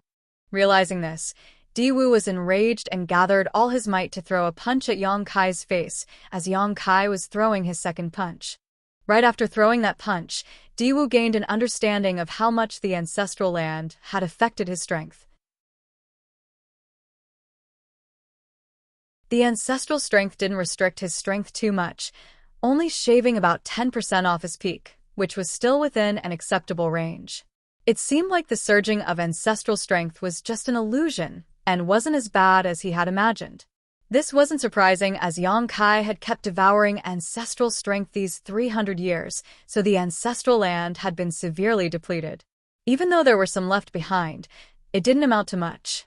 Therefore, Di Wu only had to persevere, and Yang Kai's state after borrowing the land's power would soon fade on its own. If Di Wu's strength had been suppressed by over 30%, he would have to think about whether he should retreat now. With two loud booms, both fists hit their respective targets. Di Wu was sent tumbling backwards quite a distance, while Yang Kai was sent flying away. Neither of them had gotten the upper hand in this round. In regards to absolute strength, Di Wu was definitely stronger than Yang Kai, so when both of them punched each other, the the force Yang Kai received was much greater. However, the ancestral land had dampened Diwu's strength somewhat while adding a protective layer that had weakened his attack further. As such, Yang Kai wasn't at much of a disadvantage. Yang Kai managed to stop his figure in midair and didn't pause for a moment before charging at Diwu like a madman. He arrived before Diwu in an instant and threw another punch. Meanwhile, Diwu was dumbfounded. He had previously fought with 8th Order humans, but never had he encountered such a situation. More importantly, his opponent seemed like he had lost his rationale and thus became hard to predict. When faced with an unreasonable Yang Kai's intense close-quarters attack, Diwu could only give it his all to resist. At that moment, the two figures flickered about the ancestral land, constantly entangled in a brutal brawl. The scene was extremely lively, with neither side acting like a powerful masterwoods. This scene was captured by the eyes of the 4 territory lords at the outskirts of the trapping array, and even the other territory lords who were powering the 4 gates 8 palaces Great Pagoda array, and all of them were shocked. Despite the scene looking a little childish, the territory lords could clearly feel the horrifying power being delivered by those attacks. Every punch and kick unleashed in this battle caused the territory lords to shudder. Has the Killing Star grown to such an extent? The fear the Black Ink clan had for Yang Kai basically flowed from the fact that he had a strange, soul-secret technique. Even strong, innate territory lords could be crippled by that technique, resulting in their swift execution. That was why they would all quickly protect their soul whenever encountering Yang Kai. On the other hand, the Black Ink clan wasn't too concerned with Yang Kai's raw strength. Yang Kai was acknowledged to be stronger than any other 8th Order Open Heaven Realm Master, but there was still a limit to that strength. If they didn't count the strange soul secret technique, they estimated that 2 or 3 innate territory lords would be enough to resist Yang Kai. That was the objective and impartial analysis given by all the territory lords that had encountered Yang Kai, which also formed the general impression the Black Ink clan had of him. That was why Diwu felt like Yang Kai was a toothless tiger that would be easy to deal with after he used up his soul-rending thorns. Not only did Diwu have such thoughts, but the other territory lords did as well. They all believed this was the best opportunity to kill Yang Kai because if the latter managed to recover and regain the use of that strange soul technique, they would be in trouble. But when Diwu and Yang Kai seriously began fighting each other, the Black Ink clan masters finally discovered the horrible truth that reality was far different from how they had imagined. Though Yang Kai was indeed at a disadvantage in this clash, the fact that he could still fight with a pseudo-royal lord to this extent and not get killed immediately was a shocking revelation. Of course, the ancestral land's restriction and assistance played a part in this, but that did not diminish the astonishing strength Yang Kai possessed. It seemed like the past 2,000 years of cultivation had allowed this Killing Star's strength to grow to a truly unprecedented height for his 8th Order cultivation. The territory lords were shocked and couldn't help but secretly feel lucky. It was fortunate that this human couldn't reach the 9th Order Open Heaven realm in this lifetime, for if he could, even the royal lord would have had endless sleepless nights. At the same time, the battle raged on, and Diwu found a chance to escape from Yang Kai's entanglement before opening up some distance between them. Then, Diwu repeatedly used secret techniques from afar to target his opponent. Diwu had also noticed that Yang Kai's actions seemed a little strange. It was obvious that his mysterious soul attack had drawbacks, which caused Yang Kai to lose rationality and recklessly charge at him. This, to Diwu, was quite an opportunity. Powerful secret techniques were released from the pseudo-royal lord hands one by one, and that dense Black Ink strength continued to pummel Yang Kai, causing him even more discomfort and damage. Even the layer of ancestral strength protection was constantly breaking apart and restoring.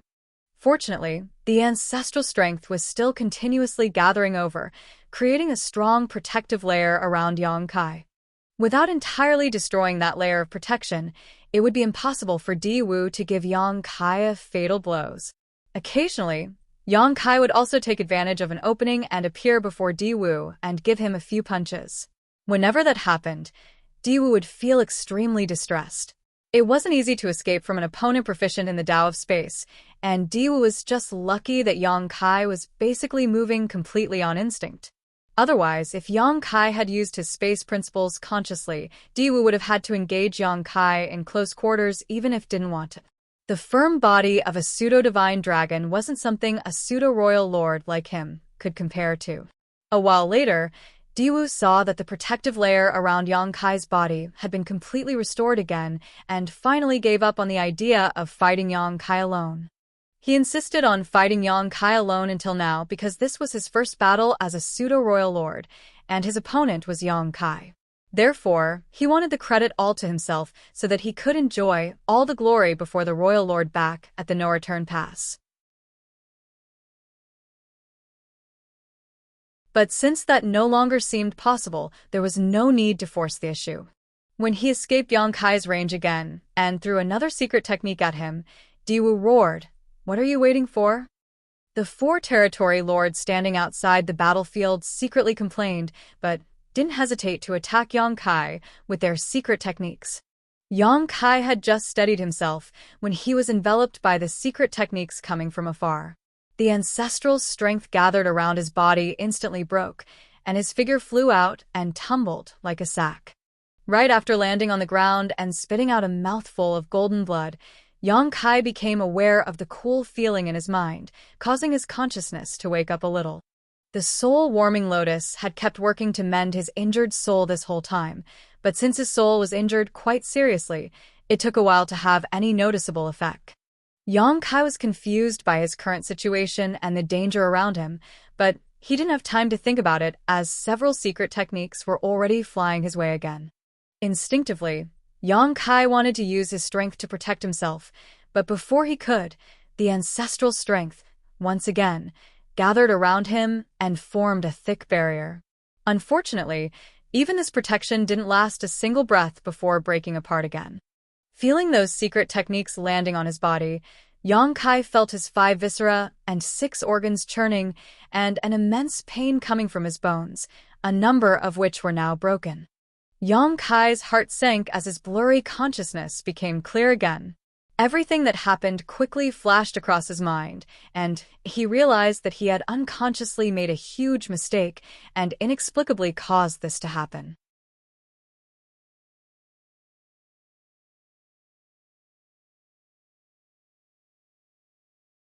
Martial Peak, Chapter 5638, Making the Best of a Bad Situation.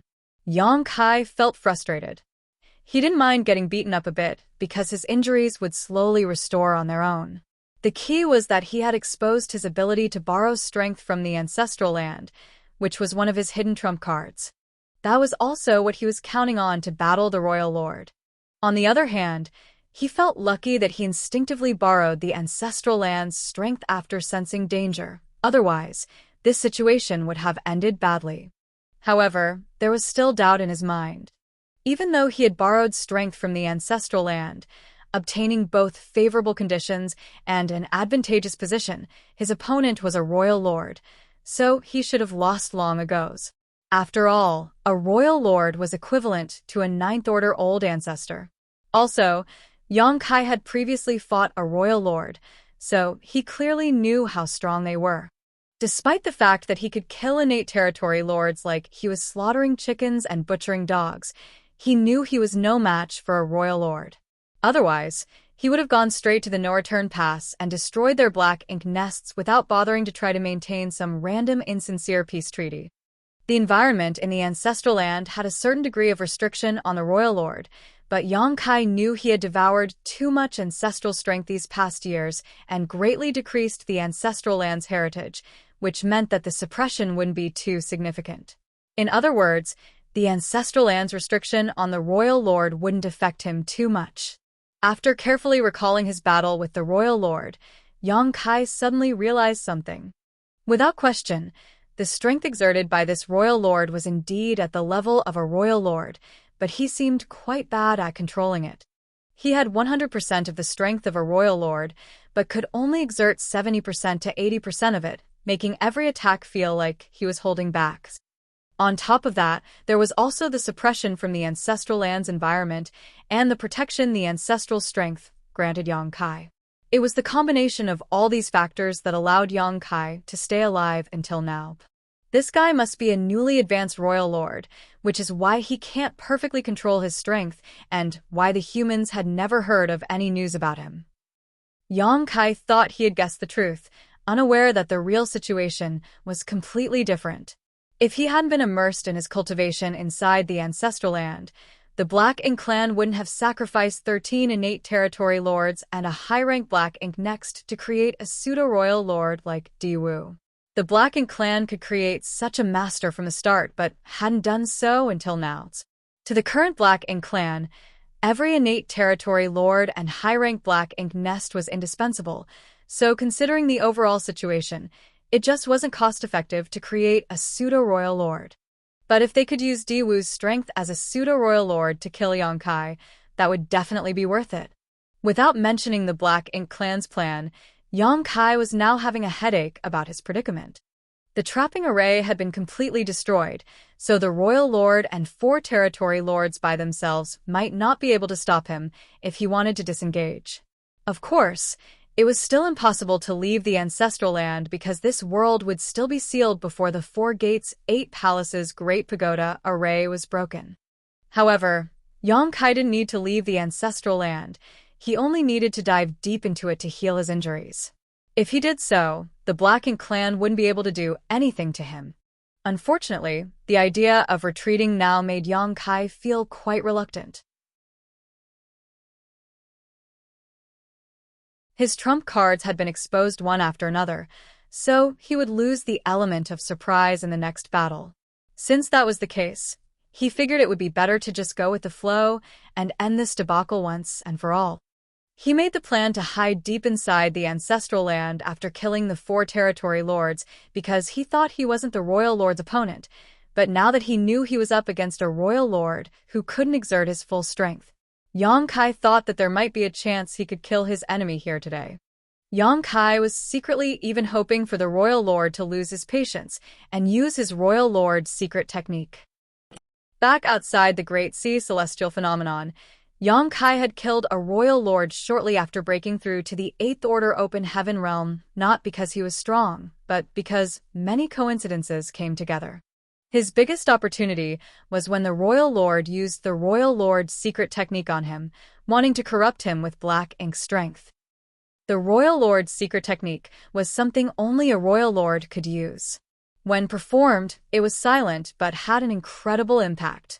Even 8th Order masters couldn't resist and would immediately become corrupted. On the barren territory battlefield, a single royal lord had corrupted 3 8th Order masters, converting them into Black Ink disciples. It was those 3 Black Ink disciples who resurrected the Black Ink giant spirit god in the divine spirit ancestral land, triggering the collapse of the entire human battlefront. It could be said that the royal lord had made a huge contribution to today's situation where the Black Ink clan could fully suppress the humans. Without the royal lord who corrupted those 3 8th Order Black Ink disciples, it would have been impossible to resurrect the Black Ink giant spirit god, and the human race army would still have been able to bottle up the Black Ink clan on the barren territory battlefield. Although it didn't end well for that royal lord, the Black Ink clan had achieved their goal. A royal lord wouldn't easily use the royal lord's secret technique though, because they would have to pay a high price. Not only would their strength suffer an immediate and substantial drop, they would also have to endure a long period of weakness. On the battlefield, such a situation would give the enemy a great chance to kill them. Outside the Great Sea Celestial Phenomenon, that royal lord had used the royal lord's secret technique on Yang Kai, causing himself to become weak and lose a huge portion of his strength. Then, he suffered a direct hit from Yang Kai's sun and moon divine wheel while having his soul torn apart by 4 soul-rending thorns. Under such circumstances, his chances of surviving decreased greatly. Even so, Yang Kai also lost consciousness and started a mad killing spree before winning. Back then, he was only a newly advanced 8th Order Open Heaven Realm Master. Now, he was almost at the peak of the 8th Order Open Heaven Realm and had help from the ancestral land, so his strength was several times higher than back then. If this royal lord couldn't hold back and used the royal lord's secret technique, Yang Kai could easily kill him with his spear. By then, the heaven-sealing earth-locking Grand Array would become useless. However, Yang Kai's anticipations were in vain because a royal lord wouldn't use the royal lord's secret technique unless they were certain of success, or it was their last resort. According to what the Black Ink clan had learned over the years, Yang Kai was fully resistant to Black Ink's strength's corruption, so Diwu wouldn't be so stupid as to use the royal lord's secret technique to deal with him. Moreover, a pseudo-royal lord like Diwu couldn't use the royal lord's secret technique. But Yang Kai didn't know that. Realizing that hoping his enemy would make a fatal mistake wasn't plausible, Yang Kai figured he could only create his own opportunity. After all, the ancestral land wasn't his only trump card. Yang Kai's consciousness had recovered quite a bit now, but he still pretended to be muddled. Faced with attacks coming at him from all directions, he roared in an aggrieved manner at Diwu. "You called for help? I can call for help too. Come out, my servants." The way he was acting was like a kid kicking up a fuss after getting beaten up. However, in the next breath, the Black Ink clan masters suddenly became gloomy. That was because small stone race soldiers suddenly appeared one by one beside Yang Kai, transforming into a huge army in the blink of an eye. They were densely packed, making it impossible to count how many of them there were. The Black Ink clan naturally recognized the small stone race. Between 2,000 and 3,000 years ago, this strange race was very active on every great territory battlefield. They seemed like they didn't have much sentience and had no concept of strategy or tactics, but they weren't afraid of death or being corrupted by Black Ink strength. Their presence had brought the Black Ink clan quite a lot of trouble during wars. Numerous Black Ink clansmen had died at the small stone race's hands. Following the continuous killings of the small stone race over the years, though, their numbers decreased until they more or less disappeared. Occasionally, some cultivators would bring out some small stone race soldiers left over from the various battles, but there would only be a dozen of them at most. From what the Black Ink clan gathered from the Black Ink disciple, Yang Kai was the source of the small stone race. In addition, Yang Kai had also used the small stone race when he attacked the no-return pass back then. The Black Ink clan initially thought that those strange beings had been essentially wiped out, so they never anticipated seeing such a huge bunch of them be summoned in the ancestral land. At that instant, the Black Ink clansmen stopped attacking while Diwu's expression became as gloomy as a rain cloud. This couldn't be helped because back when Yang Kai attacked the no-return pass, Diwu had personally witnessed the attack this killing star had executed with a similar small stone race army's help.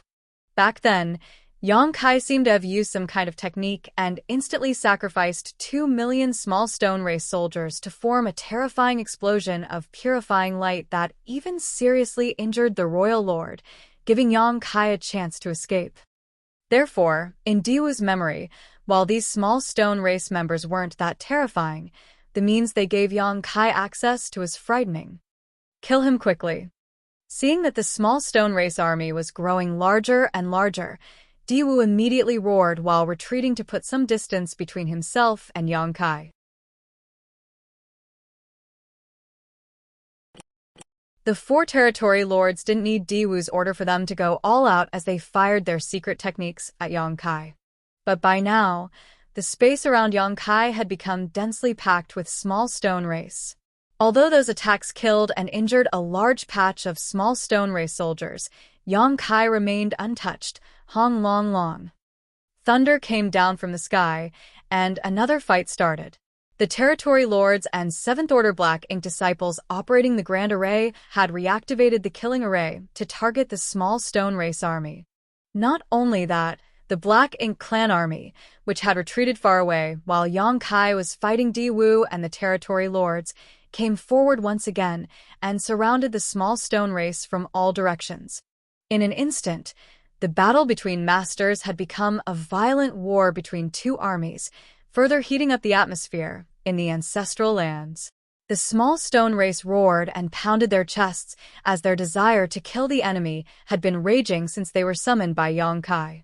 Since the 3rd time he visited the chaotic dead territory, Yang Kai had discovered that the small stone race nurtured by Big Brother Huang and Big Sister Lan were extremely sensitive to Black Ink's strength, probably because they were opposites of each other. Therefore, on the battlefield, the small stone race would charge fearlessly whenever they sensed Black Ink's strength and either kill their enemy ruthlessly or die trying. In the beginning, the humans didn't have a method to control them because of these characteristics.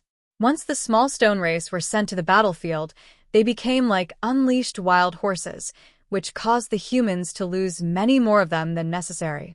Later, the humans began using a beast taming method and an artifact refining method to control the small stone race. The situation had improved quite a lot. At the very least, the humans could now issue the small stone race simple instructions. The small stone race soldiers Yang Kai summoned just now obviously hadn't undergone any such taming or refinement. After he gained these small stone race members from Big Brother Huang and Big Sister Lan, Yang Kai just kept them inside his small universe and ignored them. That was why these fellows began running around after being let out, charging in the direction where they sensed Black Ink's strength. At that moment, the scene was a chaotic mess, but Yang Kai just laughed like a madman. Die. All of you must die. Ha ha ha.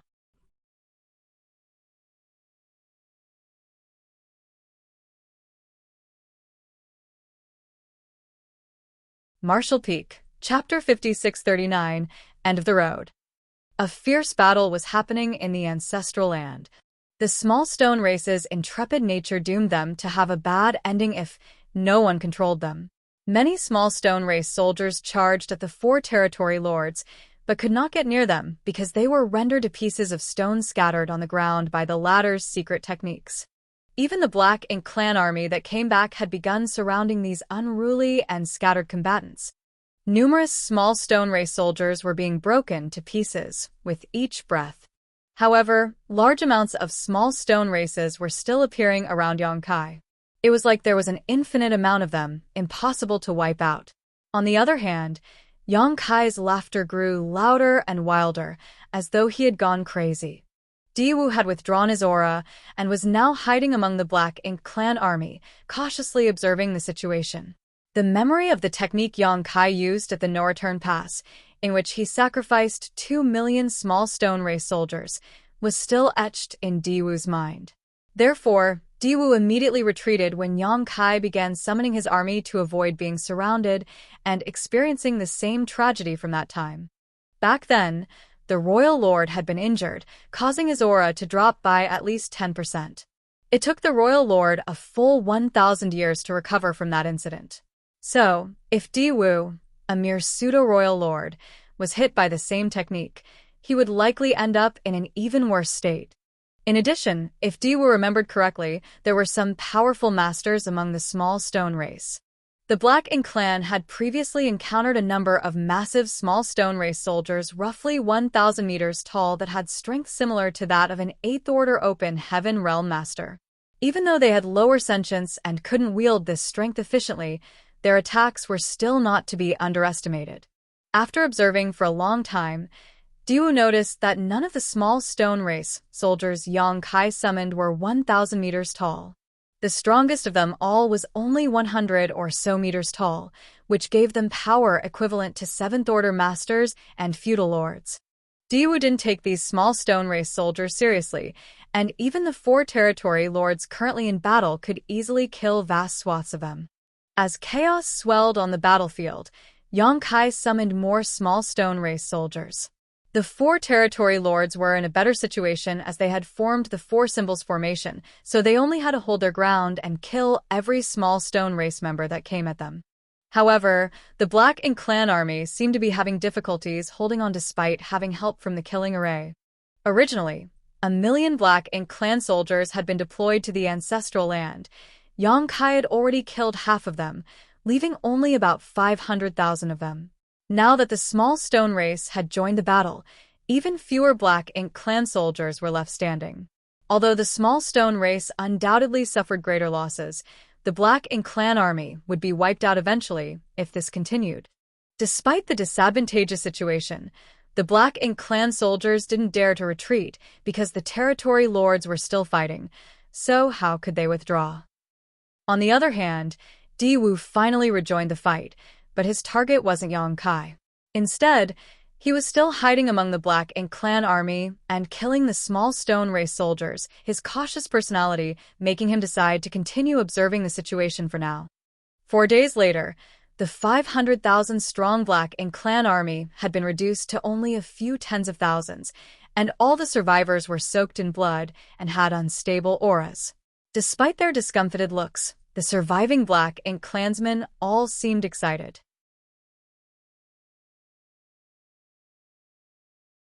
They won. They killed all the small stone race soldiers that came at them. During these few days, they estimated they had killed at least 2 million enemy soldiers. It wasn't because they were strong, of course, but because they had a pseudo-royal lord hiding among them. The small stone race soldiers only had masters on par with 7th-order humans as their strongest combatants, so how could they stand against a pseudo-royal lord? Diwu could kill hundreds or even thousands of small stone race soldiers in a single move. Moreover, the Black Ink clan had help from the Grand Array. The lightning bolts fired from above had culled many small stone race soldiers as well. More importantly, this was only the accomplishments of the Black Ink clan army and Diwu. Even though the 4 territory lords didn't kill 2 million small stone race soldiers, they managed to slaughter at least 1 million of them. The originally loud ancestral land suddenly fell silent, with pieces of stone scattered everywhere, which were naturally the remains of the fallen small stone race soldiers. Nearly 3 million small stone race were lost over the past few days, which was a huge number. Some time ago, Yang Kai had stopped summoning small stone race soldiers and engaged the 4 territory lords on his own. His face was filled with rage, and his eyes were completely bloodshot. Also, his aura fluctuated wildly, as though he was not in a stable state of mind. Every time he charged at one of the 4 territory lords, he would be repelled by their combined attacks. He would have lost a long time ago if he hadn't borrowed strength from the ancestral land and had ancestral strength shielding his body in an impenetrable protective layer. Of course, the ancestral land's suppression of the territory lord's strength was also very important. Even a pseudo-lord like Diwu lost 10% of his strength, not to mention the territory lords. Those 4 territory lords felt an even heavier suppression of their strength, and were now some 20% to 30% weaker than normal. If they battled Yang Kai one-on-one in such a state, they wouldn't be his opponent at all, but since they had formed the 4 symbols formation and linked their auras, no matter which territory Lord Yang Kai targeted, it was akin to him trying to attack all of them at once. So, how could Yang Kai win in such a situation? It could be said that the strength of the 4 territory lords combined, though not as high as a pseudo-royal lord like Diwu, was greater than that of an innate territory lord at their peak, which was also why they could stand a chance against Yang Kai.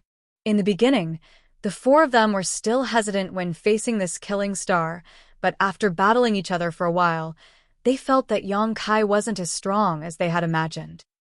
Or, more precisely, it wasn't that he wasn't strong. It was more like he had suffered a huge backlash after using his strange soul secret technique, and now could not fight effectively. In the human's words, this man was now an idiot, so he couldn't exert his full strength anymore. This realization greatly bolstered the territory lord's confidence.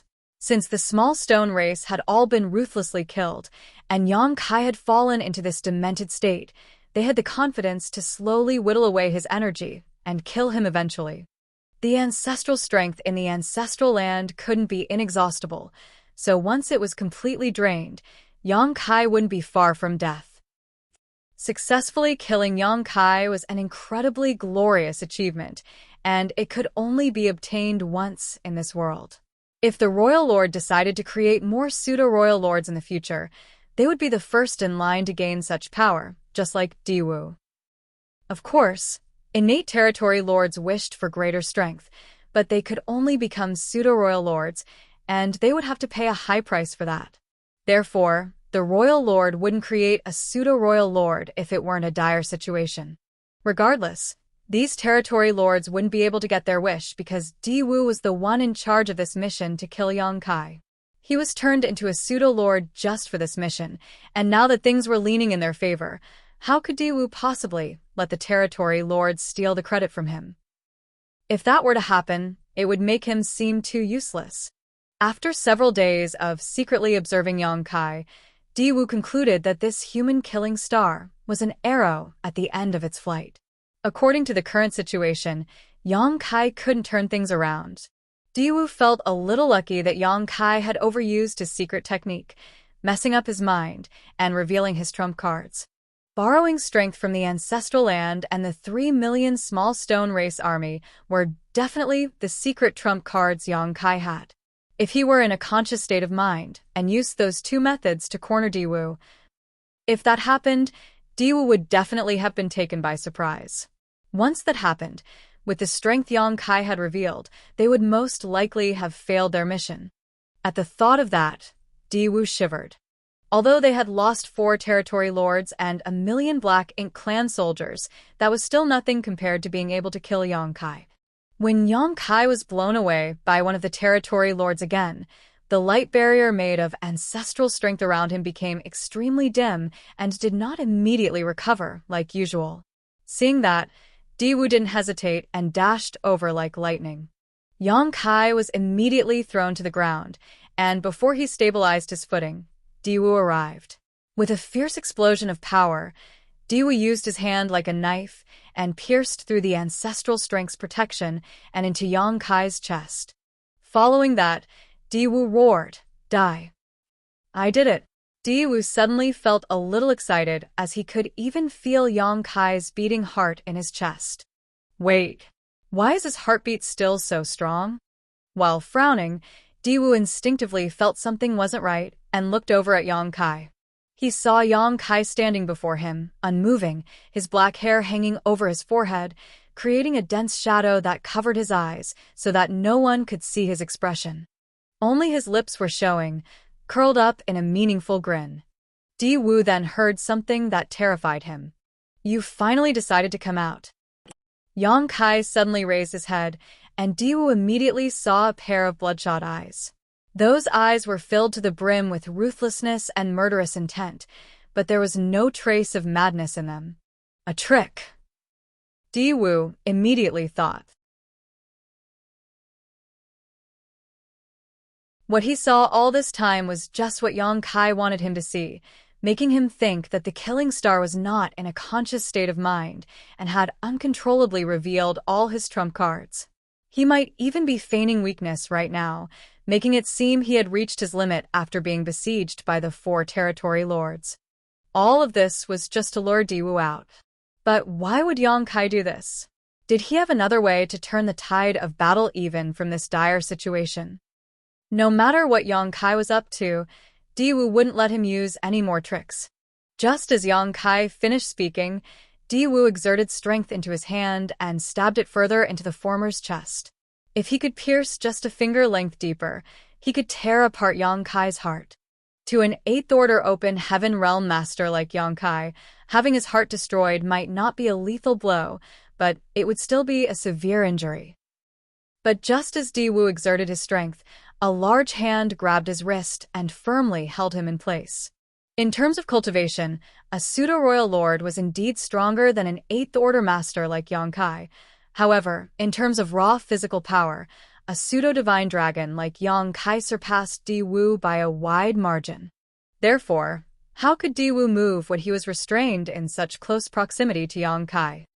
Although Diwu had been stopped, he wasn't flustered. He clenched his other fist and threw a punch at Yang Kai's face. Before his fist could reach its target, though, it too was seized by Yang Kai. A pseudo-royal lord and a pseudo-divine dragon were now standing face to face at arm's length from one another, locked in mortal combat.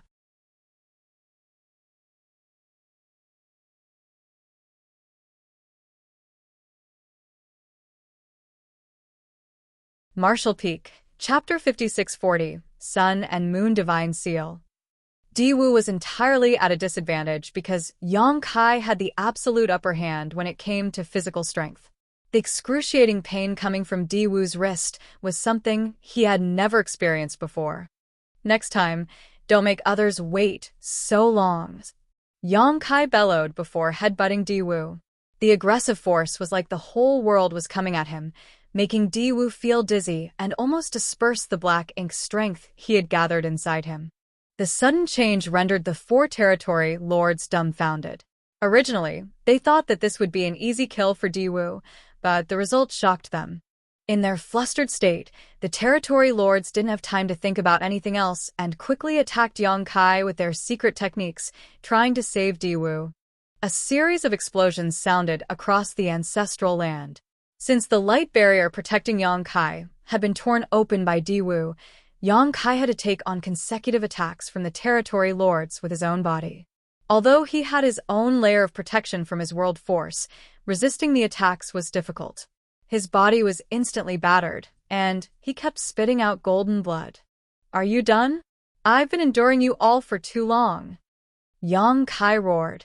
Suddenly, a pair of bright but also strange patterns appeared on the back of Yongkai's hands. They were the great sun and moon marks. An extremely mysterious force appeared from within the marks, which then began permeating out across the ancestral land. In an instant, tiny wisps of light flew out from the small stone race corpses. Those lights were either pure yellow or blue. When they first began appearing, there weren't that many at a glance, but in the blink of an eye, the ground and sky were densely packed with a sea of blue and yellow covering the entire battlefield.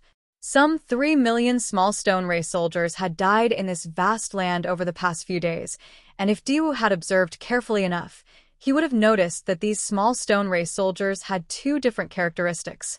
There were even numbers of Great Sun Small Stone Race and Great Moon Small Stone Race.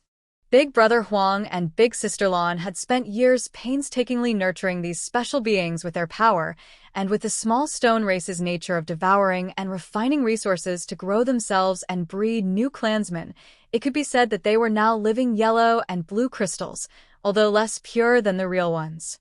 They had the purest form of yang and yin energy contained inside them. Despite being smashed, this pure energy hadn't dissipated, and if other small stone race members came across this place, they could devour the corpses of their fallen brethren to continue growing stronger. These 3 million small stone race soldiers weren't sacrificed in vain. Since deciding to summon the small stone race, Yongkai had been planning for this very moment. Never would the Black Ink clan have thought that the dead small stone race could still have such great power, even after death. After all, there were only a dozen or so divine spirits who had the great sun and moon marks, and none of them had shown such mysterious techniques before on the battlefield. Diwu thought he had been careful enough, but the reality was that he would never be able to understand just how cunning humans could be. When he recovered from his dizzy state, the two-tone lights he saw around him made alarm bells ring in his head, and he was once again reminded of the time when Yongkai trashed the no-return pass. The Black Ink strength inside Diwu surged madly as he desperately wanted to escape from Yongkai's grasp. At the same time, he yelled, "Let go." Too late. Yongkai snarled while using all his strength to activate the two marks on the backs of his hands. At that instant, the yellow and blue lights merged, causing the two colors to disappear instantly and transform into the purest white light. The light gradually condensed into a ball that rapidly expanded across the battlefield, like a great rising sunday. Time seemed to have frozen at that moment, and under cover of the intense purifying light, the scattered Black Ink strength and Black Ink clouds formed from the massive amount of Black Ink clansmen killed in this battle were instantly vaporized. It was as if they had never existed before. On the other hand, the surviving Black Ink clansmen felt like ants that had been thrown into boiling oil, screaming and struggling, but unable to resist the erosion of the purifying light at all. The Black Ink strength inside their bodies quickly dissolved, and their auras grew fainter. Those weaker ones were soon killed on the spot, while the stronger ones were barely clinging to life. At the same time, the four territory lords fired more secret techniques at Yongkai, but these attacks were severely weakened by the purifying light and lost at least half of their power by the time they hit their mark. Not only that, but the territory lords were also enduring the pain of having their bodies literally melting as the purifying light invaded them, destroying their very foundation. As for Diwu, who was right in front of Yang Kai, he was experiencing the worst of these effects. Since he was the strongest and was literally being held down by Yang Kai, the place he was standing was where the purifying light was the most intense. At this moment, the pseudo-royal lord was like a melting candle. The jet-black blacking strength was continuously flowing out of his body, which would then be neutralized by the purifying light. Fortunately for Diwu, he had mustered all his strength and pushed the knife hand being gripped by Yang Kai further into the latter's chest just before Yang Kai activated the purifying light. Although Yang Kai wasn't willing, he was forced to let go at that last moment and quickly put some distance between them to avoid his heart being pierced through. Now that Diwu wasn't being restrained, he immediately flew into the sky, desperately wanting to escape the area being enveloped by purifying light. At that moment, space suddenly became extremely viscous and simultaneously felt like it was being stretched out infinitely. It was only for a moment, but it was still torturous for Diwu. It only took 3 breaths of time for the blast of purifying light to dissipate, but during that short moment, the Black Ink clan had suffered a terrifying loss. Diwu finally escaped the space binding and charged out of the area being encased by purifying light, but when he looked down, he felt devastated. The tens of thousands of Black Ink clan soldiers that had survived the previous slaughter were now reduced to less than 2,000 by the intense purifying light. However, even these survivors were like flickering candles in the wind, at risk of being snuffed out at any moment. As for the 4 territory lords who had formed the 4 symbols formation, all 4 of their auras had disappeared. Soon, Diwu saw Yang Kai covered in blood, and in his hand was a huge head. That head belonged to one of the territory lords, and the expression on its face was filled with reluctance and disbelief. Obviously, this territory lord never expected their originally advantageous situation to suddenly make a huge turn for the worse. Yang Kai was cornered and at his limit, but he suddenly regained control of the entire situation in the blink of an eye, and even had the time, while Diwu was escaping, to kill the 4 weakened and stunned territory lords who were being tortured by the purifying light to the point of wanting to die. Yang Kai seriously injured a true royal lord by sacrificing 2 million small stone race soldiers back at the no-return pass. Today, 3 million small stone race had died here, so how could mere innate territory lords withstand the resulting burst of purifying light? Moreover, there was also suppression from the ancestral land. If Yang Kai targeted them in such a situation, where they couldn't even access 50% of their maximum strength, they were still doomed even if they had formed a battle formation. When the 4 eyes suddenly met, Diwu once again felt hopeless and terrified. He came here in full confidence, but suddenly discovered after this huge battle that perhaps killing Yang Kai was an impossible task. At that moment, he suddenly had the urge to retreat. Now, there's only the 2 of us. Yang Kai casually tossed the head away as if he were throwing out the trash. When compared, Yang Kai's injuries were definitely more serious than Diwu's. His soul was constantly throbbing, and his body was completely battered. Even so, Diwu's mental state right now was far worse than Yang Kai's. Yang Kai looked at Diwu with his deep, cold eyes while asking, "Are you ready to die, Sir Royal Lord?" However, Diwu just turned around and made a mad dash while yelling, "Open the Grand Array." Since the heaven-sealing, earth-locking 8 palaces Great Pagoda Array was still active, he couldn't escape without it first being opened. Once he gave the command, a crack appeared on the Grand Array, and Diwu immediately charged at it like lightning. But when it came to speed, none could match Yang Kai.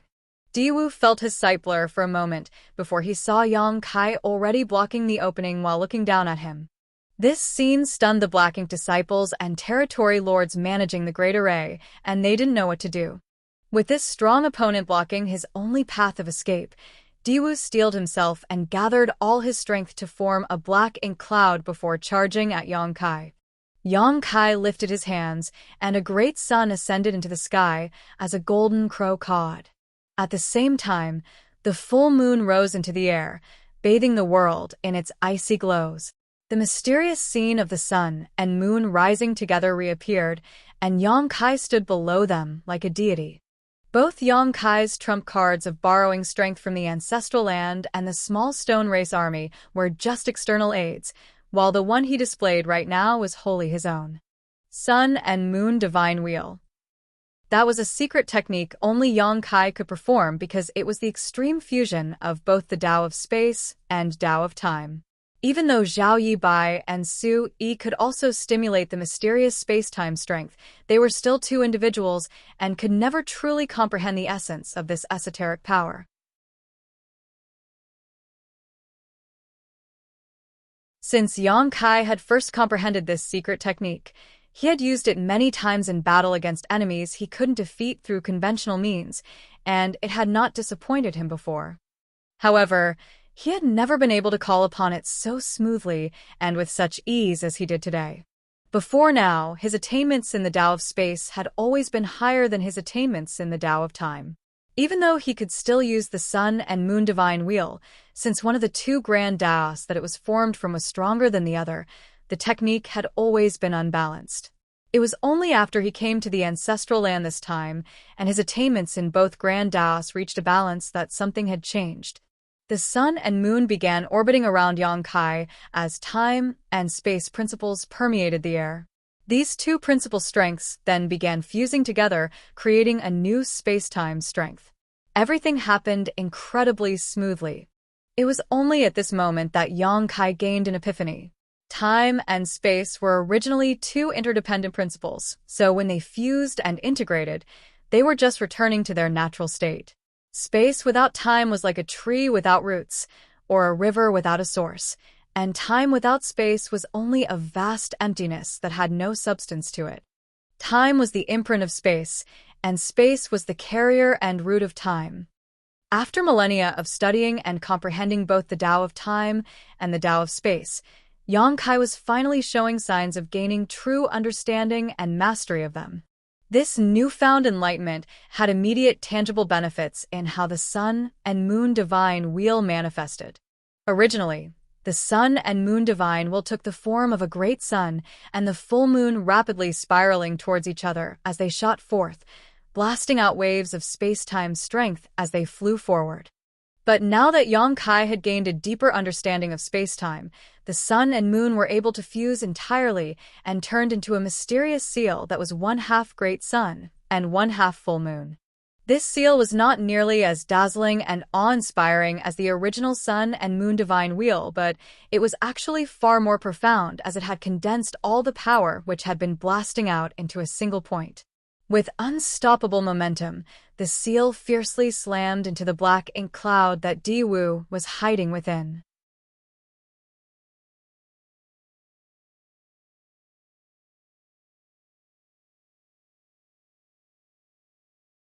Martial Peak, Chapter 5641. Your end has come. The black ink cloud was destroyed, revealing Diwu's figure, before the Sun and Moon Divine Seal slammed into Diwu's face and silently entered his body. Diwu instantly felt like he had been struck by lightning, and his body visibly shook. When the profound space-time strength exploded, it was like a million tiny millstones began grinding inside him, causing his pseudo-royal lord aura to weaken at breakneck speed. At the same time, Diwu could feel his vitality rapidly draining away. The strange strength inside him felt like innumerable sharp daggers slicing into his 5 viscera and 6 organs. What is this divine ability? Diwu was absolutely terrified. The newly formed Sun and Moon Divine Seal wasn't as imposing or overbearing as the Sun and Moon Divine Wheel, but it was far more deadly. After all, the seal was the result of Yang Kai's comprehension after balancing the Tao of Time and Tao of Space, so it was impossible for it not to have improved. The power of this new divine ability didn't disappoint Yang Kai. Diwu's aura constantly weakening was the best evidence of its efficacy. At first, the ancestral land already had a trace of suppression on Diwu's strength, and after being bathed in rich, purifying light, Diwu lost a huge amount of his strength, affecting his foundation. He was not a real royal lord, but a pseudo-royal lord that was created through the source fusion technique.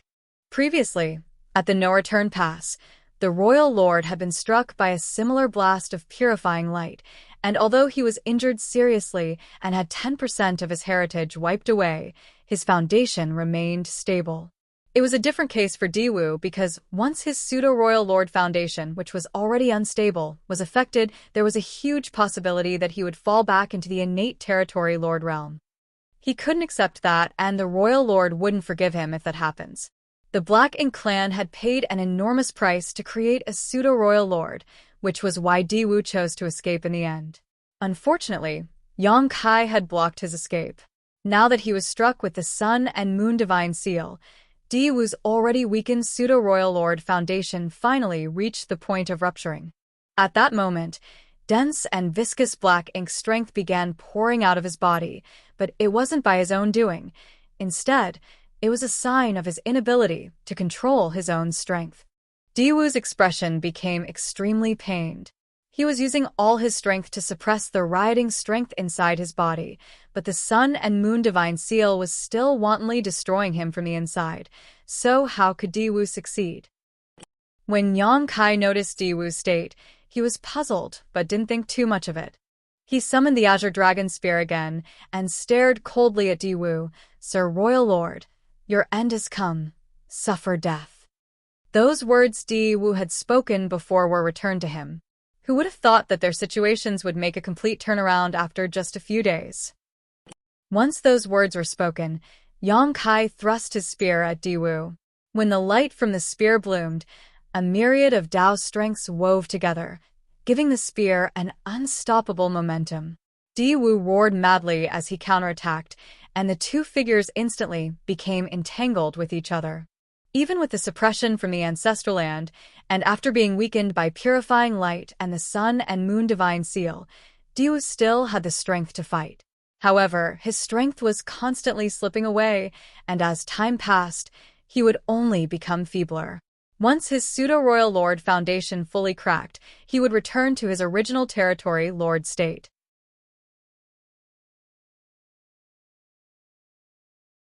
Although Yang Kai didn't know much about the royal lord before him, he noticed the madly decreasing black ink strength and thought that this newly advanced royal lord did not seem to have a stable foundation.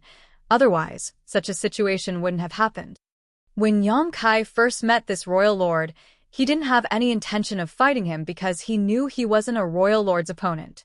Fighting such a strong enemy would only make things difficult for him with minimal chances of success. However, a series of accidents changed the battle and caused it to escalate to this point. On the other hand, Diwu was not an unbeatable royal lord anymore. He was now an enemy that could be killed. While the two of them were fighting, several powerful auras approached from all directions. They were the innate territory lords managing the 4 Gates 8 Palaces Great Pagoda array. They noticed the situation had grown dire and came to help. If Diwu died here, they wouldn't be able to explain themselves to the royal lord after returning. Therefore, they couldn't stand by and watch as Diwu was killed. Moreover, there were 12 of them, so if they worked together with Diwu, they wouldn't need to be afraid of Yang Kai. There was only one problem with their plan. Without them powering the 4 Gates 8 Palaces Great Pagoda array, the heaven-sealing earth-locking effect would disappear, so no one would be able to stop Yang Kai if he decided to escape. In other words, the moment they decided to stop operating this grand array, their mission to surround and kill Yang Kai had basically failed. But at this moment, they couldn't care too much about it because if Diwu died, it would be meaningless to keep the grand array running. After all, Yang Kai could easily break through it. This grand array was sealing an extremely vast region, so it wasn't very sturdy. The aura from the many territory lords approaching was very obvious, so Diwu and Yang Kai could sense them coming. Diwu's flustered expression calmed down slightly, probably because he thought he had a chance to survive, but at the same time, he felt a little humiliated. He was a pseudo-royal lord, and he led so many innate territory lords here to kill Yang Kai, but still failed. Not only did he lose 1,000,000 soldiers and 8 innate territory lords, but he was also heavily injured to the point of his foundation almost rupturing. In the end, he still had to rely on the other territory lords to come to his rescue. Now, he didn't even know how he would explain himself to the royal lord after returning to the no-return pass. It seemed like he didn't need to explain anything. Just as his expression calmed down, it changed again because a small universe portal suddenly appeared behind Yang Kai, and a large number of 1,000-meter-tall figures leapt out one after another. Small stone race masters.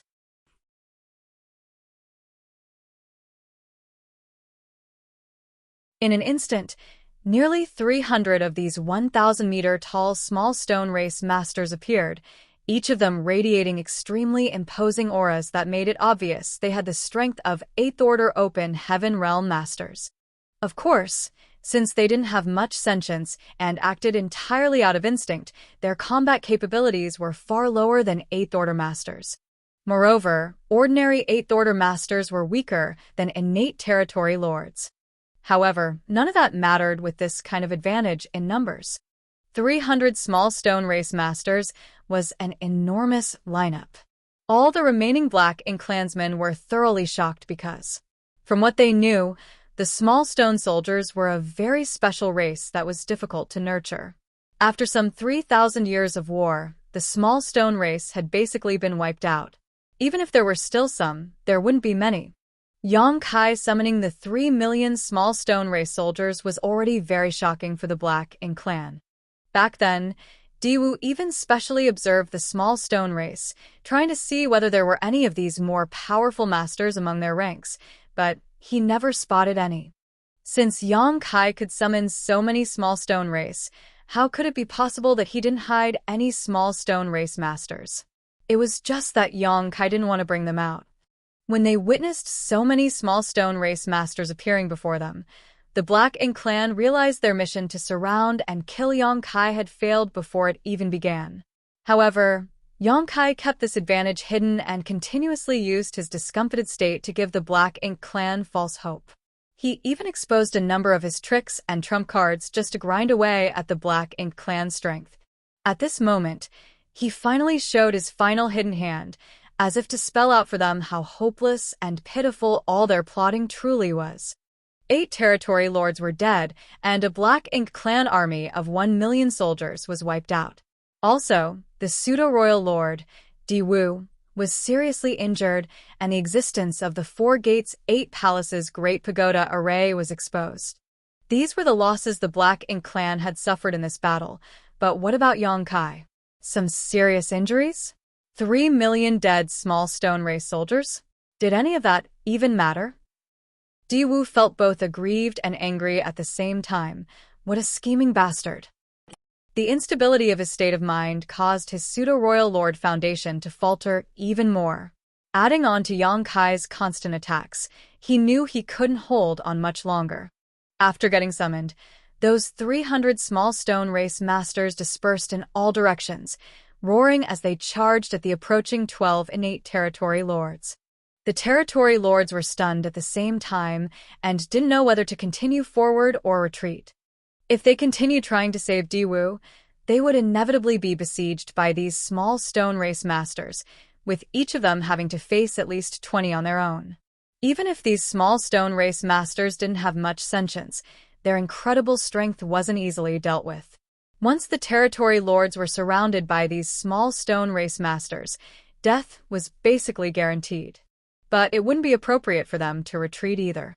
At that instant, the territory lords were caught in a dilemma. Run! Diwu roared through gritted teeth. Head back and report to Sir Royal Lord that Diwu has failed his trust and deserved his death. Hearing what Diwu said, the territory lords all turned around and ran.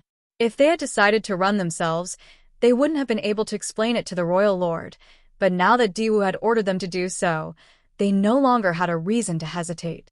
Meanwhile, the small stone race masters were chasing after them.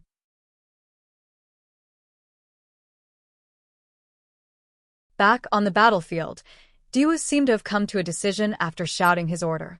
At first, he thought that though he was in a critical situation, he still stood a chance to escape, but after the appearance of those small stone race masters, that last hope was thoroughly destroyed. When even the possibility of survival disappeared, he actually felt a sense of relief. The surging black ink strength inside his body that he was trying hard to suppress was now free of restraints as he roared, "Yang Kai, so what if you win against me today? This universe belongs to the Black Ink clan."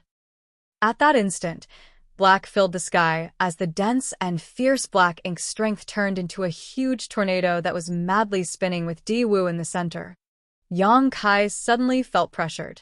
He had fought against many Black Ink clansmen, killed territory lords, and even won against a royal lord, but never had he seen such a fierce and dense Black Ink strength coming from a single Black Ink clansman before. This isn't normal. At a glance, Yang Kai could see that Di Wu was about to suffer a fatal backlash from his own strength. The best choice now would be for him to escape the battlefield because it was impossible for Di Wu to maintain this state for long. However, Di Wu seemed to have noticed Yang Kai's plan. Since Di Wu had decided to use his death to show his loyalty and resolve, how could he let Yang Kai escape that easily? Since he had to die here, he would at least bring Yang Kai with him. Enough nonsense. Today, either you die or I perish. Yang Kai roared while madly gathering the strength in his small universe before channeling it to his spear. Space-time's strength hovered around him while the ancestral land thrummed. What was left of the ancestral strength flowed in from all directions and turned into a bright barrier around his body. As the matriarch, this was the last protection the ancestral land could give her favored son. The next moment, Yang Kai boldly charged at Di Wu. When the bright and dark lights smashed together, the entire world shook as space ruptured. Both lights exploded, enveloping 100,000 kilometers in a blinding brilliance. At that moment, it seemed like time itself had ceased to flow.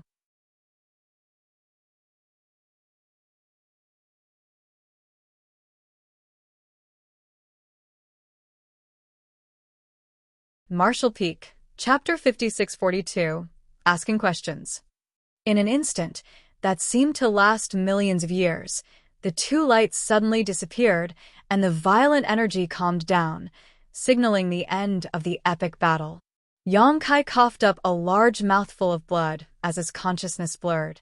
Thanks to the Azure Dragon Spear, he barely remained standing. Despite doing his best to seal the gaping hole in his chest by tightening his muscles, the wound was reopened and blood was now pouring out. Not far before him, Di Wu was standing with his head held high, but his body was completely battered and full of wounds. Black Ink strength would occasionally spurt from his wounds, but even that had lost the powerful momentum it used to have and seemed quite weak. His royal lord aura had already weakened long ago, and his vitality was almost gone. Completely unshackling his rupturing pseudo-royal lord foundation had caused a lethal backlash, so how could he possibly survive? However, he wasn't dead yet. Creakingly turning his head, he stared at Yang Kai with blurry eyes filled with mixed emotions before gathering the last of his strength to chant, "Black Ink Eternal." Then his body fell with a thud, kicking up the dust around him. Just like that, his aura completely disappeared. Of course, Yang Kai wasn't sure Di Wu was dead, so he forced himself to remain conscious as he stumbled over to Di Wu. After giving the corpse a few hard stabs with the Azure Dragon Spear and confirming that Di Wu was gone, Yang Kai spat out another mouthful of blood and cursed. "Black Ink Eternal, my ass." He had heard that saying for thousands of years, but never saw the Black Ink clan dominating the universe. The human race was not dead yet, so the Black Ink clan could forget about being eternal as long as Yang Kai remained alive. While supporting himself with the Azure Dragon Spear, Yang Kai slowly sat down on the ground, regulating his obviously disordered power and activating the power of his dragon vein to heal his injuries. His gaze was still slightly unfocused.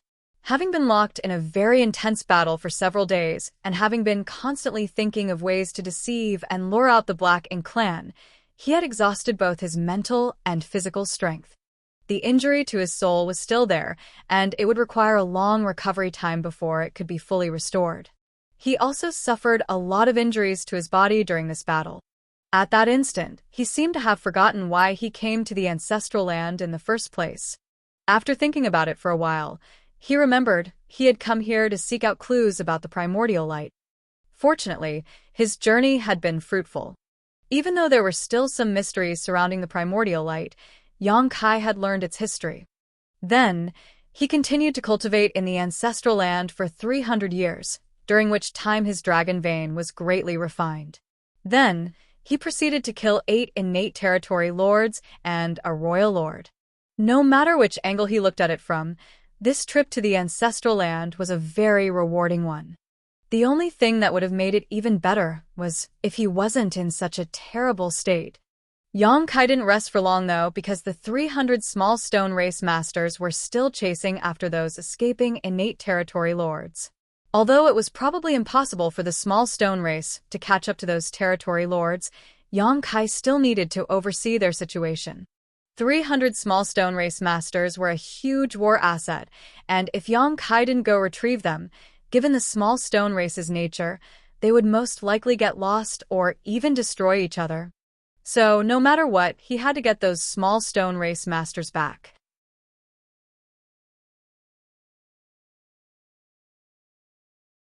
Yang Kai only slightly adjusted his breathing before getting up and dragging his extremely tired body to manipulate space principles and shoot away. Just as he expected, the small stone race masters didn't manage to catch up with the innate territory lords. Innate territory lords were already very powerful, and if they were determined to escape, the small stone race wouldn't be able to do anything about it. While Yang Kai moved throughout the void, picking up batch after batch of scattered small stone race masters, he chanced upon a surprise. Since the 12 innate territory lords powering the Grand Array had already escaped, the small stone race weren't able to catch them. Yang Kai didn't intend to chase them either, because those territory lords couldn't hide forever. There was bound to come a day when Yang Kai would settle accounts with them. On the other hand, the few 7th Order Black Ink disciples that came with the Black Ink clan weren't able to escape as quickly because their strength was far lower. Therefore, they were still being chased by the small stone race masters. When Yang Kai arrived at the scene, those 7th Order Black Ink disciples were badly beaten up. If Yang Kai had come any later, the small stone race would have killed them. The moment those Black Ink disciples saw Yang Kai, they began calling for help as if they saw their savior. To the Black Ink clan, Black Ink disciples would forever be slaves, but there were also times when the Black Ink clan needed these Black Ink disciples to do something for them that they weren't capable of. Therefore, they wouldn't kill Black Ink disciples at will. To the humans, if they encountered Black Ink disciples, those capable of taking them on would do their best to capture them alive rather than kill them. That was because the humans now had a method to save these Black Ink disciples. In other words, Black Ink disciples could survive among both races.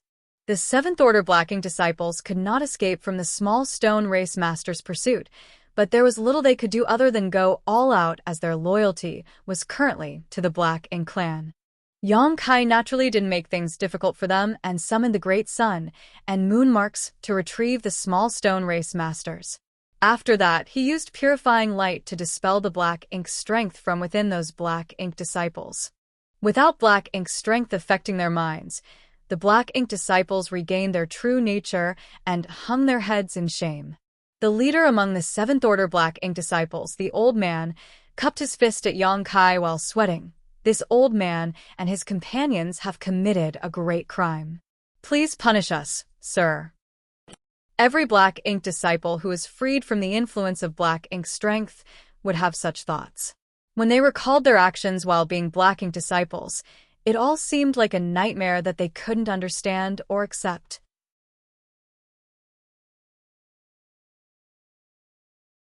With a wave of his hand, Yang Kai assured them, "You didn't act willingly, so you don't have to blame yourselves.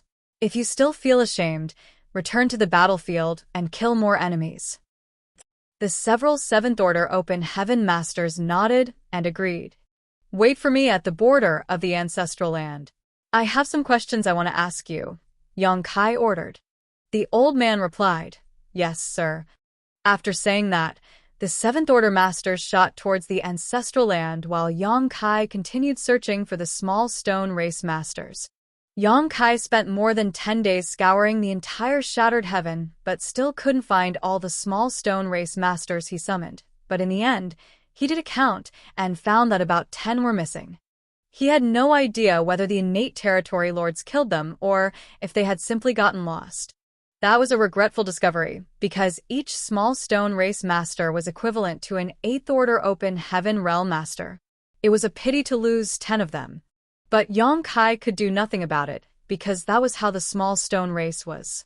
They had simple sentience and acted according to their instincts. Yang Kai didn't have any other choice but to summon those small stone race masters before he could tame or refine them, because he needed them to block the incoming innate territory lords. In conclusion, if he hadn't gone to visit Big Brother Huang and Big Sister Lan and gotten so many small stone race soldiers before coming here, he would have been in a dangerous situation. When Yang Kai returned to the ancestral land, his face still looked pale, and the throbbing pain in his soul was still evident. The several 7th Order Open Heaven Realm Masters were waiting for him and came over as soon as they sensed his return. Raising his hand, Yang Kai skipped the formalities with them and got straight to the point. "Have you all been staying at the No Return Pass?" The eldest 7th Order Master, the old man, nodded. "Yes. We all had some talent in the Tao of Spirit Arrays, so we were specially sent to the No Return Pass after being corrupted. The Black Ink clan there seemed to be particularly interested in humans like us." After a short pause, the old man elaborated shamefully. "The heaven-sealing, earth-locking 4 gates, 8 palaces Great Pagoda Array was also created by us. After Sir made a name for yourself on the profound Nether Territory battlefield back then, the Royal Lord ordered us to come up with a heaven-sealing, earth-locking grand array that could be used to deal with you. Previously, there were some Black Ink clansmen who reported to the Royal Lord that you were in the ancestral land and seemed to be immersed in cultivation. Therefore, the Royal Lord thought it was a good opportunity and ordered several innate territory lords to bring us here to set up the grand array." Yang Kai nodded lightly. Even though he didn't get a chance to carefully investigate the so-called 4 gates 8 palaces Great Pagoda Array, he could sense that it had many rough patches. If it wasn't for Di Wu pestering him, Yang Kai was confident he could have broken the grand array and eliminated its heaven-sealing, earth-locking effects in short order. More importantly, 12 innate territory lords were needed to power this grand array, which was another sign that this wasn't a high-end grand array.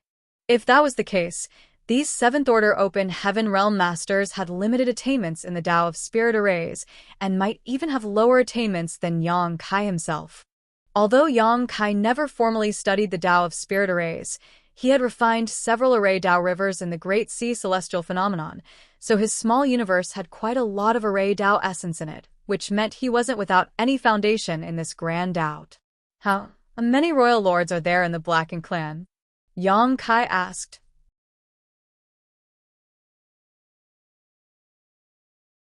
He wanted these 7th Order Masters to stay behind because he wanted to ask about this matter. An unfamiliar royal lord had suddenly appeared in the Black Ink clan. Though Yang Kai had killed that royal lord using all sorts of means, it was still a very difficult battle. After this fight, Yang Kai would have to recuperate for at least 100 or 200 years to fully restore himself. Who knows whether the Black Ink clan still has more royal lords or not.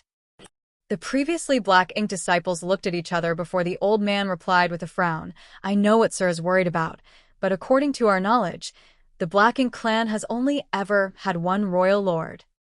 "Only one?" Yang Kai was confused, but the 7th Order old man nodded and said firmly, "Only one." Yang Kai frowned as he thought these 7th Order Open Heaven Masters had spent many years at the No Return Pass, so they should know some of the Black Ink clan's details. But now, it seemed like they weren't able to get their hands on the core secrets. However, even if the Black Ink clan had hidden a royal lord, the Black Ink disciples should have heard about it. On the other hand, the Black Ink clan also knew that once the Black Ink disciples got caught by the humans, the Black Ink strength inside them would be expelled. Then, those humans would regain their consciousness, so if they knew any confidential information about the Black Ink clan, that information would probably get exposed. So perhaps they were keeping better control over vital information than Yang Kai first thought. "Actually, we're confused as well." While the old man spoke, he looked at Di Wu's corpse on the far end. This Di Wu, he used to be an innate territory lord, but he somehow became a royal lord. "Wait," Yang Kai interrupted him. You said this guy was an innate territory lord? Nodding, the old man explained, yes. He was an innate territory lord, and one of the royal lord's confidants. The other Seventh Order masters nodded in agreement and confirmed Diwu's identity as an innate territory lord. How is that possible? Yang Kai's eyes widened as he couldn't believe his ears.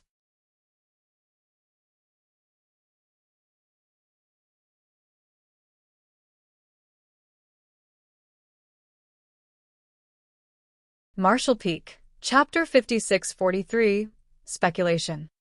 All innate territory lords were born from the primordial heavens, source grand restriction, and were directly created by Mo. It was also common knowledge that innate territory lords could never advance to become royal lords. Although Yang Kai didn't know much about the mysteries of the creation force, he did know that each innate territory lord was born with more powerful strength than an ordinary territory lord. Mo must have used some kind of strange means to stimulate their full potential, completely exhausting it, causing them to be unable to gain more strength afterwards. No one knew where the news came from, but the humans believed it. In fact, it had been more than 3,000 years since the battle outside the primordial heavens source grand restriction, yet even with so many innate territory lords, there was never any news about one of them becoming a royal lord. But the matter they thought was impossible had happened now. Yang Kai felt his heart sink. It wouldn't be too concerning if this was a special case, but if the Black Ink clan did have some sort of way to make innate territory lords into royal lords, the situation between the two races would change drastically, with the humans being at a huge disadvantage. Also, he didn't believe the Seventh Order Open Heaven Realm Masters standing in front of him were lying because, as fellow humans, there was no need to joke about such things. Just as he was thinking about this matter, the Seventh Order old man added, "Sir, you don't have to worry too much about this." According to this old man's observations, while the Black Ink clan has a way of making innate territory lords into royal lords, it must not be easy to accomplish. There must be a huge price to pay. Why would you say that? Yang Kai was taken aback. The old man thought back on his memories before explaining. About 300 years ago, I recall something strange happening at the No Return Pass, but we weren't allowed to roam freely, so I couldn't go and investigate. Over about a month or so, a large number of innate territory lords entered one specific high-rank Black Ink nest, but never came back out. It was like they vanished from existence. Diwu was the last one to enter that Black Ink nest. After that, we were ordered to come here together with 20 territory lords and arrange the heaven-sealing earth-locking array. However, 2 years later, Diwu appeared here as a royal lord. Although these Seventh Order Open Heaven Realm Masters didn't know about the Black Ink clan's source fusion technique, there was quite a commotion when the innate territory lords were performing this technique, so they naturally sensed something was happening. However, as Black Ink disciples, they had no right to pry, otherwise they would have known a lot more. When Yang Kai heard what the old man said, he frowned. It seemed like there was a sudden change in the Black Ink clan that the humans didn't know about. Or in other words, the Black Ink clan possessed some kind of technique unknown to the humans that they had never used before. In addition, this technique allowed an innate territory lord to become a royal lord. That was enough to make alarm bells ring in Yang Kai's head. There was only Diwu this time, but if there had been another royal lord, Yang Kai might not have been able to win despite all his powerful trump cards. How many innate territory lords entered that high-rank Black Ink nest back then? Yang Kai asked. The old man replied, "At least a dozen." Another Seventh Order master interrupted them. "If I'm not mistaken, before Diwu, there should have been 13. If we include Diwu, it would make 14. Frowning, Yang Kai exclaimed, 14. Calming down, Yang Kai began thinking about the situation more carefully.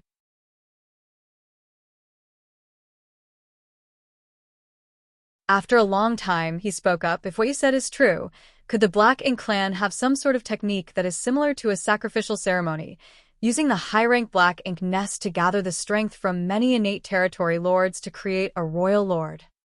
Even though Yang Kai's estimations weren't entirely correct, he wasn't far from the truth. Technically speaking, the source fusion technique and sacrificial ceremonies were still different. It was just that the more innate territory lords performing the source fusion technique inside a high-rank black ink nest, the greater the chances of success. The Seventh Order old man nodded. That is what this old man thinks too. Then, Yang Kai suddenly realized something. No wonder. Before, he kept having the feeling that Di Wu's performance as a royal lord was underwhelming. Di Wu clearly had the raw power of a royal lord, but he wasn't able to utilize it smoothly, resulting in him only being able to display about 70% to 80% of his full strength. In the last moments of the battle, Di Wu even suffered backlash from his own strength, which should have been impossible unless he used some kind of forbidden technique. Yang Kai originally thought that Di Wu's condition was because he was a new royal lord and wasn't familiar with controlling his new strength, but what if the truth was like what he had just guessed? Di Wu didn't become a royal lord through his own cultivation, but through some strange technique. He had suddenly gained a massive increase in strength, but that strength didn't belong to him, which was why he had difficulty using it. If that were true, the situation might not be as bad as Yang Kai feared. Though it wasn't clear whether sacrificing 14 territory lords to create a royal lord like Di Wu was a loss or gain for the Black Ink clan, it did give hope to the Black Ink clan in killing him while he was cultivating in the ancestral land. That was why the royal lord decided to use this hidden technique. If the Black Ink clan could kill Yang Kai, that sacrifice would be worth it. Sending out one royal lord, 20 territory lords, a few Black Ink disciples, and a 1,000,000-soldier Black Ink clan army clearly showed how determined the Black Ink clan was, but how could they have expected that Yang Kai alone could force the Black Ink clan to abandon everything and flee? Also, even the new royal lord, Di Wu, had also lost his life in the divine spirit ancestral land. The Black Ink clan had a lot of innate territory lords at the start of the war, but there wouldn't be many of them left now. Innate territory lords were very powerful, and ordinary Eighth Order masters couldn't easily deal with them. Therefore, the utility of a dozen or so innate territory lords on the battlefield was definitely higher than one defective royal lord. While thinking so, Yang Kai felt more relieved. Even if the Black Ink clan used that technique to make another royal lord, it wouldn't affect the overall situation too much.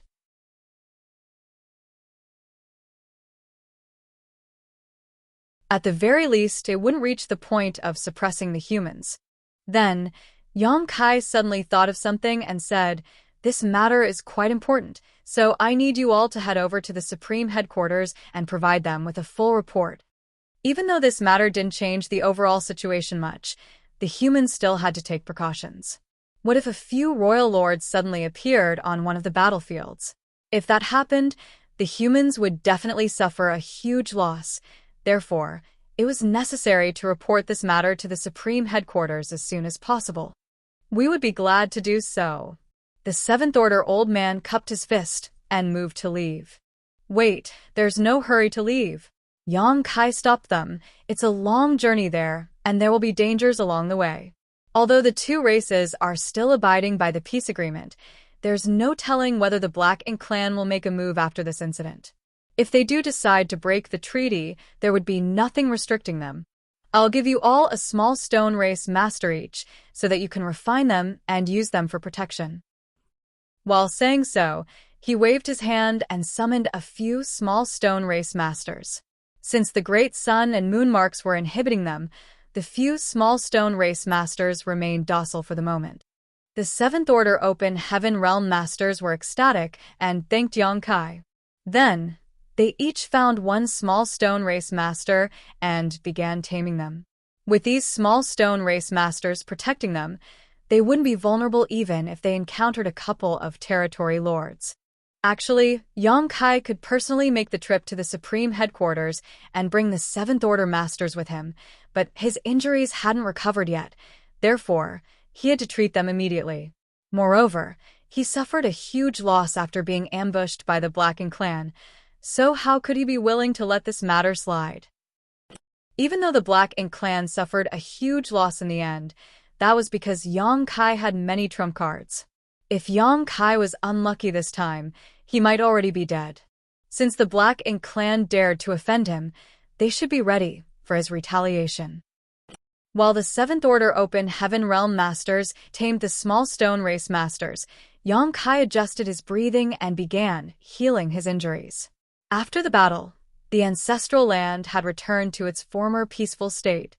However, Yang Kai could sense that the heritage accumulated by the ancestral land over many millennia was almost depleted because of him. First, it was because he had been cultivating here for 300 years, constantly absorbing massive amounts of ancestral strength, which helped his dragon form grow to 99,999 meters long. After that, he engaged in a massive battle with the Black Ink clan and borrowed strength from the ancestral land, further exhausting the ancestral strength. To the ancestral land, who resembled a kind and gentle matriarch, Yang Kai was like a black sheep son who spent almost all her wealth in a short time. But Yang Kai also knew that this was inevitable because, during that life-or-death situation, the ancestral land's full support allowed him to use the ancestral strength as constant protection to block off the bulk of the powerful attacks he faced.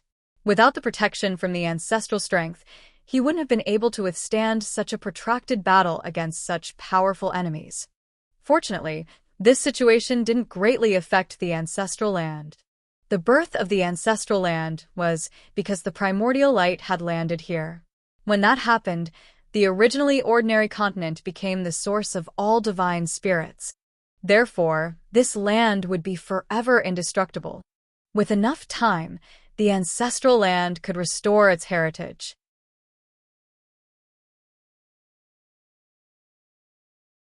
It might need thousands, tens of thousands, or even millions of years for that to happen, but it would eventually happen.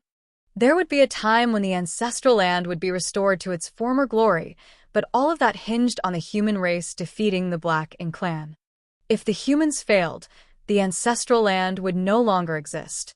2 months later, the Seventh Order Open Heaven Realm Masters finished refining their small stone race companions. Their cultivation was much lower than those of small stone race masters, so it took them quite a while to tame them. However, despite having tamed them, it was difficult for the Seventh Order Masters to fully control those small stone race masters and could only order them with basic commands. Once these small stone race masters moved too far away from them, the Seventh Order Masters would lose control of them. They all gathered before Yang Kai, who opened his eyes and retrieved several dozen world beads. These world beads were made by Yang Kai sacrificing small parts of his small universe to refine.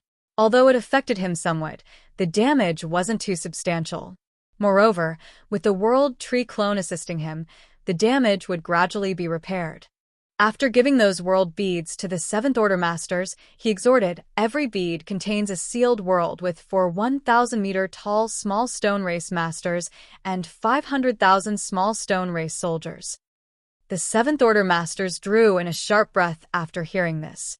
It didn't matter if it was 1 or 2 beads containing such an army, as they had already witnessed Yang Kai summoning some 300 small stone race masters earlier while operating the Grand Array. The point was that every bead also included 500,000 small stone race soldiers. That number was terrifying, because Yang Kai had given them about 50 world beads. Wouldn't that mean there were 25 million small stone race soldiers? That was a huge force, and if they introduced all of them to the various Great Territory battlefields, it could shift the balance between the humans and Black Ink clan.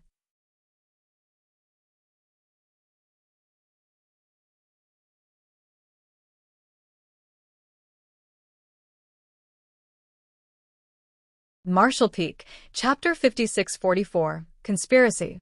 The Seventh Order Open Heaven Realm Masters solemnly received and carefully put away the several dozen world beads. Then, Yang Kai told them, if you encounter a Black Ink clan army, just use the small stone race soldiers to kill them. There's no need to worry about preserving them if it's going to cost you your lives. Even though the small stone race soldiers and the world beads weren't tamed, they still retained their basic instincts, so they would try to kill any Black Ink clansmen they encountered. With the protection from so many small stone race soldiers and masters, these Seventh Order Masters could safely return to human territory. After thanking Yang Kai again, the Seventh Order Masters left. Yang Kai watched until the Seventh Order Masters disappeared from his sight before withdrawing his attention and diving deep into the ancestral land to focus on healing his injuries. At the same time, in the Norreturn Pass main hall, the royal lord was sitting on his throne of bones with a gloomy expression. Below him were 12 guilty-looking innate territory lords with their heads bowed. The atmosphere inside the grand hall was silent and depressing, and the many innate territory lords on both sides of the hall wore differing expressions. The only similarity was the look of disbelief on all their faces. When they heard that the mission to kill Yang Kai had failed, the Black Ink clan masters were all shocked. A pseudo-royal lord had led 20 innate territory lords and had help from a heaven-sealing, earth-locking grand array, all just to kill a single 8th Order master. How could they have failed? This mission was supposed to be an easy success, and the Black Ink clan wouldn't have even attempted it if they weren't fully confident. But they had failed. Not only did they fail, but the Black Ink clan suffered enormous losses. The deaths of 8 innate territory lords weren't too heartbreaking considering the human killing star had killed far more than 8 innate territory lords already. But Diwu was dead as well. That was the first pseudo-royal lord the Black Ink clan had ever created through the source fusion technique. When the many innate territory lords heard this news, they were all terrified. Had Yang Kai grown that much stronger? At that moment, the territory lords were worried as they wondered if even a pseudo-royal lord wasn't enough to deal with Yang Kai anymore. If that was true, did it mean that the royal lord would have to take action personally for there to even be a chance at success? The depressing atmosphere was like an approaching storm, causing the territory lords to feel suffocated. Meanwhile, the silent glare from the royal lord on his throne made the few territory lords below feel like they were sitting on pins and needles. Wastes. All of you. The royal lord roared, Diwu, that stupid piece of shit. I trusted him so much, yet he went and got himself killed by an 8th Order human.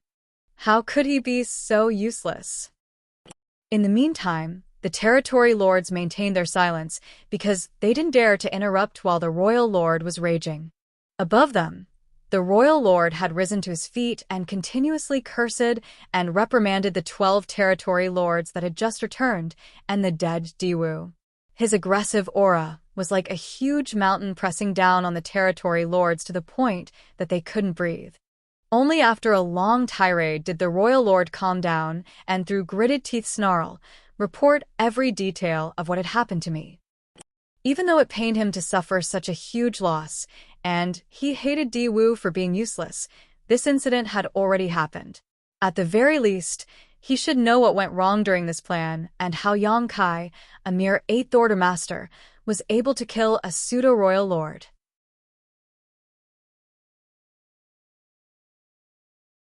Immediately, the 12 territory lords began talking one after another as they told the royal lord what happened after Diwu arrived at the ancestral land. Of course, they skipped over the 300 years they were waiting for Yang Kai to come out because nothing worth mentioning happened during that time. When the territory lords on both sides of the Grand Hall heard that Yang Kai could now use his mysterious soul secret technique to hit 5 targets and even kill 4 territory lords in rapid succession while being trapped inside the Grand Array, their expressions immediately changed. It seems like the Killing Star's strength has indeed grown. He wasn't capable of this 2,000 years ago. Meanwhile, the royal lord could roughly guess the rest of the story after hearing that Yang Kai summoned a massive batch of small stone race soldiers. Back when Yang Kai came to the Norreturn Pass, he had also summoned a large small stone race army to deal with him.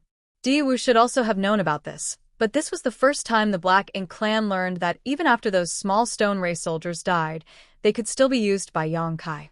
As a result, all the surviving Black Ink clansmen, including Diwu, were enveloped in an intense burst of purifying light that dramatically diminished their strength. The Black Ink clan fell into an irreversible disadvantage in the battle after that. After listening to the full story, the royal lord's expression was dark as a storm cloud, while the uninvolved territory lords felt slightly relieved.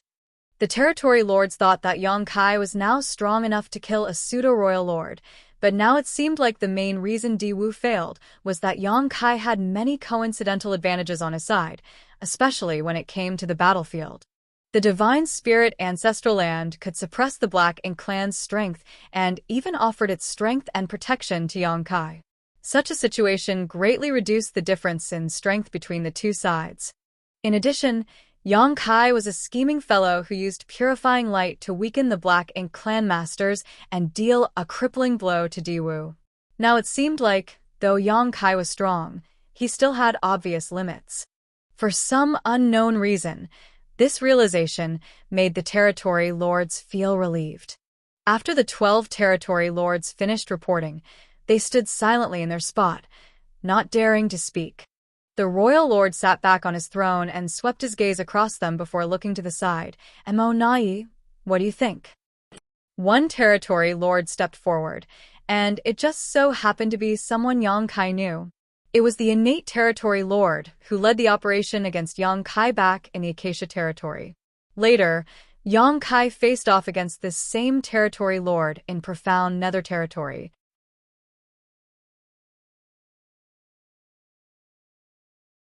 Mo Nai was undoubtedly the most strategic and insightful of all the territory lords, which was why the royal lord decided to still use him after the humiliating incident in Acacia territory.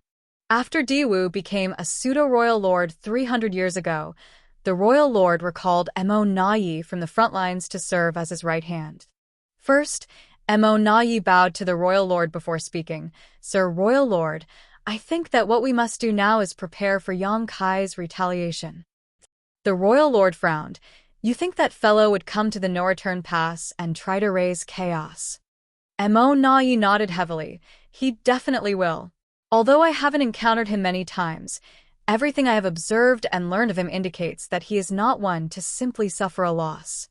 The Black Ink clan planned to deal with him in the divine spirit ancestral land while the agreement between our two races was still in effect, so he definitely won't let this matter slide.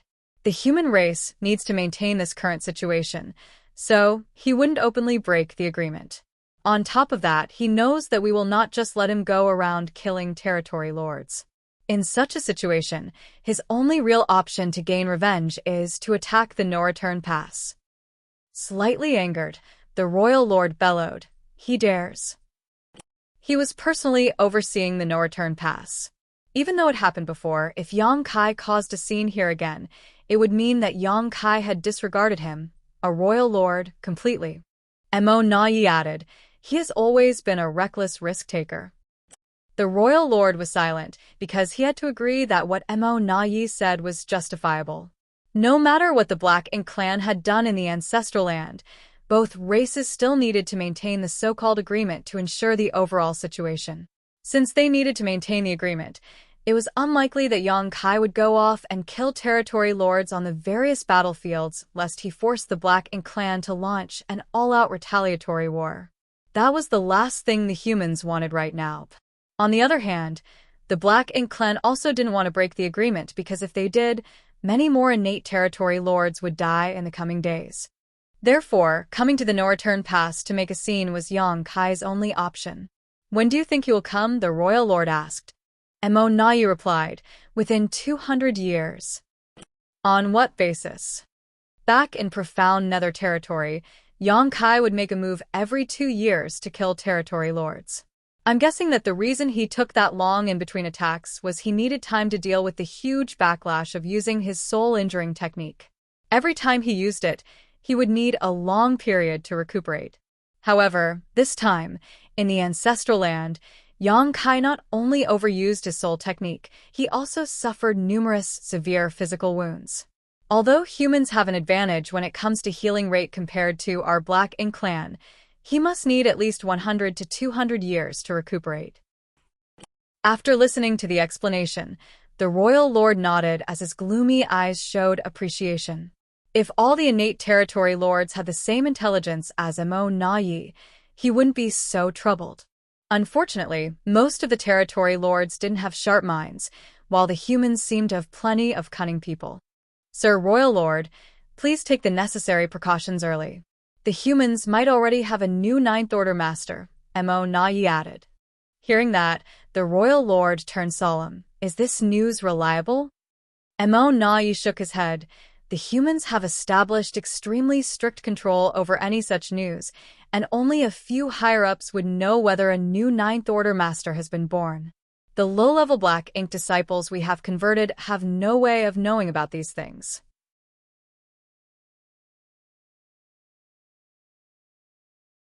However, according to the reports I have received from the front lines, a few prominent Eighth Order Masters have completely disappeared from the battlefields. Without mentioning anyone else, Xiangshan has been missing for nearly 1,000 years now. No one knows where he is, but if he has not shown up in so long, it must be because he's trying to break through to the Ninth Order.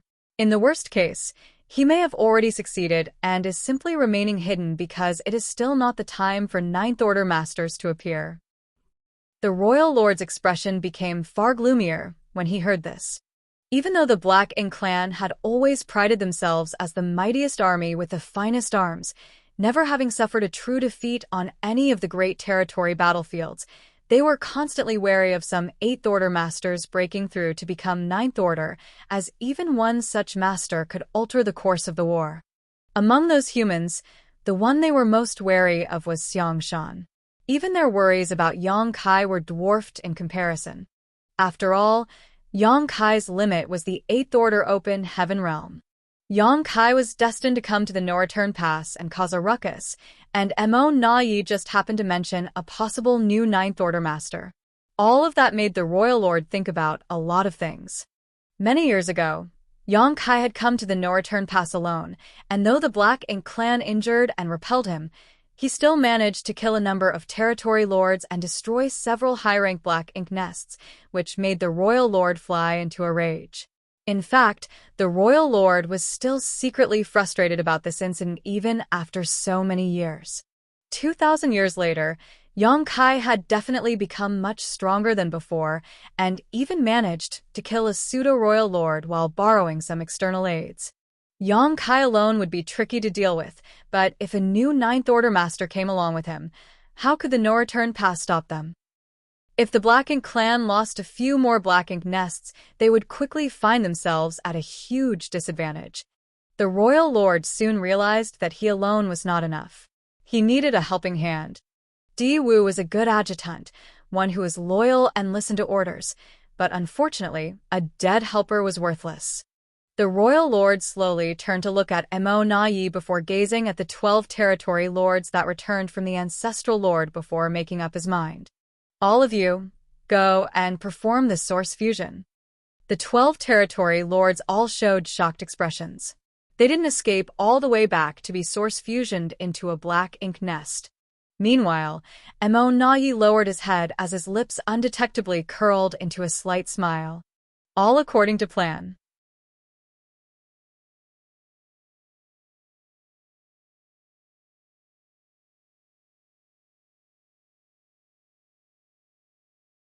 Marshall Peak, Chapter 5645, Returning to the Barren Territory. Once bitten, twice shy. Yang Kai had already caused a huge scene in the No-Return Pass once. Thus, the Royal Lord would definitely be worried about Yang Kai coming back. He would not be able to protect the numerous Black Ink nests in the No-Return Pass on his own. This was not a solo, life-and-death battle. Considering the strength of a Royal Lord, he was naturally not afraid of an Eighth Order Master, even if that Eighth Order Master had killed a pseudo-Royal Lord. However, if Yang Kai really appeared at the No-Return Pass, then his purpose would not be to fight with the Royal Lord nor the Territory Lords, but to destroy high-rank Black Ink nests. High-rank nests were the root of the Black Ink clan right now. The Black Ink clan army was created through the various Black Ink nests, and all mid- and low-rank nests shared an intrinsic link to the high-rank Black Ink nest which spawned them. The source fusion technique also required a high-rank Black Ink nest to be sacrificed. Once the high-rank Black Ink nests were all gone, the Black Ink clan would not be able to replenish their numbers, and would not be able to grow stronger. Eventually, they would die out. Thus, even if the Royal Lord was strong, if Yang Kai avoided fighting him and instead targeted the Black Ink nests, it would be impossible to stop him on his own. It wasn't just that, though. there was also a possible new Ninth Order Open Heaven Realm Master the Royal Lord needed to be wary of. Therefore, he needed assistance. He could not count on the innate territory lords and could only hope for help from a pseudo-royal lord. However, in all these years, the Black Ink clan had only ever created a single pseudo-royal lord, Diwu. Which innate territory lord did not aspire to become a pseudo-royal lord? In the anticipated final confrontation, the role innate territory lords could play would diminish significantly. Perhaps they would one day encounter a Ninth Order Open Heaven Realm Master and be killed by them. Mo Na-Yi also wanted to become a pseudo-royal lord, but he was not one of the royal lord's favorites. How could he receive such benefits for no rhyme or reason? If he had such an opportunity, then it would have been him and not Diwu who was selected in the first place. Now, he had an opportunity. The other territory lords were still shocked by Yang Kai's terrifying powers, which highlighted Diwu's incompetence. They were all intimidated by the royal lord's anger. However, through this crisis, Mo Na-Yi was able to spot a light. The 12 territory lords who had escaped were how he could potentially make a breakthrough.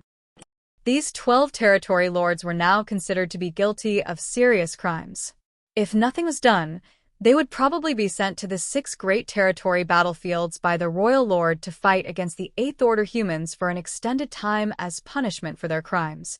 However, this was not what Mo Na-Yi wanted to see. With just a few words, he was able to influence the royal lord's decision on the fate of these 12 territory lords. Throughout everything he had said, at no point did he mention any of his own ambitions. This spoke volumes of his intelligence. In contrast to Mo Na-Yi's exuberance, the 12 territory lords were extremely frightened. They did not flee from the ancestral land just to be sent to perform the source fusion technique. While they could become a pseudo-royal lord if they succeeded, their hopes of success depended on the number of sacrifices before them. No one could guarantee that they would be successful. Just as Diwu never guaranteed his success. Diwu simply had better luck, and the accumulation from the source fusion technique was sufficient by the time it was his turn. However, the royal lord had already given the order, so they could not refuse.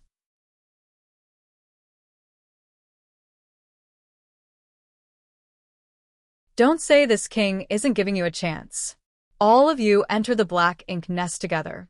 Who succeeds or fails will depend on your own abilities, the royal lord said indifferently. The 12 territory lords all replied bitterly yes. The last time the source fusion technique was performed, their 13 territory lords were sacrificed in a row before Diwu succeeded. This time when all 12 of them entered the Black Ink nest together, if one territory lord had enough luck, he might be able to succeed. At least, this was better than having no hope at all. The 12 territory lords left the Grand Hall together and found a high-rank Black Ink nest and entered it. Soon, many auras merged, and a lot of commotion came from within the Black Ink nest. Half a day later, the auras began to disappear one by one until finally, 22 days later, the last one faded away. Many territory lords in the Grand Hall now appeared excited. If the 12 territory lords were all sacrificed, then the chances of success for the next one who entered would increase significantly. However, the territory lords knew that this opportunity would not be given to them. Many pairs of eyes looked towards Mo Na-Yi, who had gained the royal lord's favor. It was most likely that the royal lord would choose him. As expected, the royal lord turned his head towards him and said, Mo Na-Yi. Mo Na-Yi stepped forward as he suppressed the excitement within him and replied calmly, Sir, if you were to perform the source fusion technique next, what do you think are your chances of success? Mo Na-Yi pretended to ponder for a moment and then replied, 70%. The royal lord frowned slightly. Although 70% was fairly good, there were still some risks. Such a wise and resourceful territory lord like Mo Na-Yi was incredibly rare. It would be a pity if he died trying to execute the source fusion technique. As such, the royal lord called out, who is willing to perform the source fusion technique. As soon as he said that, a group of territory lords became excited and all of their eyes lit up and were about to answer, but Mo Na-Yi did not give them a chance, as he quickly cupped his fist and said, Sir Royal Lord, Please allow me to try. The royal lord frowned and said, but there is still some risk. If you die from the source fusion technique. Mo Nai interrupted the royal lord and quickly said, if I am too afraid to try when I have a 70% chance, then what use could I possibly be to Sir Royal Lord in the future? Even if I were to fail, I can still lay the foundation for my other comrades to succeed, so I will die with no regrets. Sir, please give me a chance.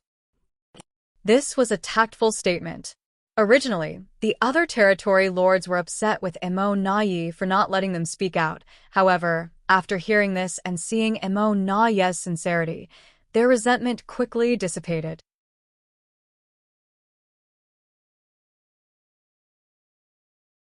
They now felt that Mo Nai's dedication to the Black Ink clan's great cause was both respectable and admirable.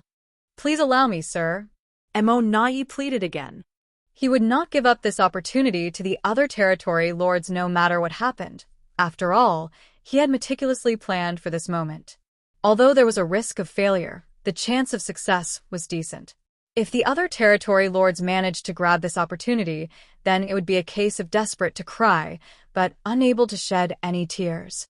The royal lord seemed to hesitate in deciding, but Mo Nai had already expressed his willingness to risk his life. If the royal lord still refused now, then he would seem very biased against Mo Nai.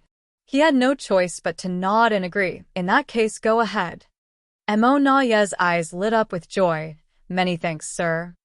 He turned around immediately, walked out of the grand hall, and entered the high-rank Black Ink nest. His aura began to fluctuate. The divine spirit ancestral land remained undisturbed for nearly 100 years before a figure finally emerged from its depths. It was Yang Kai.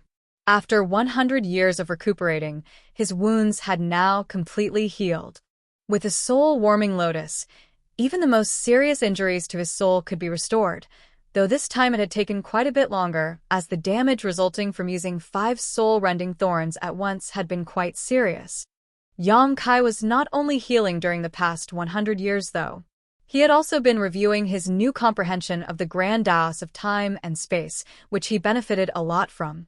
If he performed the Sun and Moon Divine Seal again right now, it would be much more powerful than his previous attempt. Although he was here for more than 100 years, Yang Kai quickly realized that the ancestral land situation had not changed much, and its ancestral strength was still very weak. In such an environment, even if a divine spirit was cultivating in the ancestral land, they would not benefit much. It would take a long time for this world to fully recover. Yang Kai bowed and gave a respectful salute to this world. If the ancestral land really had a will, then it must be able to feel his heartfelt gratitude. He then straightened up and took off into the sky. Yen Kai left the ancestral land, traveled across the divine ability sea, passed through the shattered heaven, entered a territory gate, and arrived at the barren territory. He did not come here to enter the no-return pass from the barren territory, though. Although this route was the fastest, it was also the most dangerous. The no-return pass was now in the hands of the Black Ink clan, and not only was there a royal lord stationed there was also a large number of territory lords. Yang Kai did not know the situation at the territory gate either, so if he just barged in and there was some kind of ambush, he would have sacrificed himself for nothing. After all, he had done this before, so the Black Ink clan must have taken appropriate precautions by now. The reason why Yang Kai came to the barren territory was because he wanted to check out the situation of the Black Ink giant spirit god here. Thousands of years had passed since the battle in the barren territory. During these thousands of years, the 2 Ninth Order's old ancestors were unable to move at all. Likewise, the Black Ink giant spirit god was also unable to extricate itself. Although they were separated by the boundary wall of the Great Territories, they were literally chained to each other. At least, that was the case initially because at that time, the Black Ink giant spirit god was seriously injured. It was pursued from the divine spirit ancestral land into the barren territory.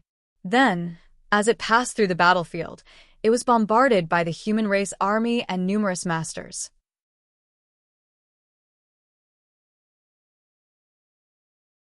Thereafter, it was attacked by numerous Ninth Order old ancestors and was severely wounded.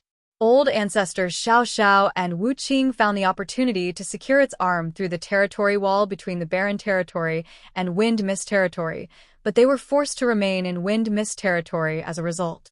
However, Yang Kai now wondered if the Black Ink Giant Spirit God had restored itself after all these years. If it was restored, the two Ninth Order Open Heaven Realm Masters couldn't restrict its movement by themselves. If this Black Ink Giant Spirit God broke free, it would undoubtedly deal a devastating blow to the human race. The human race was currently incapable of resisting a Black Ink Giant Spirit God. Yang Kai was amazed by how quiet the Barren Territory was when he entered. The last time Yang Kai came over, Giant Spirit God Aer and the other, unshackled Black Ink Giant Spirit God, were locked in a brutal battle that shook the entire Great Territory, so it was odd that everything was so calm right now. Yang Kai used his divine sense and very soon didn't know whether to laugh or cry. He saw that in a vast void, these two giant spirit gods, who had been fighting for thousands of years, were now entangled in a physical stalemate, one of them body-locking the other, while the other headlocked the first. There was no telling when they ended up in this grappling hold, but it was clear that both had fought viciously as there were wounds all over their bodies. There were even big chunks of their flesh drifting about, looking like asteroids in the void.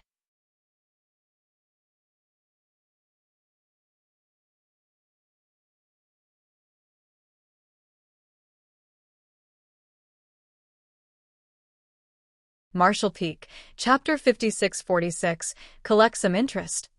This battle had been going on for thousands of years, its two combatants evenly matched. The only one who could stand up to a Black Ink Giant Spirit God was a true Giant Spirit God. From what Yang Kai saw, these two Giant Spirit Gods, who had been fighting for many years, would simply fight on for the rest of eternity if no external factors were introduced. Yang Kai watched them silently for a while, but did not bother them. Then he turned his attention to the other Black Ink Giant Spirit God. This Black Ink Giant Spirit God was seated and slightly hunched over. Its lofty figure obscured the large void, with one of its arms poking through the boundary wall. This arm was being locked down on the Wind Mist Territory side by the two Ninth Order's masters, rendering it immobile. Originally, it had many wounds caused by the human masters and the Dragon and Phoenix clan leaders during the Barren Territory battle. Black Ink strength oozed like thick mucus from those wounds. However, after all these years, the wounds on its body had been healed significantly and were no longer such a gory sight. Its injuries were slowly recovering. Yang Kai was astonished.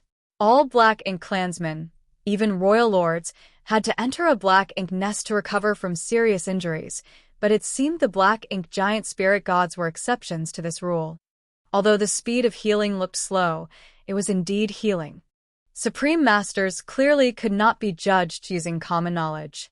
When this Black Ink Giant Spirit God was being suppressed and sealed in the Divine Spirit Ancestral Land, its aura had been completely wiped away by the omnipresent ancestral strength.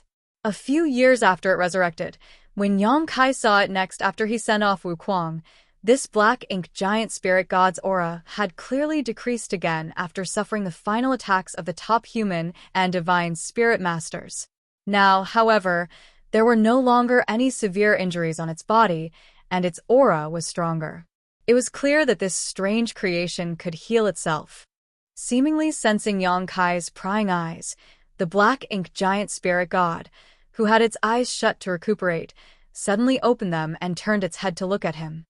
Invisible oppression instantly weighed down heavily on Yang Kai's shoulders, causing him to feel dwarfed by the giant. The cultivation of an Eighth Order Open Heaven Realm Master was a far cry from that of a giant spirit god. This was not the first time Yang Kai found himself in such a situation. When this Black Ink Giant Spirit God was revived in the Divine Spirit Ancestral Land, Yang Kai had tried to outmaneuver it. He even tried to sink it into the void, but ultimately, he was powerless to do anything to it. Yang Kai steeled himself before he started organizing something in his small universe. In the distant void, the Black Ink Giant Spirit God seemed to snicker lightly before it stopped paying attention to him. To it, This insect was no more dangerous than a common fly. There was no need to pay any attention to it. What was an 8th-order master? It did not even bat an eyelid about 9th-order old ancestors and could only be restrained by 20 such masters. Yang Kai slowly closed his eyes. Moments later, they opened again, and he shouted loudly, "Greetings, old ancestors." His voice reached old ancestor Xiao Xiao and Wu Qing, who were sitting in wind mist territory, the arm of the black ink giant spirit god trapped between them like a wall. Old ancestor Xiao Xiao quickly called out, "Yang Kai, you're in the barren territory?"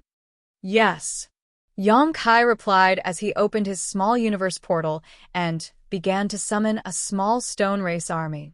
When he was in the ancestral land, he had given several former Black Ink disciples some 25 million small stone race soldiers, but he still had a few million left within him.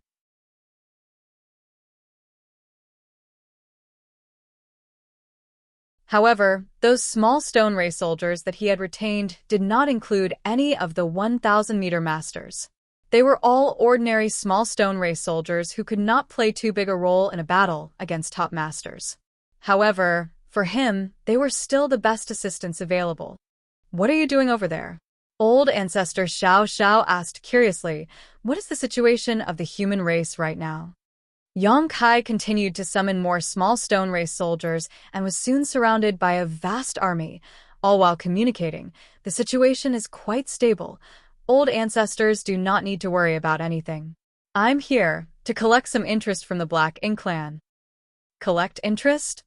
Wu Qing asked curiously. Yang Kai bellowed, "To old ancestors, please be careful." "What are you going to do?" In wind mist territory, Wu Qing suddenly had a bad premonition. He glanced at old ancestor Xiao Xiao, and both of them became alert and raised their guard. In the barren territory, the Black Ink giant spirit god also frowned and watched Yang Kai's movements closely. Yang Kai raised his arm before swinging it down. Afterwards, a 2 million strong small stone race army swarmed towards the Black Ink giant spirit god like locusts. They did not fear death even in the face of such an overwhelming enemy like the Black Ink giant spirit god. Their sentience was low, and their nature was to grow by devouring materials. Thus, they did not fear death. Death was just another part of life to them. The advantage was that they were unmoving in the face of fear, but the disadvantage was they were not flexible. Once a small stone race member died in battle, however, their remains would be left behind where they fell. This kind of swarm attack was most suitable against the Black Ink giant spirit god, who was immobile. The 2 million small stone race army reached the Black Ink giant spirit god in a matter of breaths. Even 2 million such soldiers, however, were insignificant compared to the giant. It was like a swarm of mosquitoes buzzing around an elephant, annoying, but not of any real threat. The Black Ink giant spirit god's vast black ink strength emerged from its body at that moment. Even royal lords and pseudo-royal lords were incomparable to it. The Black Ink giant spirit god did not know what Yang Kai was up to, but it would not let him just sit there and let him do whatever he pleased. The rich black ink strength enveloped the small stone race army like a tidal wave, and in the blink of an eye, receded again to reveal all 2 million small stone race soldiers had perished without a single injury. Even Yang Kai did not know how the Black Ink giant spirit god killed them. "That's it," Black Ink giant spirit god finally asked smugly. The 2 marks on the back of Yang Kai's hand began to heat up, and he said fiercely, "No, this is."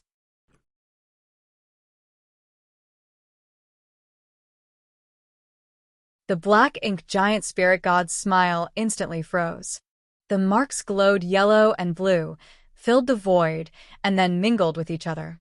The black ink tide, which had just receded, surged outwards again, this time in a much more aggressive manner. In the blink of an eye, a pure white light began to bloom into a huge white sundae. This mass of pure white light was 10 times more intense than the one Yang Kai tossed out in the divine spirit ancestral land. The light not only enveloped the void, but it also enveloped the huge body of the Black Ink giant spirit god. The sacrifice of a mere 2 million small stone race soldiers naturally could not achieve such results. When Yong-kai was in the divine spirit ancestral land, he sacrificed 3 million, but the result was less than 10% of the current power. The reason for this huge difference was that Yong-kai had made preparations this time. He distributed a massive amount of yellow and blue crystals to the small stone race members before summoning them. This time, the sacrifice was not only the residual power of the fallen 2 million small stone race soldiers, but also a literal mountain of yellow and blue crystals. In one move, Yong-kai had consumed 40% of the supplies Big Brother Huang and Big Sister Lan had prepared for him this time. With such a huge amount of materials invested, the results were remarkable. The black ink giant spirit god was soon engulfed and the purifying light began seeping into its body. Black ink strength was quickly dispersed and vaporized both inside and outside of it.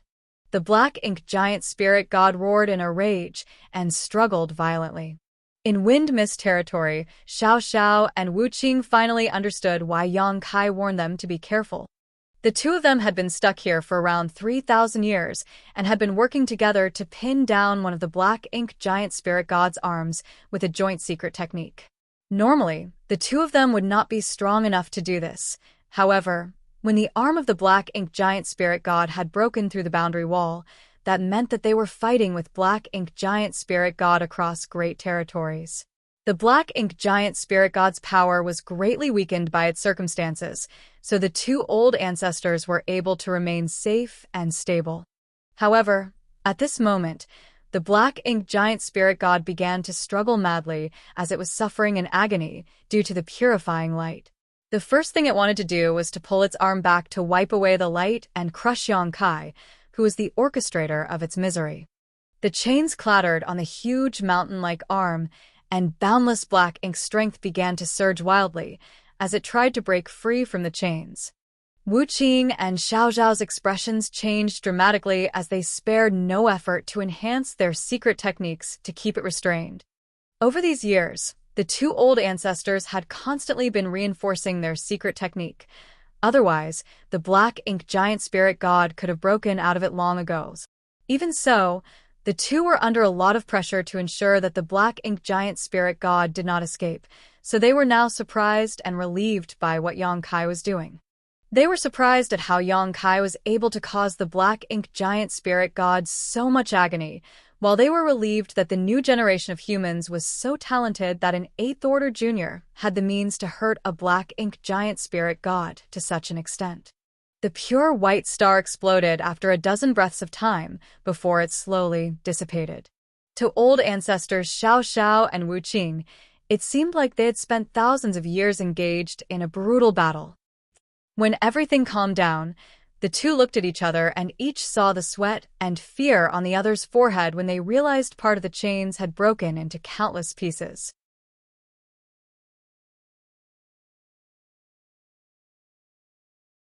They panicked and quickly rushed to repair them. Of course, they knew that if Black Ink Giant Spirit God really wanted to get out of this trap, it could do so at any moment by sacrificing its arm. Fortunately, it did not seem things had come to that point yet. Losing an arm would not affect a Black Ink Giant Spirit God's life in the long run, but its strength would diminish significantly. The Black Ink Giant Spirit God would not accept such humiliation unless absolutely necessary. In the barren territory, Yong-kai's face was calm as he quietly looked at the huge figure that was still shrouded in a white afterglow.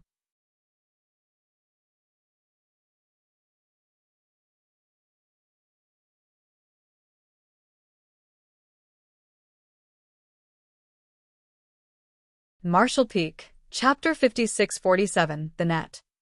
The tremors and thunderous commotions within the barren territory calmed down as soon as the Black Ink Giant Spirit God stopped struggling. It sat in the void, with the arm that penetrated the boundary wall secured from the other side as it stared at Yong-kai with intense rage.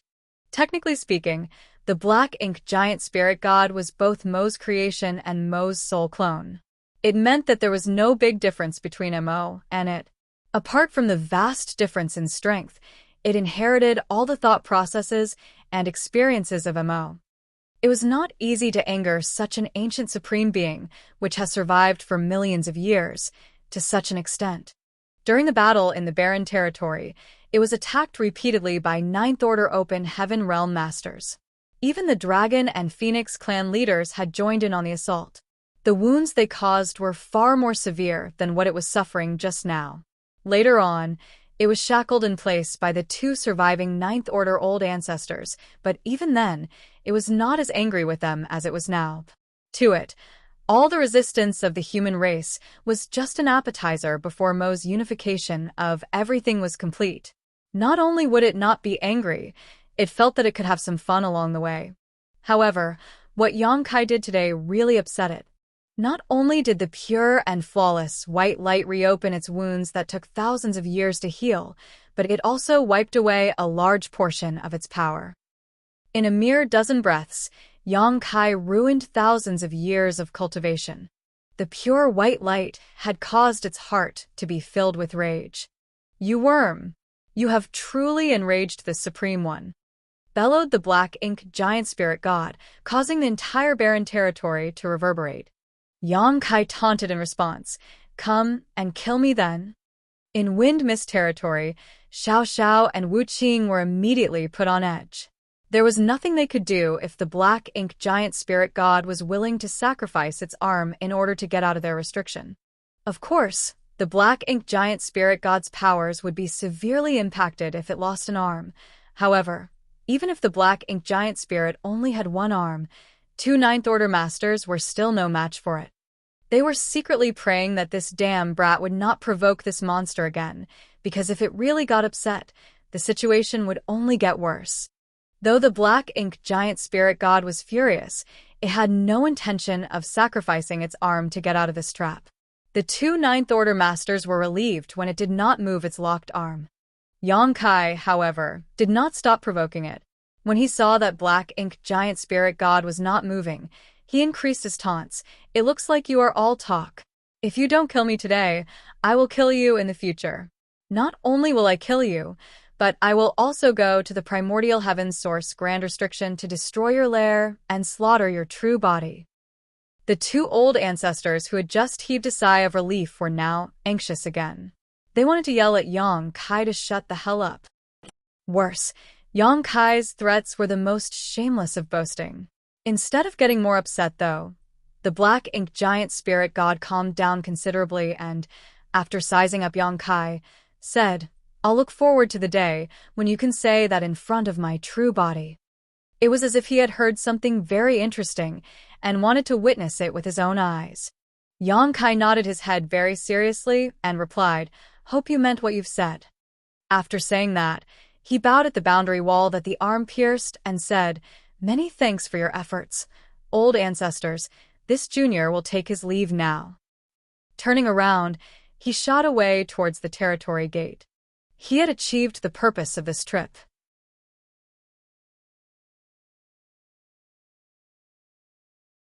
He said that he was here to collect some interest, but that was only part of the reason. Yang Kai was aware of the possible consequences of attacking the black ink giant spirit god with purifying light. If he was just here to collect some interest, then how is it possible for him to do something so risky? His real purpose here was to weaken the black ink giant spirit god. He already had this idea when he last came to the barren territory. However, he had not done so because at that time, the black ink giant spirit god was still badly injured, so there was no need to aggravate it. Now, after thousands of years of recuperation, if Yang Kai did not weaken it, the black ink giant spirit god might become strong enough to free itself. For this reason, Yang Kai was willing to utilize 2 million small stone race soldiers and a mountain of yellow and blue crystals. However, this tactic could only be used once. The black ink giant spirit god would never give him another chance to weaken it like this again. Although it could not move from where it was still able to destroy a small stone race army far away from where it Saturday. While the barren territory was in turmoil, a figure rushed through the territory gate between the barren territory and the no-return pass and arrived at the other side. A short while later, the royal lord gathered the territory lords in the grand hall. On the bone throne, the royal lord looked over at the figure sitting on his left side and nodded approvingly. "Your analysis is impeccable, Mo Nai." Yang Kai is really coming to take revenge. Mo Na Yi stood up and bowed. Many thanks for your compliments, sir. I've studied Yang Kai closely. After all, he is currently the biggest threat to the Blackened clan. Mo Na Yi was able to become a pseudo-royal lord after the sacrifice of 12 territory lords. He had been cultivating in retreat for the past 100 years or so, and had now adapted to his new strength. However, his situation was essentially the same as that of Di Wu, who was killed by Yang Kai. Although he had the power and might of a royal lord, he could not control or restrain it very well. This was a drawback that was difficult to solve for pseudo-royal lords, as the power they obtained was gained through the source fusion technique and not from their own cultivation. Thus, it was naturally difficult to attain true mastery over it. Of course, even if Mo Na Yi was never able to overcome this problem, he was already extremely satisfied. He was an innate territory lord before, and would never have arrived at his current position without careful planning. When the tide of the new Black Ink clansmen rose, the number of new Ninth Order humans and Black Ink clan royal lords would definitely be significant. While innate territory lords could be considered the backbone of the Black Ink clan army, a lone territory lord could not decide the future situation of the two races.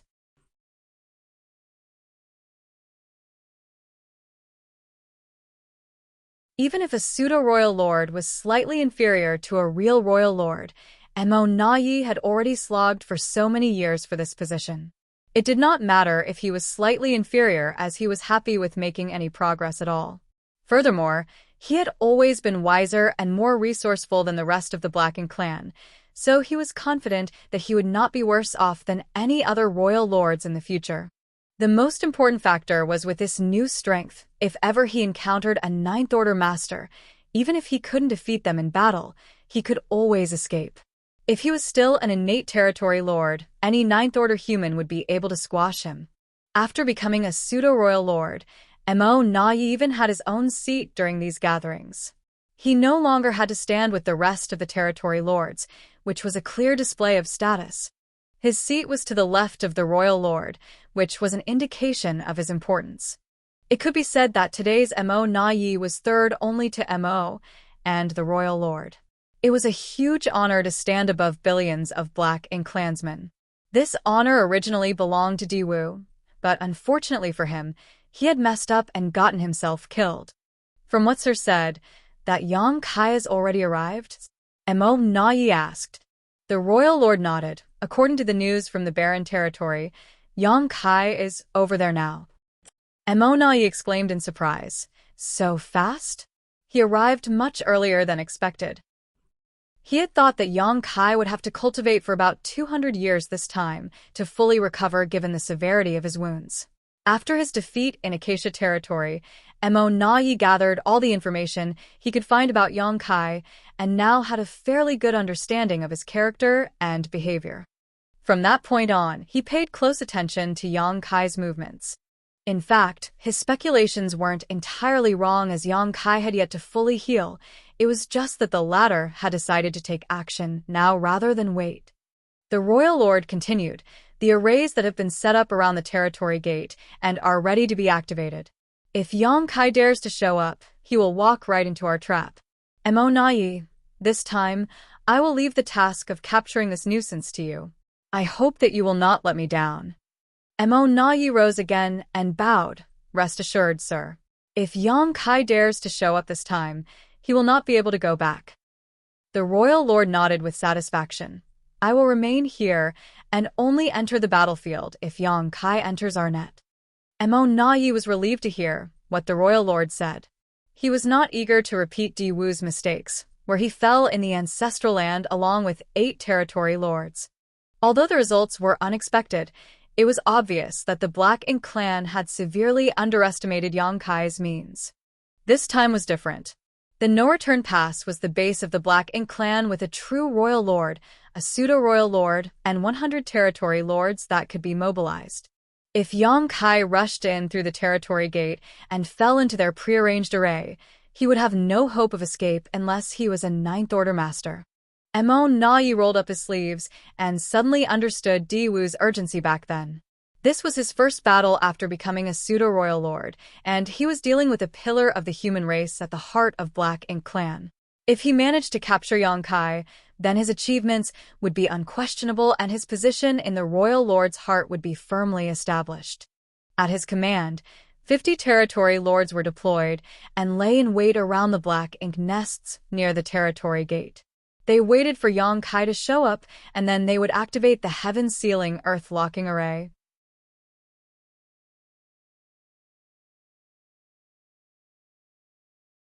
Mo Na-yi would not be hiding nearby, but further away, inside a high-rank Black Ink nest, so he could use the undulating aura of the Black Ink nest to conceal his presence.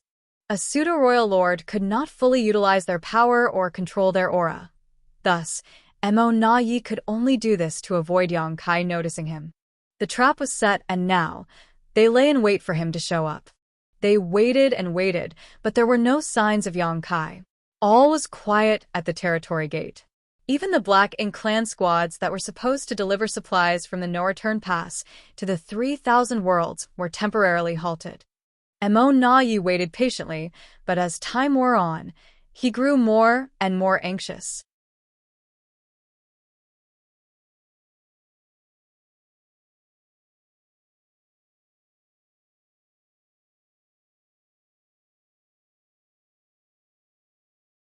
Marshall Peak, Chapter 5648, Mo Na-yi's suspicion. What is Yong-kai doing? With his speed, he should be able to arrive at the No-Return Pass within hours after entering the barren territory. After waiting for another month, Mo Na-yi could not stand it anymore. Thus, he sent a territory lord to the barren territory to find out what was happening. He was surprised to hear that Yong-kai was no longer in the barren territory. He struck and wounded a Black Ink giant spirit god, and then left. Mo Na-yi was stunned for a long while when it was reported that Yong-kai was nowhere to be found. If Yong-kai had not entered the No-Return Pass and was not in the barren territory, then where could he be? Could he have been wrong and Yong-kai had no intentions to come to the No-Return Pass to retaliate? Inside the Grand Hall, Mo Na-yi could feel a scrutinizing gaze coming from the Bone Throne, one which carried a slight hint of dissatisfaction. The dissatisfaction was not because Mo Na-yi's speculation was wrong, but because his speculation had caused the royal lord to be determined to create another pseudo-royal lord. 13 territory lords were sacrificed to create the first pseudo-royal lord, only to have Di-Wu die shortly after. 12 territory lords were sacrificed for the second pseudo-royal lord, Mo Na-yi. On top of these, the creation of each pseudo-royal lord resulted in the loss of a high-rank Black Ink nest. This kind of consumption had a significant impact on the very foundation of the Black Ink Clan. The Black Ink Clan had new acquired territory lords being born frequently on the various battlefields, so even if all the innate territory lords died, the royal lord would not feel too distressed. In fact, acquired territory lords were even more valuable now because they had a chance to become royal lords in the future. However, the high-rank Black Ink nests couldn't regenerate. The number of high-rank nests they brought out from the primordial heavens source grand restriction was the maximum number they would ever have. The loss of a high-rank Black Ink nest was permanent. Mo Na-yi knew that he had to remedy the situation to soothe the royal lord Sir's dissatisfaction with him. He quickly searched through his mind for clues and information about Yong-kai and soon said, "Sir, if Yong-kai has already left the barren territory, then perhaps his objective is not the No-Return Pass. He could be going after the other territory lords on the great territory battlefields, especially the 6 where our 2 races masters are fighting." Royal Lord looked sternly at Mo Na-yi, and his dissatisfaction grew. This was the exact opposite of what Mo Na-yi said 100 years ago. At that time, he said with conviction that Yong-kai would not risk breaking the peace treaty between the 2 races by showing up on the primary battlefields. Thus, he would come to the No-Return Pass to retaliate. Now, 100 years later, he sang a different tune. "Sir, please send an order to warn all parties and instruct the territory lords to be careful in the coming days," Mo Na-yi said urgently. If Yong-kai really recklessly attacked the territory lords outside, there would be huge losses to the Black Ink Clan. Mo Na-yi's head ached as he thought of the consequences. Yang Kai was too frightening and unpredictable. It reminded him once again of the incident at the Acacia territory. Until now, they still could not figure out how Yang Kai escaped with over 10,000 human refugees without even creating a sound. As Mo Nai considered that particular incident, however, he suddenly froze as if he'd just thought of something. Unfortunately, there seemed to be a layer of fog blocking his thoughts. Immediately, he sank into contemplation as his thoughts spun rapidly. At the same time, the royal lord had begun to pass down orders to instruct all territory lords of the great territories to be on alert for Yang Kai.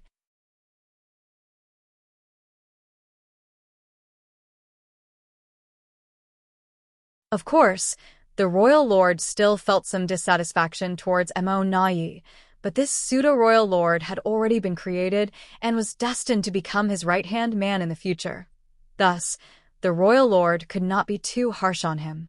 In fact, Mo Nai had objectively done a very good job.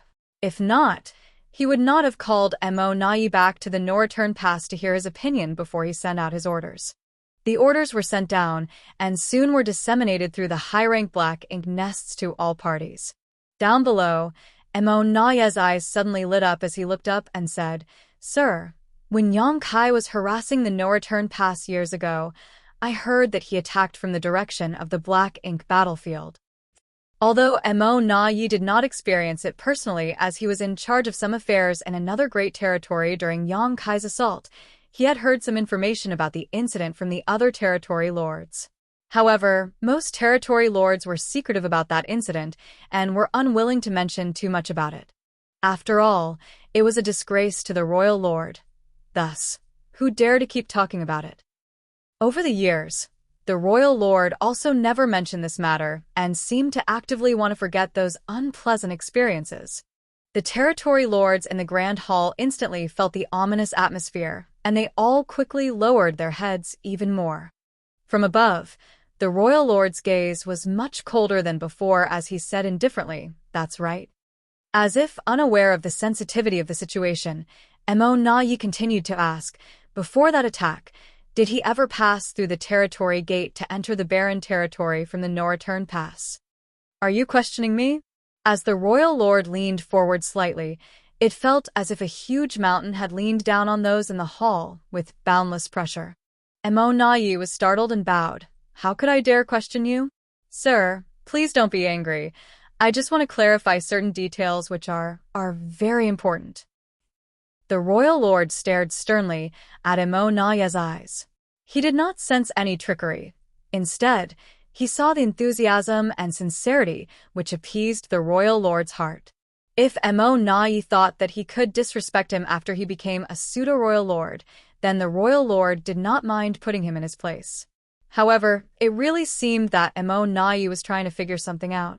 Thus, even though he was ashamed of that incident and was unwilling to revisit it, he swallowed his pride and answered, "No." Mo Nai's expression changed slightly and then said, "If he did not pass through the territory gate and attacked from the depths of the black ink battlefield, but before that he had appeared in various other great territories."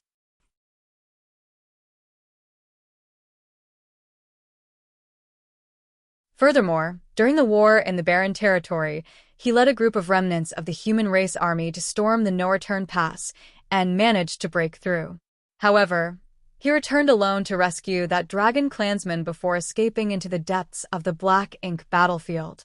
Some years later, he reappeared in the 3,000 Worlds. In one sentence, Mo Nai seemed to be explaining and also muttering to himself. The layer of fog in Mo Nai's mind quickly dissipated as he looked up and said eagerly, "Sir, Yang Kai must have discovered a passage from somewhere within the 3,000 Worlds to the black ink battlefield other than the one here at the No-Return Pass." The royal lord raised his eyebrows and asked curiously, "How are you so certain?" Most of the territory lords were also confused, with only a few of them actively trying to figure it out for themselves. Mo Nai was flabbergasted. He had already made it so clear, so why was everyone here unable to figure it out?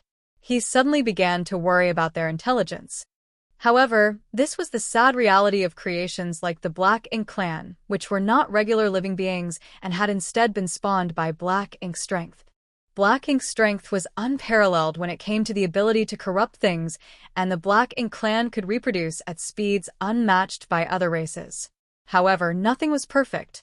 Perhaps creation through means not deemed natural by the heavenly way caused their intelligence to suffer.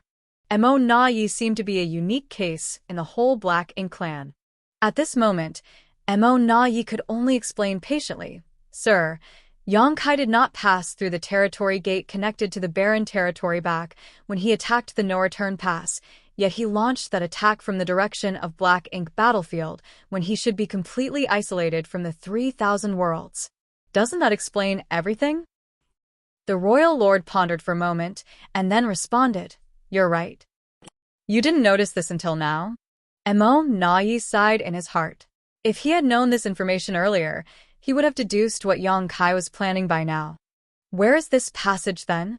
the royal lord asked, then remembered something. Could it be in the Acacia territory? The last time Yongkai disappeared was in Acacia territory. It would make sense if the second passage was in the Acacia territory. For a moment, the royal lord praised himself for his wisdom before frowning and rejecting this idea. If the passage was in Acacia territory, he could have entered the Black Ink battlefield from Acacia territory, but how could he return without being spotted? According to the information reported by the Black Ink disciple, after he disappeared from the Acacia territory, he went straight back to High Heaven territory. At this time, a territory lord boldly interjected, "This human is proficient in the Tao of space, and not only do we have no understanding of the Tao of space, but the vast majority of human masters are also ignorant of it. Perhaps his mastery over the Tao of space has reached a height where he discovered some means that allow him to travel freely through the boundary walls." Mo Na Yi gave an approving look to that territory lord and replied, "It is possible." Both the human race and the Black Ink clan were able to speculate and imagine, like how Yongkai managed to deduce the process of creating pseudo-royal lords. Although he did not know all the details, by analyzing the available facts, he could arrive at a hypothesis that was quite close to the truth. Likewise, the Black Ink clan might not be the most intelligent, but they weren't fools and could come up with reasonable theories once pushed hard enough.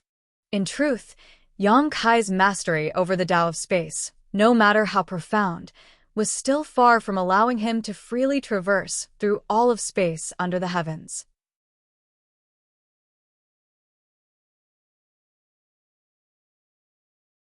He could only do what he did because he had the help of the World Tree, which was connected to all universe worlds with intact grand Taos. Each such universe world was represented by a world fruit on the World Tree.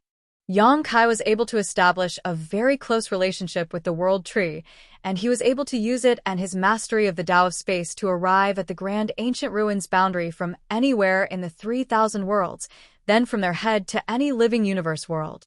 If it was a dead universe world, then Yongkai was helpless, as when a universe world died, its world fruit would wither and die. Hence, he could not use dead universe worlds to move around. If that's the case, then it's not just the territory lords of the great territory battlefields who need to guard against Yongkai, but also the No Return Pass, Mo Na Yi slowly murmured. Before he finished his sentence, he turned his head and looked in a direction where a powerful aura was approaching at an extremely terrifying speed. Yongkai. The royal lord stood up from his bone throne. With a flicker of his figure, he rushed out of the grand hall and headed straight towards the approaching aura. Mo Na Yi hurriedly did his best to control his aura while heading to the nearest high-rank Black Ink nest, so as not to reveal his existence. Yongkai should not know that there was another pseudo-royal lord here at the No Return Pass, so he could use this to his advantage, and may have an opportunity to trap Yongkai completely. A few moments ago, Yongkai lurked in the void at a place 1,000,000 kilometers outside of the No Return Pass, staring at it as a sense of unease in his heart grew stronger. You're tuning in to the Mystic Fist YouTube channel. Don't forget to subscribe and join us on this journey to catch the most captivating stories.